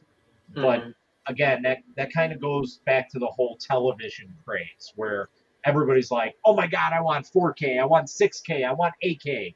Yeah, that's great, but nobody broadcasts that in those resolutions. Now they might just hit 4K. I don't know. I don't really watch TV all that much. But at the time, I think you might be able to get like Blu-ray or 4K. Yeah, like Blu-ray the color correction is a little bit better, and it's the lines. Yeah, I think So- 4K is only software. Right, and that's the same argument. It's literally the same exact thing with this, with the whole 2K, then 4K, then 8K. It's a minute thing at the moment because, like I said, it's going to boil down to what you're printing. If I went and I took this model that I printed on a 2K resolution printer and I went and I put it on a 4K resolution, I'm not going to see any major improvements on it because this was off a Thingiverse. It's only going to be as good as what the person intended it. And make it. Yeah. Is it also depending on your anti-alias setting and all that? So, Right, and that goes into a whole other options. Like there's so many different alleys that you can lead people down, and that's what's so deceiving about like people on these YouTube channels that are just like, it's the greatest thing ever. Well, yeah, I understand where you're coming from, but where is your backup, your logic to say that? Like all I'm seeing is a 2K model that looks not that great. Like it's not tuned. Like you're maybe a couple point, like 4 seconds off of what you're actually should be printing that at, to something that's properly tuned at a 4K resolution. It's the same model and it makes it look like shit. Like that's the same thing. I can do that on any printer. I can do this, like this resin that I'm printing at is at 2 seconds. That's a pretty good resolution that I'm printing it at, or print time. But if I were to take it down to 1.8 and I say, oh my God, I've improved these settings by just swapping out to a 4K screen, I can literally market that as that, and people would eat it alive because it's the whole 4K thing. Like it's the same thing with the TVs. It's the exact same thing. There's no difference. And I think also with 4K, and when you look to printers with 2.4K or mono printing, I think how more details you put in it for the 4K, for the layer, how faster you broke the printer, how faster you must put a new screen in it. Yep. My opinion is you can searching for a nice look print, and you save the money on the screen and that also. When I see a lot of people, they print 2-3 months on 4K full out, and he say, yeah, my screen is broken. Yeah, why? You have print everything on the full settings. Then you break fast the printer. You must know, and else the resume printer have a date. You can make so many prints, then you must change the screen. And that is what the people not think about that things. Well, Yeah, that the also same comes thing. down to like I saw this like one YouTube video. They're saying like some people were like always using like 40-second bottom like the first layer time or like bottom layer time, and I'm like 40-second on a mono screen it's too long. Like technically you just need like around 18 or 20 or 25. If you Yep. do 40, then you're literally damaging the screen Yeah, every single time. So So to it's bring that point up, projecting on the screen. It's laser. yeah. yeah. So to bring that point up, it's funny that you mentioned that because Mhm. here I am trying to help this guy out with some printers, and he's having some just weird variable issues. I've never had someone have these issues where one day it'll be printing perfectly fine, and the next it's just like a disaster, one right after the other, and then just out of the blue it starts printing again. Like I have no idea what's going on, and it's two different machines even. So he decided to go above and beyond my help, which I'll be honest, I don't consider myself a professional, but I mean, I have quite a few printers. I've been doing this for a little while. I kind of think I know what I'm doing.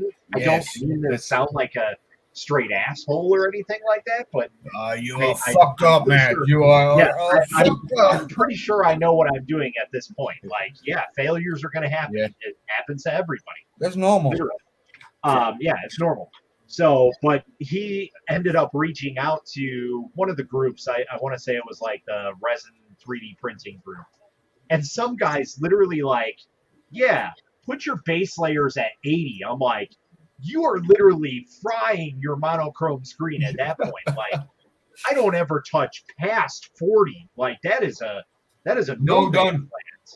Like that's almost never. There's only one resin that I printed past 40, and that's because it's a glow in the dark resin, which is right out there, and the settings require it at one base layer at 75 seconds, and that's Wow. it. So it's just one layer at 75 seconds, and it super cures, which is insane. And so I tweaked it even a little bit, and I'm like, this sounds wrong to me. So I tweaked it, and sure enough, I got it down to 45 and perfectly fine, no problems. I didn't go past any lower than that, but still, like people just need to understand what they're doing to their printer because it's not only the LCD that you're cooking your LEDs. Like those LEDs do have a lifespan on them, so it's not like lights last forever. They do go bad. So They do. So you gotta take care of your printers. I mean, the one thing it's like you don't want to fry your screen and then you gotta replace it because it seems like a very complicated. Well, it could be very simple, but it's a very cumbersome process to replace your screen. So the longer you can keep the longevity of the life of your screen, the better. Because I don't want to switch screen every 5 months. Hopefully, I can use my printer for an entire year or two before I can buy a new one and then sell my current one. Okay, I'm honestly the first printer what I have, the resin printer, the LD00R, the first one from Quality. I cook it in 1 year. Was cook it, but that is my mistake. I have put everything full out, and I know when I put this thing full out, I know it's not 3 months cleaning day. No, then it's a 2 weeks cleaning day. Yeah. The people think everything with products.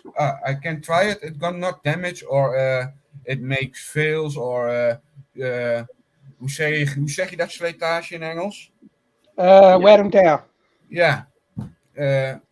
That all stuff. Yeah, then I think a car goes every year in Netherlands to the garage to check all the stuff is good.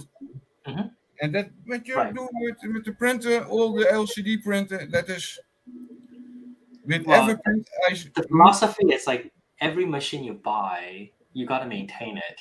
Yeah. Like no matter it's a Creality machine, a Prusa, or any machine, Fuku or whatever, like there will be parts on the printer, whether it's FDM or resin, for you got to upkeep and you just gotta Yeah. do it, like the wheels or Yeah. cleaning the vat or emptying the vat, etc., etc. You just gotta do it. The machine is not gonna run by itself No. Exactly. top shape like Yeah. without maintenance. That's After something the people have to after understand. after a year printing on my Ender 3 Pro, I had to change out the wheels because they were Yeah, it's completely sucked in. torn. Yeah, Yeah, the wheels got getting cracked and everything. Changed out the bottom tube, cleaned everything out, Yeah. switched out the fans because the bearings from the fans were almost done. Because every time I start the printer, you can hear the fan go woo. I have to tap it because then it turns normal, and I was too lazy to change it out. Yeah, me too. I know that problems. Yep. But I did. I must say, like the more time you spend on regularly doing like small maintenance on your machine, the Mhm. less likely that you'll have to do big fixes on the machine. Yeah, Yes. that's true. Yep. Right. Like every time on all my Creality machine, like the FDM one, they have these wheels. Like I would clean them because after it runs for so long, Yeah. like these Delrin wheel will create like these black stuff that wraps around the Yeah. wheel. And I'm like, I just gotta clean them almost every time or every other print. Yeah. So that it won't build up. So Yeah, I do remember- it also, Yeah. especially underneath the bed because all the weight Exactly. from the filament is on there. Yeah. Yeah, Remember, so- Matt, I was telling you that I bought an Ender 3 like a month ago for like that Weebox thing. I bought it secondhand from a guy. Like he said the Ender 3 is perfectly fine. When I went to check it, it was like the entire print head is completely gunked up because after the first print, his nozzle, he put it together by the way, the nozzle leaked, all the plastic wrapped around the hot end. I'm like, oh shit, that's like really fucked up. And then You and have I'm like, tied okay. the knot on. Yeah, By the like first not time. cheaper. Yeah, that's fine. And then after I brought it home, I checked the wheel. The wheel is wrapped around with all the gunk. He never cleaned it. I'm like, man, like no wonder you have to sell it. Like it's not a hard fix. It's just luckily I don't have to use that hot end. But even so, I'm gonna script that Ender 3 apart. I bought an Ender from somebody else because that thing wasn't running right. So I Yeah. bought it for cheap. Took me Oh, 3 yeah. months, and after 3 months, I was done with the thing. So I gave it to my cousin and told him, there's a couple of things, and I gave him some spare parts, and I didn't have any time anymore to fix it up because I was starting a new job and switching out my rooms and cleaning my other one, and I was like, you know what? Take my printer. This is what is wrong with it, and try to fix it. And he fixed it in 3 days, I think. It was here on the shelf for 3 months. The thing was a major problem. When the guy bought it brand new, all the rollers were cracked, straight out of the box, all of them. So I had to change them out, all of them. That's the problem of Creality. Creality have not good checkups. Not good checkups. I have yesterday, I do some payment jobs for TomTop. And then he sent the printers yesterday and the 6 almost cracked. The plates are cracked. Yeah, that is a big problem by Creality. That is. It's the same with my original Ender that I bought, my first one, the Ender 3 Pro. Matt know all the problems when I started with this printer, because this was my first printer that I got. Straight out of the box, the bed was bent. And you learn a lot from fixing these mistakes for sure. Yeah, exactly. That's one good thing that comes out of it when you buy a cheap printer like an Ender. Yeah, you can buy a cheap printer.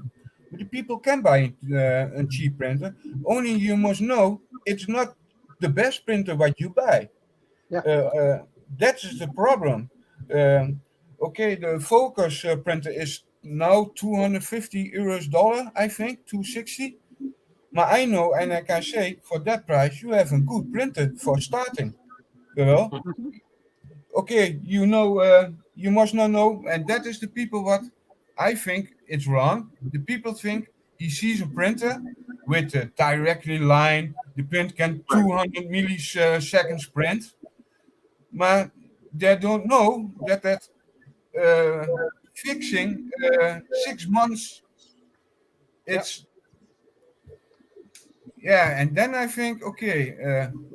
So what I did was That is my problem. I have only 3 things what I do on the printer, what I think it's good. That is the fan I make on the fan on it. Yeah. The rest is standard, and then the printer can 3 years or 6 year printing. Well, I mean, I don't know. Like the Ender 3 could be too economical to provide like a good out of box experience. Yeah, Like I have to go up the tiers of like what, like the CR6 SE maybe, like the CR10 maybe. That is a printer out of I the need to box. get a CR10 because I need to get a bigger printer. I'm at that spot now that I want to make bigger prints, and I don't want to cut all the prints with all the gluing stuff. But Vincent, like you have to understand, like even if you get up to like the CR10 or the CR6, or like it doesn't mean that out of the box it's 100%. No, like definitely free, not. right? No way. There's just got to be always like small little things that you need to fix. It may not be a big problem, but it could be still going to be like a small problem. Yeah, I know. I had it with my Ender 3 out of the box. The bed was bent, so and Matt know that problem because he helped me out, and because that was my first printer. And the thing I did, I couldn't wait. I wanted to print, so what I did was hold on, in the keuken. Kom maar aan. Yeah. So what I did was grab the mirror somewhere out of the shelf and bought special glue, glued the mirror on the bed, and it's been printing for the past 2 years now. Never had any issues. The only thing with the mirror is let it cool down before you peel off, because otherwise you will crack the mirror. Yeah. Oh, I see. That That's is one thing you really need to problems by people. They print and they think it's finished. Oh, I cannot. Yeah. And you will crack it. Yeah, this. Yeah. I have to wait 30 minutes to cool down, and it plops. Yeah. Off. You can grab it off like this without a scraper. But you know, a good trick to that is you take out your glass bag, put it on a piece of marble or somewhere cold. That will accelerate the cooling process by a lot. And then after a couple of minutes. My problem was I glued it on, so I cannot get it off. So if I want to replace it, I have to scrape it off, or I have to replace the whole bed because I used a special epoxy glue to glue the thing on. I couldn't wait anymore. I was like, I need to do it. Glue it on and start printing, and it's running for the past 2 years. So nice. Look, I put nothing on the plate, no spray or glue or nothing. Okay. I print it and I wait 20 minutes, then you can put it off. Then you have this. Then plot it so off. That is best. Okay, guys, I'm gonna go because my son brought some food for me. Alright, sir. Talk to you later. Bye. Bye. That actually gave me some reassurance of putting together the Focus machine. You know, seeing people actually have it working. There are 2 things where you must be on the Focus. There's only the bed leveling. This Focus is that Focus also print out of the box. Yeah. I have no problem at all. Only it's okay. Bed leveling is pretty easy. I mean, at this point, everybody knows how to that is. The leveling is good. No, I have tried now of the software from the Frenchman. Right. And the other firmware from the last week from another guy, the Robert or his name. And this printer can print 200 millimeter per second. This one. It's really fast and really nice. But this Benji is 200 millimeter per second print on the Focus. 200 on Focus? Yeah, really? 200. Oh, seriously? That's fast. Seriously. Wow. It was really fast. It was with 50 minutes done.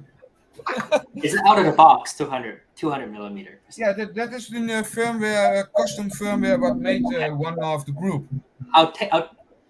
Is that custom firmware then? Yeah, that is the custom firmware.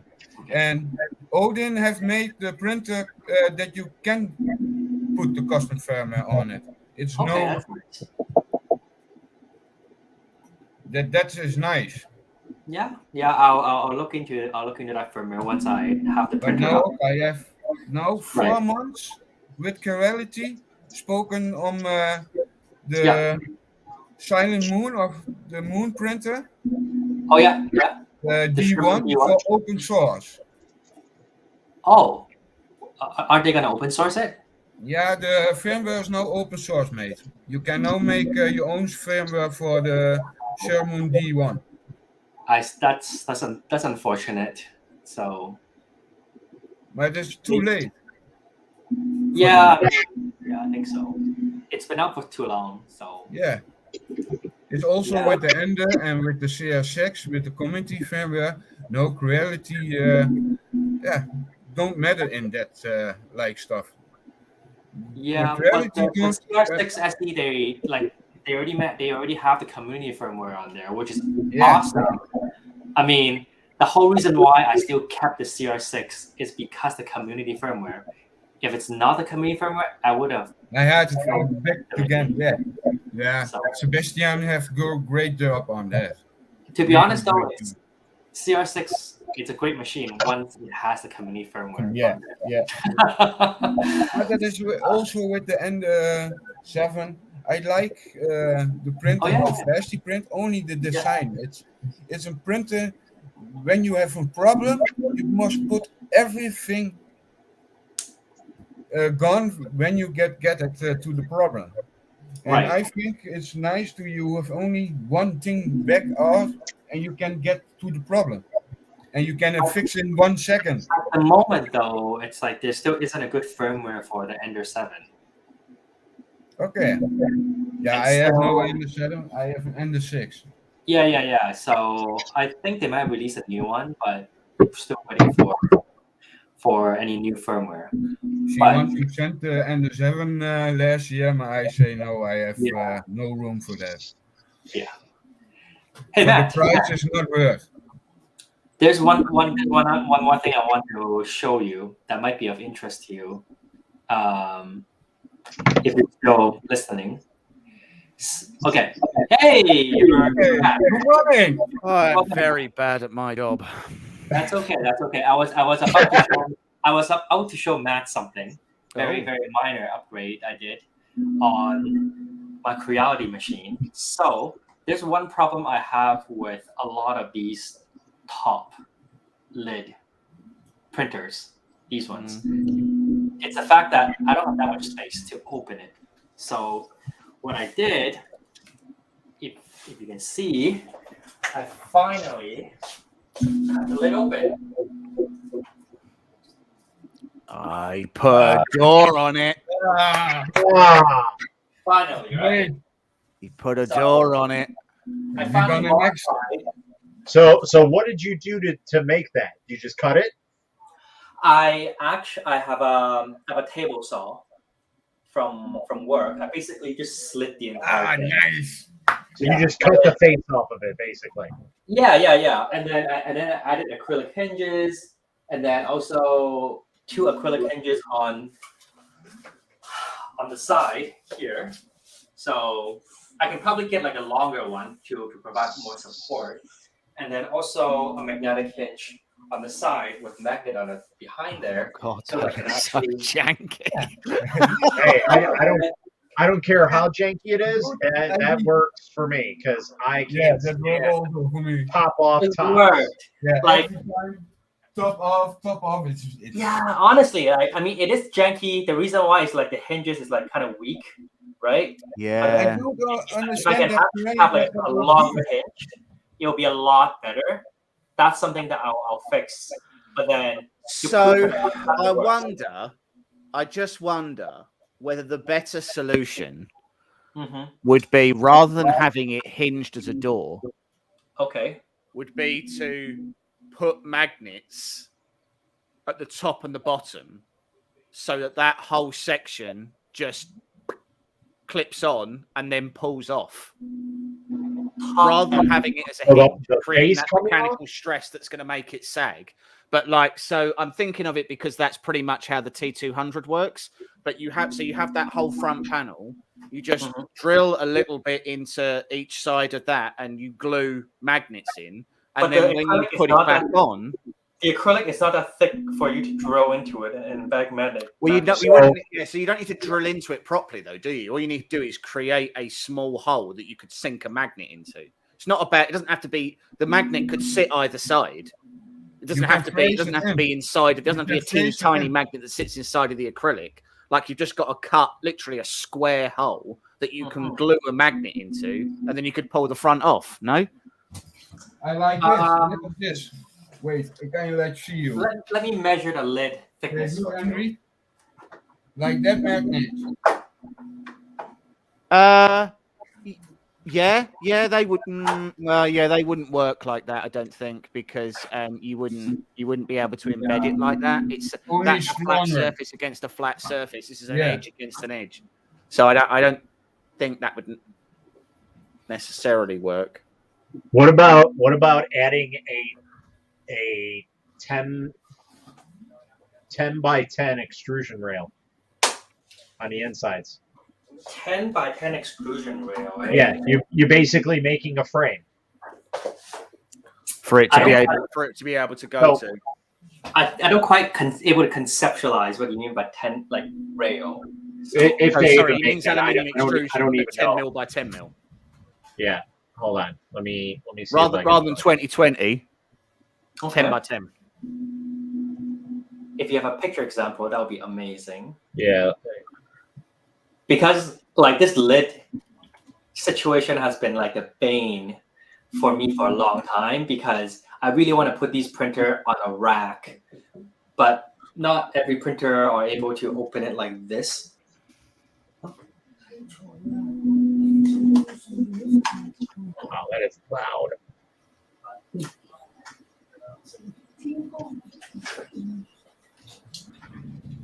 Oh, so yeah. So, 10.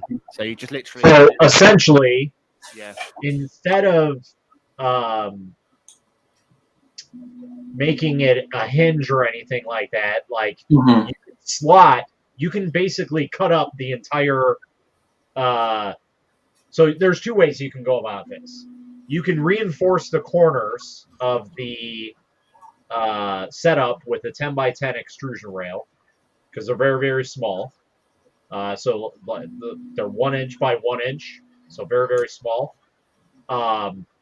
You can do that and frame up the corners, or you can do basically make your own hood and cut up that hood entirely and slot it in the rail system.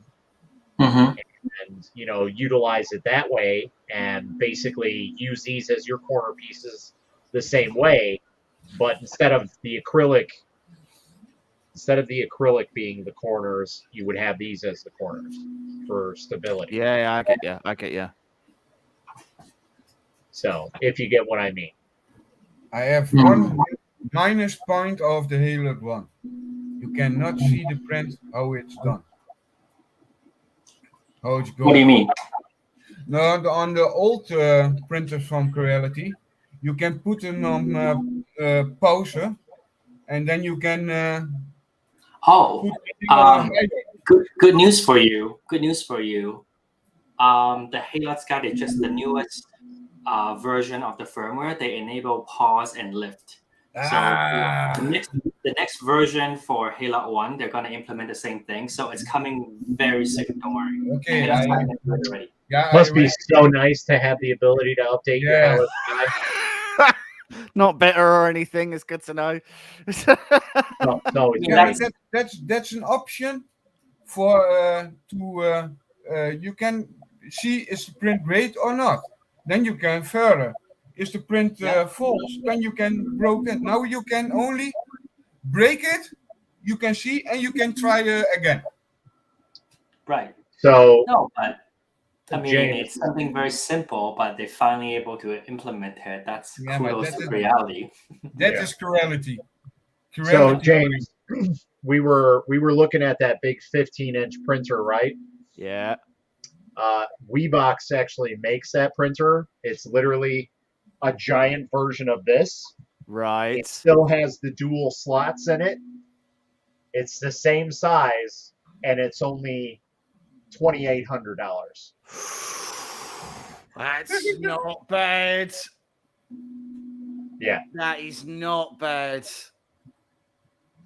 I'd want confirmation that you can definitely fill those empty cartridges, but that's not bad. The Weebox 380. Right. Okay. Yeah. So basically, they put the lift-off lid on it, Yeah. or lift-up lid. It's basically the same exact Yeah. printer on the inside and everything. Yeah. It is a 4K resolution. It doesn't say if it's mono or not. But Yeah. Are they using like their own dedicated resin cartridge? Yeah. So they're Ooh. kind of like printer cartridges, actually. Now, I don't know about these ones, but the old ones you used to be able to refill with your own resin. So, Okay. But here's the thing: like, you don't have to use this system. This is just here if you want it. You can use regular resin. You could just pour it straight into the vat. Yeah. Yeah. So Yeah. you're not like Form Labs where you have to custom where it's firmware it proprietary. to allow you to not use these. Yeah. You can just Right. slide these in here so they're in there, and then just pour in your own resin into the vat. That's all you need to do. These are just here to make it to where you know it's never going to run dry. So I that's think the cartridges, then you can not. Is there refillable? Yep. Or you must buy new cartridges. The original ones you used to be able to refill them. I don't know about Okay, these new ones. that They is look a good. little different. What you see on normal printers with cartridges is not fillable. Then, Yeah, and I can't see. if but I cannot see that you can fill it. No. Well, I mean, you could drill a hole in the top Yeah, of the normally cartridge. That's what I'm wondering. with a normal printer, Inject. with the inkjet printer, you make a hole inside for filling. Oh Yep. God! Can you imagine getting all the little plastic bit? The cartridge have to be empty because otherwise you'd drill the hole and all the plastic bits from where you drilled would go into your resin and then clog it. Oh no! And I think also in the cartridges, that he can see it's empty or lie, or can see it's refilled or. Out of interest, has anybody seen that Prusa has just dropped the Prusa XL? I did not. I did not. Four-head tool. Well, it has Let the me option certainly to be a 4-head tool changer. Where? No, not on their site. Hold on, let me see if I can find the. No, Not here. He's not there. I'll put it in Not the private. there. Like, There we go. It's in the hawking private at me chat. for- Everyone, calm down. So you can have 1, 2, or 5 tool heads on it.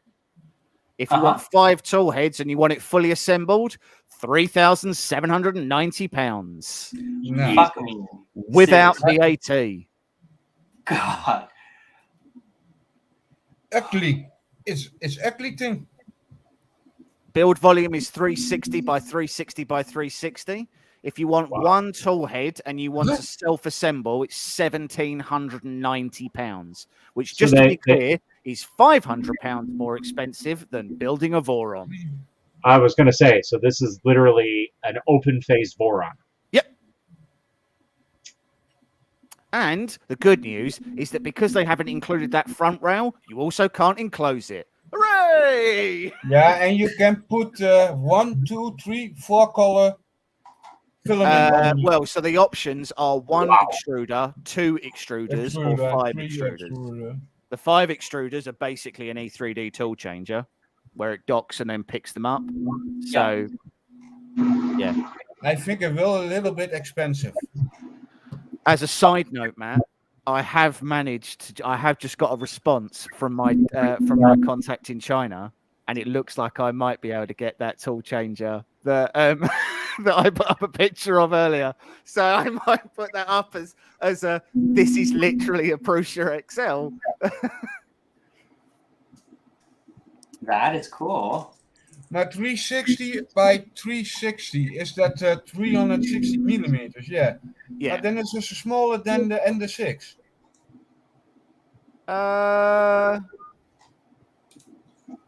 No.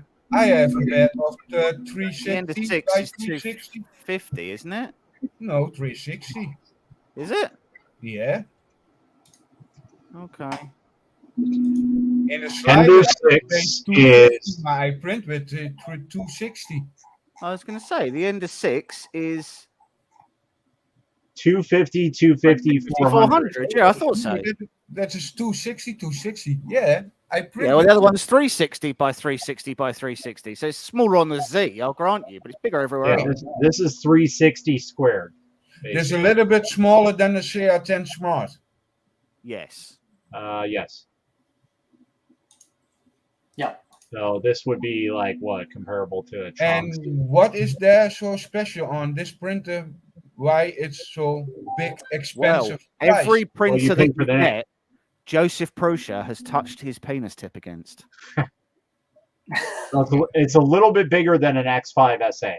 Yeah. Yeah. Well, technically. Now, what is So so Matt, special on check your Facebook messages because I've just sent you more pictures of the one that I'm probably getting. I'm gonna have to pay for it, but I'm buying it. Oh, you'll I'm pay buying for it. And just That is compare just- that to how the Prusa XL looks. Dude, can you imagine if you put that up there on their on their Facebook page and how much hatred would get? So to be fair, Oh. I don't know the size of it. I think it's smaller, but it looks like it's got four level bed gantry leveling. It's got Okay. 1, 2, 3, 4. It's got 5 extruders. How come I can't find out on their website? Is Only it an not- old. I don't know where they've It's launched a it. That might secret. be, I mean, that's the US site that I sent over. I don't know if that makes a difference. It's Only on the US old site. stepper. Henry, I'll send you the thing. Hold on. Sure, thank you. I'm trying to look at the LCD screen, but it's just out of shot. Well, interestingly, you can still. So it's a color LCD, Like Yeah. nice. but it's still got a turning knob on it. So Yeah. I bet you that's like Thank an you. Ender V2 where, oh, it's a touchscreen. Only Yeah. kidding. Yeah, it's Well, a touch James, screen. if you're actually able to get like a, are you saying you get able to get a cheaper version of this? That'd be very interesting. So this is literally a Prusa Mini. Yes, screen turned on its side. Henry, Oh, I've right, just that's sent right. you the pictures of what I'm getting or what I'm Okay. hoping to get. I am very intrigued. I hope I can try the new filament changer from Creality. I like that one on the Ender 6 to try it out. Dude, it's not, isn't it the same thing? Yeah, It looks it's like almost the same. exactly the No, same. because this thing that I'm looking at, apart from the fact that it actually has, it's got panels on the side, Yeah. and the Yeah. screen is touchscreen and removable. Yeah. It's more like an E3D tool changer, in that they've gone a bit more hardcore with the docking and everything else. It's got full perspex panels down the side as well. Right. So you can actually have that fully enclosed, and it's only got one linear rail on the back, whereas the Prusa's got linear rails on left and right. But this has got four. This has got 4 linear rods, one on each corner, so the stability is still there. And I don't know the build volume because Right. I have gone down some pretty dark places to find this. Wait, you mean like the Chinese version? Well, this is so what I've just sent you. I found on Tabo. which I Yeah, didn't yeah, say yeah, yeah. correctly. It's like you can clearly see it's in Persia. The look is like all the time it's same. You can see on the look it's in Persia. Just looking to see. So on a tool changer on the Excel, can you? I guess you can technically put any tool head on Well, there. only if Prusa support it, but yeah, I guess. I guess, but it's so expensive. Well, My there's no God. options on their site. There's only 1, 2, and 5, so you're only Wait. getting whatever extruders they give you. Introducing the next extruder. Say goodbye to live, but just Z. What? Why would you get rid of that? The next No extruder live is adjustment, generation no manual adjustment. extruders with built-in electronics. So So what? So it decides whether or not it's whether or not it's doing it right. single Wow. connector cable for easier maintenance. Okay. So manual adjustment. $4,000. That is very So expensive. the implication, just so we're clear, is that this printer that I'm looking at Mhm. is 410 by 330. So it's actually got a taller Z, as it looks like it. So it's based off a Trunksy then. That's a Trunksy build. It's 334 for Trunksy. Yeah, I think so. Possible. I've got carry handles on top as well, which is kind of cool. Nice. Wow. That's a nice size. The Trunksy, I miss that printer every day. Like that thing was a beast. Well, it wasn't a Trunksy when I had it, but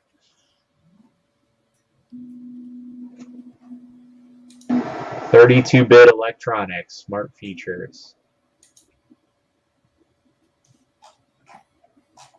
Oh Jesus. Emery, I've just sent you the website to the thing I'm looking at, the Umin P3 V2 it's called. Like their renders are next level. Like I really like their renders.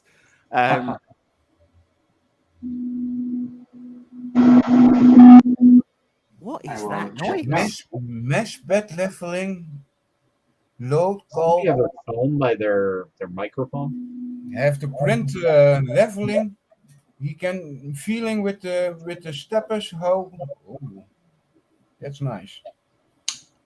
16 individually controlled segments. That's fucking crazy. Controlled through a single connector cable, fans, thermostats. It's completely redesigned, fully automatic first layer calibration for an always perfect first layer. The load cell sensor embedded in the heatsink, the XL can measure physical load in the heatsink and use the nozzle to probe the print surface. Yeah, and the motor. Okay. The XL can utilize the load cell system to perform incredibly precise layer height calibration for the first layer. No matter whether you just swap the nozzle or the That sounds like a CR6 type style. Similar. Yeah, I mean, I think the difference is the CR6 just basically put an end stop in the back end of someone's hot end and loosened it. Like, so that's all it really is. Like, we can pretend it's something else, but it's not. With he can feel the IUC, yeah. It's like a pressure motor. So you can it's feel the interesting traction because in the motor itself. It reminds me of the lowest bot TAS 6 I had. So the lowest bot TAS 6 probed each corner, but the way it did it was by passing a current through the nozzle and then touching a metal pad on each corner. Yeah. The problem with that was that if you'd had any ooze on your nozzle was now covered in plastic and the charge didn't happen. So if you've had a little bit of ooze that's dried around your nozzle and it's using the nozzle to gauge the height, then how does it not like offset it? Well, okay. So the CR6 has like a load cell type nozzle where it has a strain gauge or load cell on top of the extruder or the hot end. So whenever the hot end pushes or touches the bed, it will hit the load cell on top. So whenever during the process of coming down to probe the heated bed, technically the nozzle is hot, so it will melt the plastic. Right. So Yeah. that Yeah. wouldn't Gotcha, be an gotcha. issue. But Yeah. I would see Prusa probably will use a way more advanced load cell or strain gauge than Creality would. You'd hope. But similar concept. But $40,000. That's like almost like 6,000 or 7,000 Canadian by the time it get to my door. That's And that doesn't include shipping either. yeah, exactly. Like that's like $5,000. Yeah. Like 5,039 Canadian before At shipping. which before point you could be tax. buying a Raise 3D, you could be buying an Ultimaker, you could be buying a Bench 3D. Okay. I don't like Ultimaker. I'll never buy an Ultimaker. But Which is maybe fine. a Raise 3D. I'll never buy a Prusa. That's fine. Don't buy Prusa. But you know, you could be buying a Raise 3D, you could be buying a Bench 3D, you could be buying a Craftbot, you could be buying an awful lot. I mean, to be clear, for $5,000, you could be buying a Markforged Mark II, which will print continuous carbon fiber. That's true. Damn. You gotta have a lot of conviction to shout out $5,000. Yeah, that is still within the realm of possibility, but not very high. So, are you gonna get one, James? If you do, please let us know. Am I gonna get a Prusa? Yeah, the XL. I think you get the Chinese version, right? There's a few issues with that. One, I'm nowhere near famous enough. Two, I objectively hate him. So, I don't want one, regardless of whether or not they send us one. But yeah, not for me. Yeah, that won't happen. You're not even close to Prusa power. I mean, I will only Plus, it's everywhere like a creepy little lizard. So he's probably sitting on this stream somewhere, just writing me off. I think only a selected few will get to will be sent this printer for free to review. So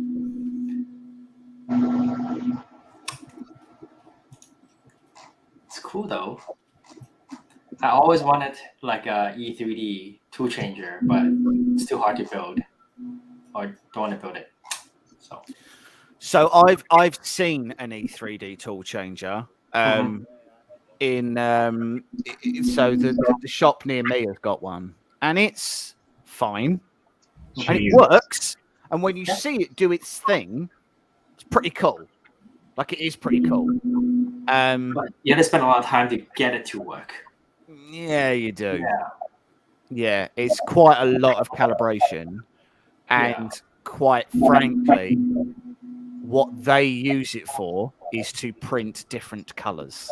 And that isn't what a tool changer is supposed to be for. It is supposed to print different materials and adjust to how those materials are behaving. So, like, you know, if you need a higher melt area, then you've got one that's got a volcano on it, or you've got one that's got a mosquito, and then you've got one which is really, really like using an orbiter so that it can do really well with flexible filaments and things like that. Right. That's the purpose of a tool changer.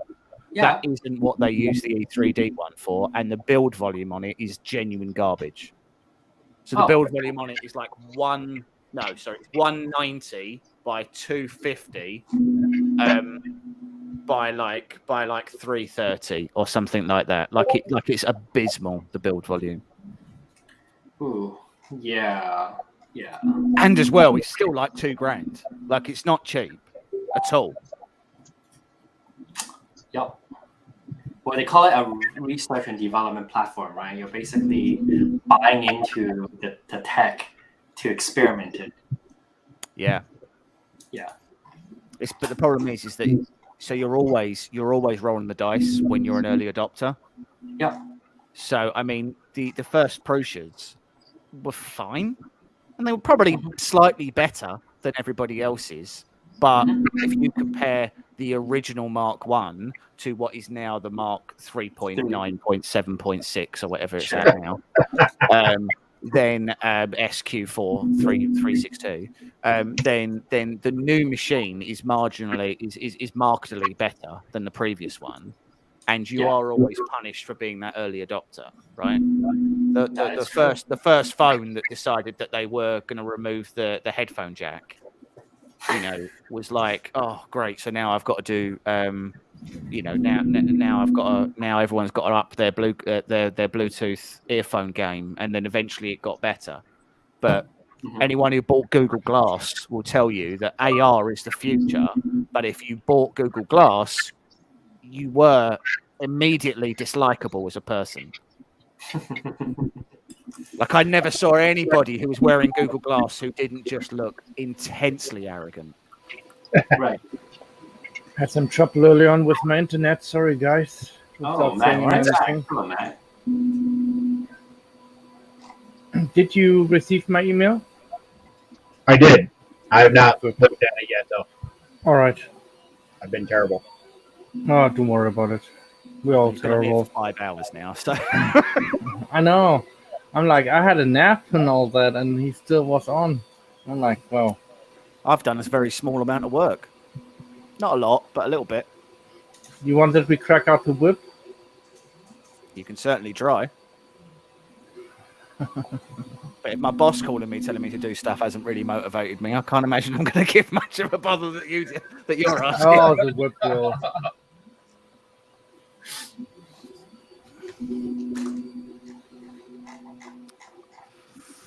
Yeah, I'm just not. It feels like it's so much money for. I mean, even if you went and bought an E3D tool changer, it'd be cheaper. Yep. Yeah. It would be. But this thing come pre-assembled. Well, it doesn't. You can buy it pre-assembled. But buy an E3D if you're shelling out that much money, why don't you just get the fully assembled one? Well, I've got 399 reasons why you wouldn't. Okay. Or 299 reasons why you wouldn't. Sorry. Tell me one. Okay. $1, $2, $3, $4, all the way up to $299.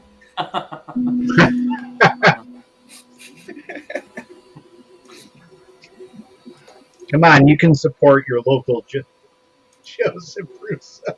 Yeah. You need my support. I'm getting a proof That's what shot. he's been crying out for up until now. Look, even Matt's joining. He is charging £409 for somebody to assemble that thing for you. £409. That's your assembly fee. No. It Can't costs send me the printers. I assemble to it move for house, and the movers disassembled 9 wardrobes. That's true. It's quite expensive. What, $500? Very expensive. £400 extra before shipping. Yeah. I'd like him to deliver it here and then give me just a gentle hand job that really sort of set off the whole experience for me.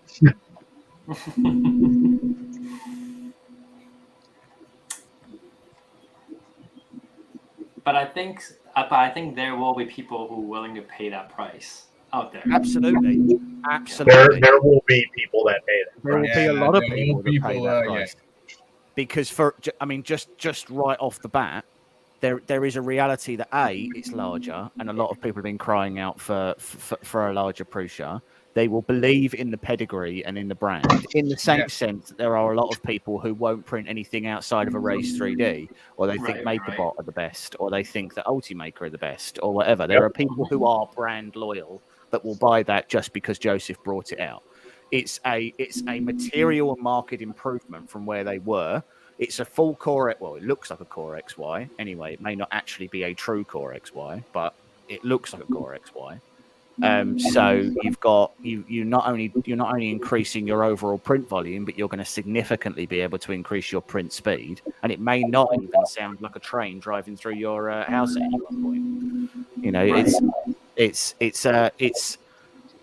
a machine So this is a conversation that I had with people about one of my friends he's a photographer, got really annoyed about the price of the new Mac Pro, like the proper Mac Pro, like the $12,000-$13,000 Mac Pro. And I said, that's fine. I said, the reality is that machine isn't for you. It wasn't made for you. It was made for animation studios and film studios and video effects studios, and it was made for professionals who require that level of performance and that level of, and that level of cost is written off on their tax anyway. Right. It's not for you. I don't think an Ultimaker S5 that has its special little cupboard and its light up drawer and all of that, that's like $5-6 grand.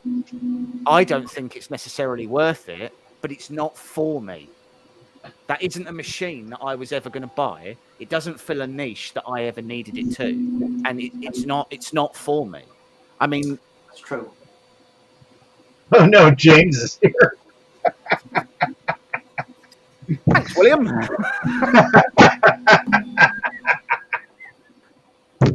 Oh, that's great.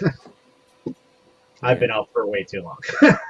So, Henry, the one that I sent you, the one that looks almost exactly the same, that's $1,200. And probably far better. But what about the software? I don't know about the software. I haven't got one yet. I'll tell you. Use the Prusa software. Okay. I am eagerly awaiting for James to actually get one. I don't see why you couldn't. So. Yeah. Prusa software is very strong, right? They've done decent things with their Marlin loadouts. Their Prusa Mini is useless, but the firmware is good. They've done excellent things with their SLS machine. I will say that the Prusa Mini should not even be considered a Prusa. Like, that is the most god awful absolutely that they have ever designed, and I What's don't the know Prusa why. Mini? Prusa Mini is a terrible I'm sorry, machine. it is. Every single I'm getting one of those. Well, that I understand that. But I every time I see something, like, I talk with Uncle Jesse all the time, and literally every other day there's something wrong with that printer, and there's nothing wrong with it.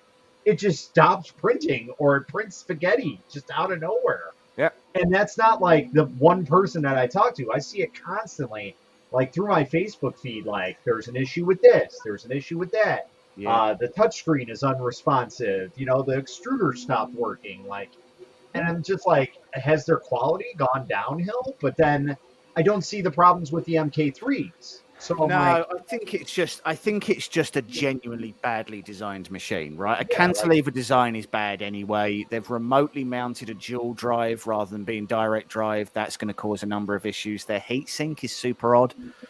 They've tried to keep sort of the bed leveling, but realistically, on a machine that's a 150 by 150 bed, you don't need auto bed leveling. That was a waste of energy, a waste of wire. You may as well just wired it yourself. But the reality is what are you using it for? It's not big. It's very, very small. It can't go fast because it's a cantilevered design. They had to remotely mount the extruder because any more weight on that top and it was just wobbled all over the place anyway. It was a vain attempt at trying to say, oh, we're not only, benchmarking the what is that? What? Has somebody got a vacuum going on or something? No, Probably me. Probably you. This is why Matt gets Prusa Minis. But hey, I mean, you're getting it for free, so I mean, you can't really. Yeah, complain. you are, and that's fine. And at the end of the day, it's a free machine, and a free machine is free. And you can't really say you were ripped off. Unless you got ripped off. I was ripped off with my free machine. I want my money back. One machine.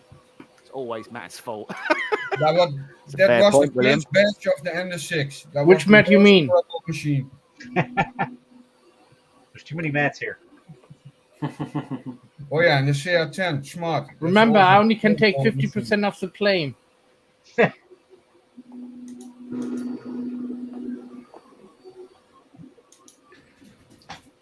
So you guys think the Prusa is a bad idea, huh? The mini. The I mini. think paying for one is a bad idea. I think think you're the price going is- to I have could have one. had a second focus for that one. Well, you shouldn't have done. So here's the thing, okay? You're getting it, use it, see how you like it. But as far as from what I've seen, it's just been not good from what I've seen. Yep. So if it comes down to that point, there's always going to be Prusa fanboys that will eat those things alive. So if you find it that it's too much work for you or it's too problematic, sell it and get a Focus. Yeah. And the thing is, well, the thing I would say Get the is Focus. you will absolutely be able to sell it.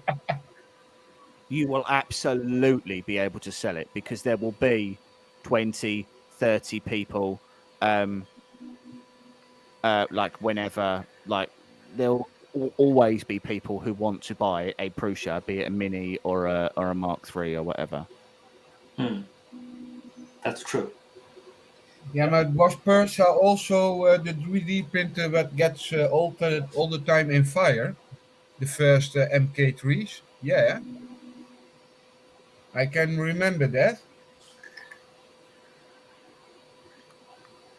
I mean, so I've got a guy here who has a pretty large print farm. He's got about 60 Prusa Mark IIIs.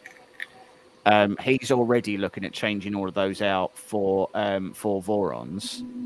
So the reality is that he's going to go from 60 Prusa Mark IIIs to probably 30 to 40 Voron 2.4s, and he, you know, and the sort of the reality of what he's trying to do at the moment is that he'll probably sell most of those Prusas and they'll offset the majority of the cost of how much he's going to have to shell out for his Vorons. Mm-hmm. The Vorons are materially better. Like my 2.4, I love them. Wait. I like the Voron extruded, the font. Hold up. They got a sign widener kit for that thing? Yeah. For What the the belt kit. A real Oh, mid-saw okay. sidewinder. But I see also that folks on the extruder also great work on the 6. That's still an Bingley amazing Binging. Make the That's noise. Matt German again, isn't it? Bingley Binging. No, it's not me. Not moi. Did you see that in the chat? Faltherus Fila won't become famous by followers and view you bigfollow.com. Yeah, that's Twitch trying to have people buy followers because apparently that's a thing on Twitch. So I don't really care. So anybody that buys followers should really be. I don't either. Thing on YouTube, Twitch, whatever. Like you should gain followers on your own. There's no reason to buy them. If you do, you shouldn't be doing what you're doing. There's no benefit to buying followers on any platform unless all you're trying to do is beat the algorithms. That's it. If you're just trying, that's what you did. If you're just trying to play the game, where you're just trying to say like, oh yeah, well I've got 50,000 followers, so I've got 50, just so you can say you can. Then, if you've genuinely got that kind of money to throw away, but yeah, it doesn't create you an audience. It doesn't create you people to engage with. It doesn't promote discussions or anything. Then is it a fake reviewer, in my eyes. Yeah, and that's all it is for the most part. Yeah, when you buy some from that sort of stuff, when everybody knows here in this screen what fake reviewers make. You send you a message for I have sent you a message. I have sent you a message. You can buy, or you can buy this. You can buy that. Oh, yeah. Goodbye. I've said before, the problem with big channels is that they don't genuinely have a lot of time, right? So they only have a relatively small window of time to sit down, print with a machine. They've got 5 or 6 standard prints that they throw out, and then they go, there we go, I've lived with the machine for 3 days, and this is what I get. Whereas someone like Matt has had his mega for, oh God, Matt, how long have you had that thing now? Sonic, Oh, the 3 big months. one. You've had that At for least like 3 or 4 months, I want to say. ages. So you get constant feedback about whether or not it works, whether or not it breaks, whether or not it needs maintenance, how long it lasts, the different types of models that he can do and fit on it, and everything else. And Matt cares about whether or not you watch his videos, whereas Joel doesn't really care. I mean, again, I'm using Joel as an example, but that's not necessarily fair. But a lot of the larger YouTubers, they don't really care whether or not you watch, or whether you get ripped off, or whether you don't. It's the smaller channels that care about their audiences. So here's That a good was my point. first review from a resident printer. What I see, that was the first time, and the first time what I asked Matt from how can do it, he say, if you tell it's normal way, what you can change it. And there are a lot of people that print and they don't want to tell it. Well, it's my secret. It's my Matt tells one what you can do with the printer, and yeah, that is fine. What he's now also do, he gonna go with his job and he can ask things about that. Yeah, that's fine. I like that. That Yeah. is I also do with live streams. I put it on and the people can ask, and yeah. Okay, I'm not that man that think that knows everything, but I know what I can do with it. Yep. So to touch off of James and that whole, lovely rant on YouTubers, one thing I will definitely say that if somebody messages me or asks me something on a video, I'm going to try my best to reply back to them with some sort of answer, whether it be something that I can actually answer or at least send them somewhere that they can find the answer. That's one thing that I definitely don't see with a lot of other YouTubers is them interacting at least with their audience. So yeah. Now I understand, when you have a subsequent amount of followers, it's kind of hard to do that. But still, I mean, take the time to at least reply to some of them. At least in my eyes, if I ask somebody a question, that I want to see if they know the answer. Like that's something I see. Take for example again, Joel, like on live streams, or like his what is it the unboxing stuff that he does on Fridays or used to do. Yeah. Okay, a lot of people ask him like, "Hey, do you have any tips on this or that, like how to print this?" Like, I may not know everything, but I'm gonna at least tell you that. And for some reason, I always see like Joel kind of avoid it a little bit. Not saying he's a bad person or anything, but it just seems like you don't really interact that way with your people. So I don't know. It's just kind of strange to see that. So I see also with some YouTube guys with it's going for the clicks, or you going not for the clicks. Yeah. And that is Yeah, and I know what you mean. Are you doing it? Are you doing it? So I mean, there's sort of there's quite a few sort of titles that end up being a bit clickbaity, don't they? It's sort of like, can you do this for da da da da da, and it's. I mean, it is what it is. The nature of the game is that as long as you remember that that most of the large channels, that is their job. They're as trustworthy as any media publication is. Yeah. I'm not saying that they're not trustworthy, because that's disingenuous. But if someone is making their primary income from this, then it is in their best interest to present machines in a certain way. They may be contractually obliged to cover certain things and leave other things off. Some YouTubers, although not in my experience, not Joel and not people like Jesse, they have agreements in place with certain companies to make sure that they're promoting those machines more, or that they are not releasing necessarily a totally unbiased review. You know, Yep. they are releasing they are basically going over a press release that the company has written, and then they're sort of like making a few wording tweaks for. But you know, it is what it is. Yeah. You know, you have to take any media thing for it with sort of a pinch of salt. Yeah, but Actually, the guys guys, I think, actually gotta go. It's 4 a.m. I think I gotta take a nap before I go to work the next day. But it's been nice It's chatting with next you day guys. already. So, Yep, it already is. All right, man. You have a Thanks good for night, stopping in, Henry. Dennis. Nice evening, Yeah. Henry. have a good Yeah, night. I'm going to make a move as well, Matt, because I do actually Bye. Bye. work today. So I will see you soon, and I'll message you if I find out when I'm getting this this tool changer. 5.5 hours streaming. Damn. Okay. Wow. Okay. Cool, Yeah, man. I I'll see you think soon. Yeah. I think we're gonna end this anyways because it's 6 o'clock in the morning, and I gotta be up for work in like 6 My day hours. is done. So Oh, you better head for bed then. I'll see you later, Yeah. Matt. Okay, I see you All right, guys. later. You have a good Bye. one. Bye.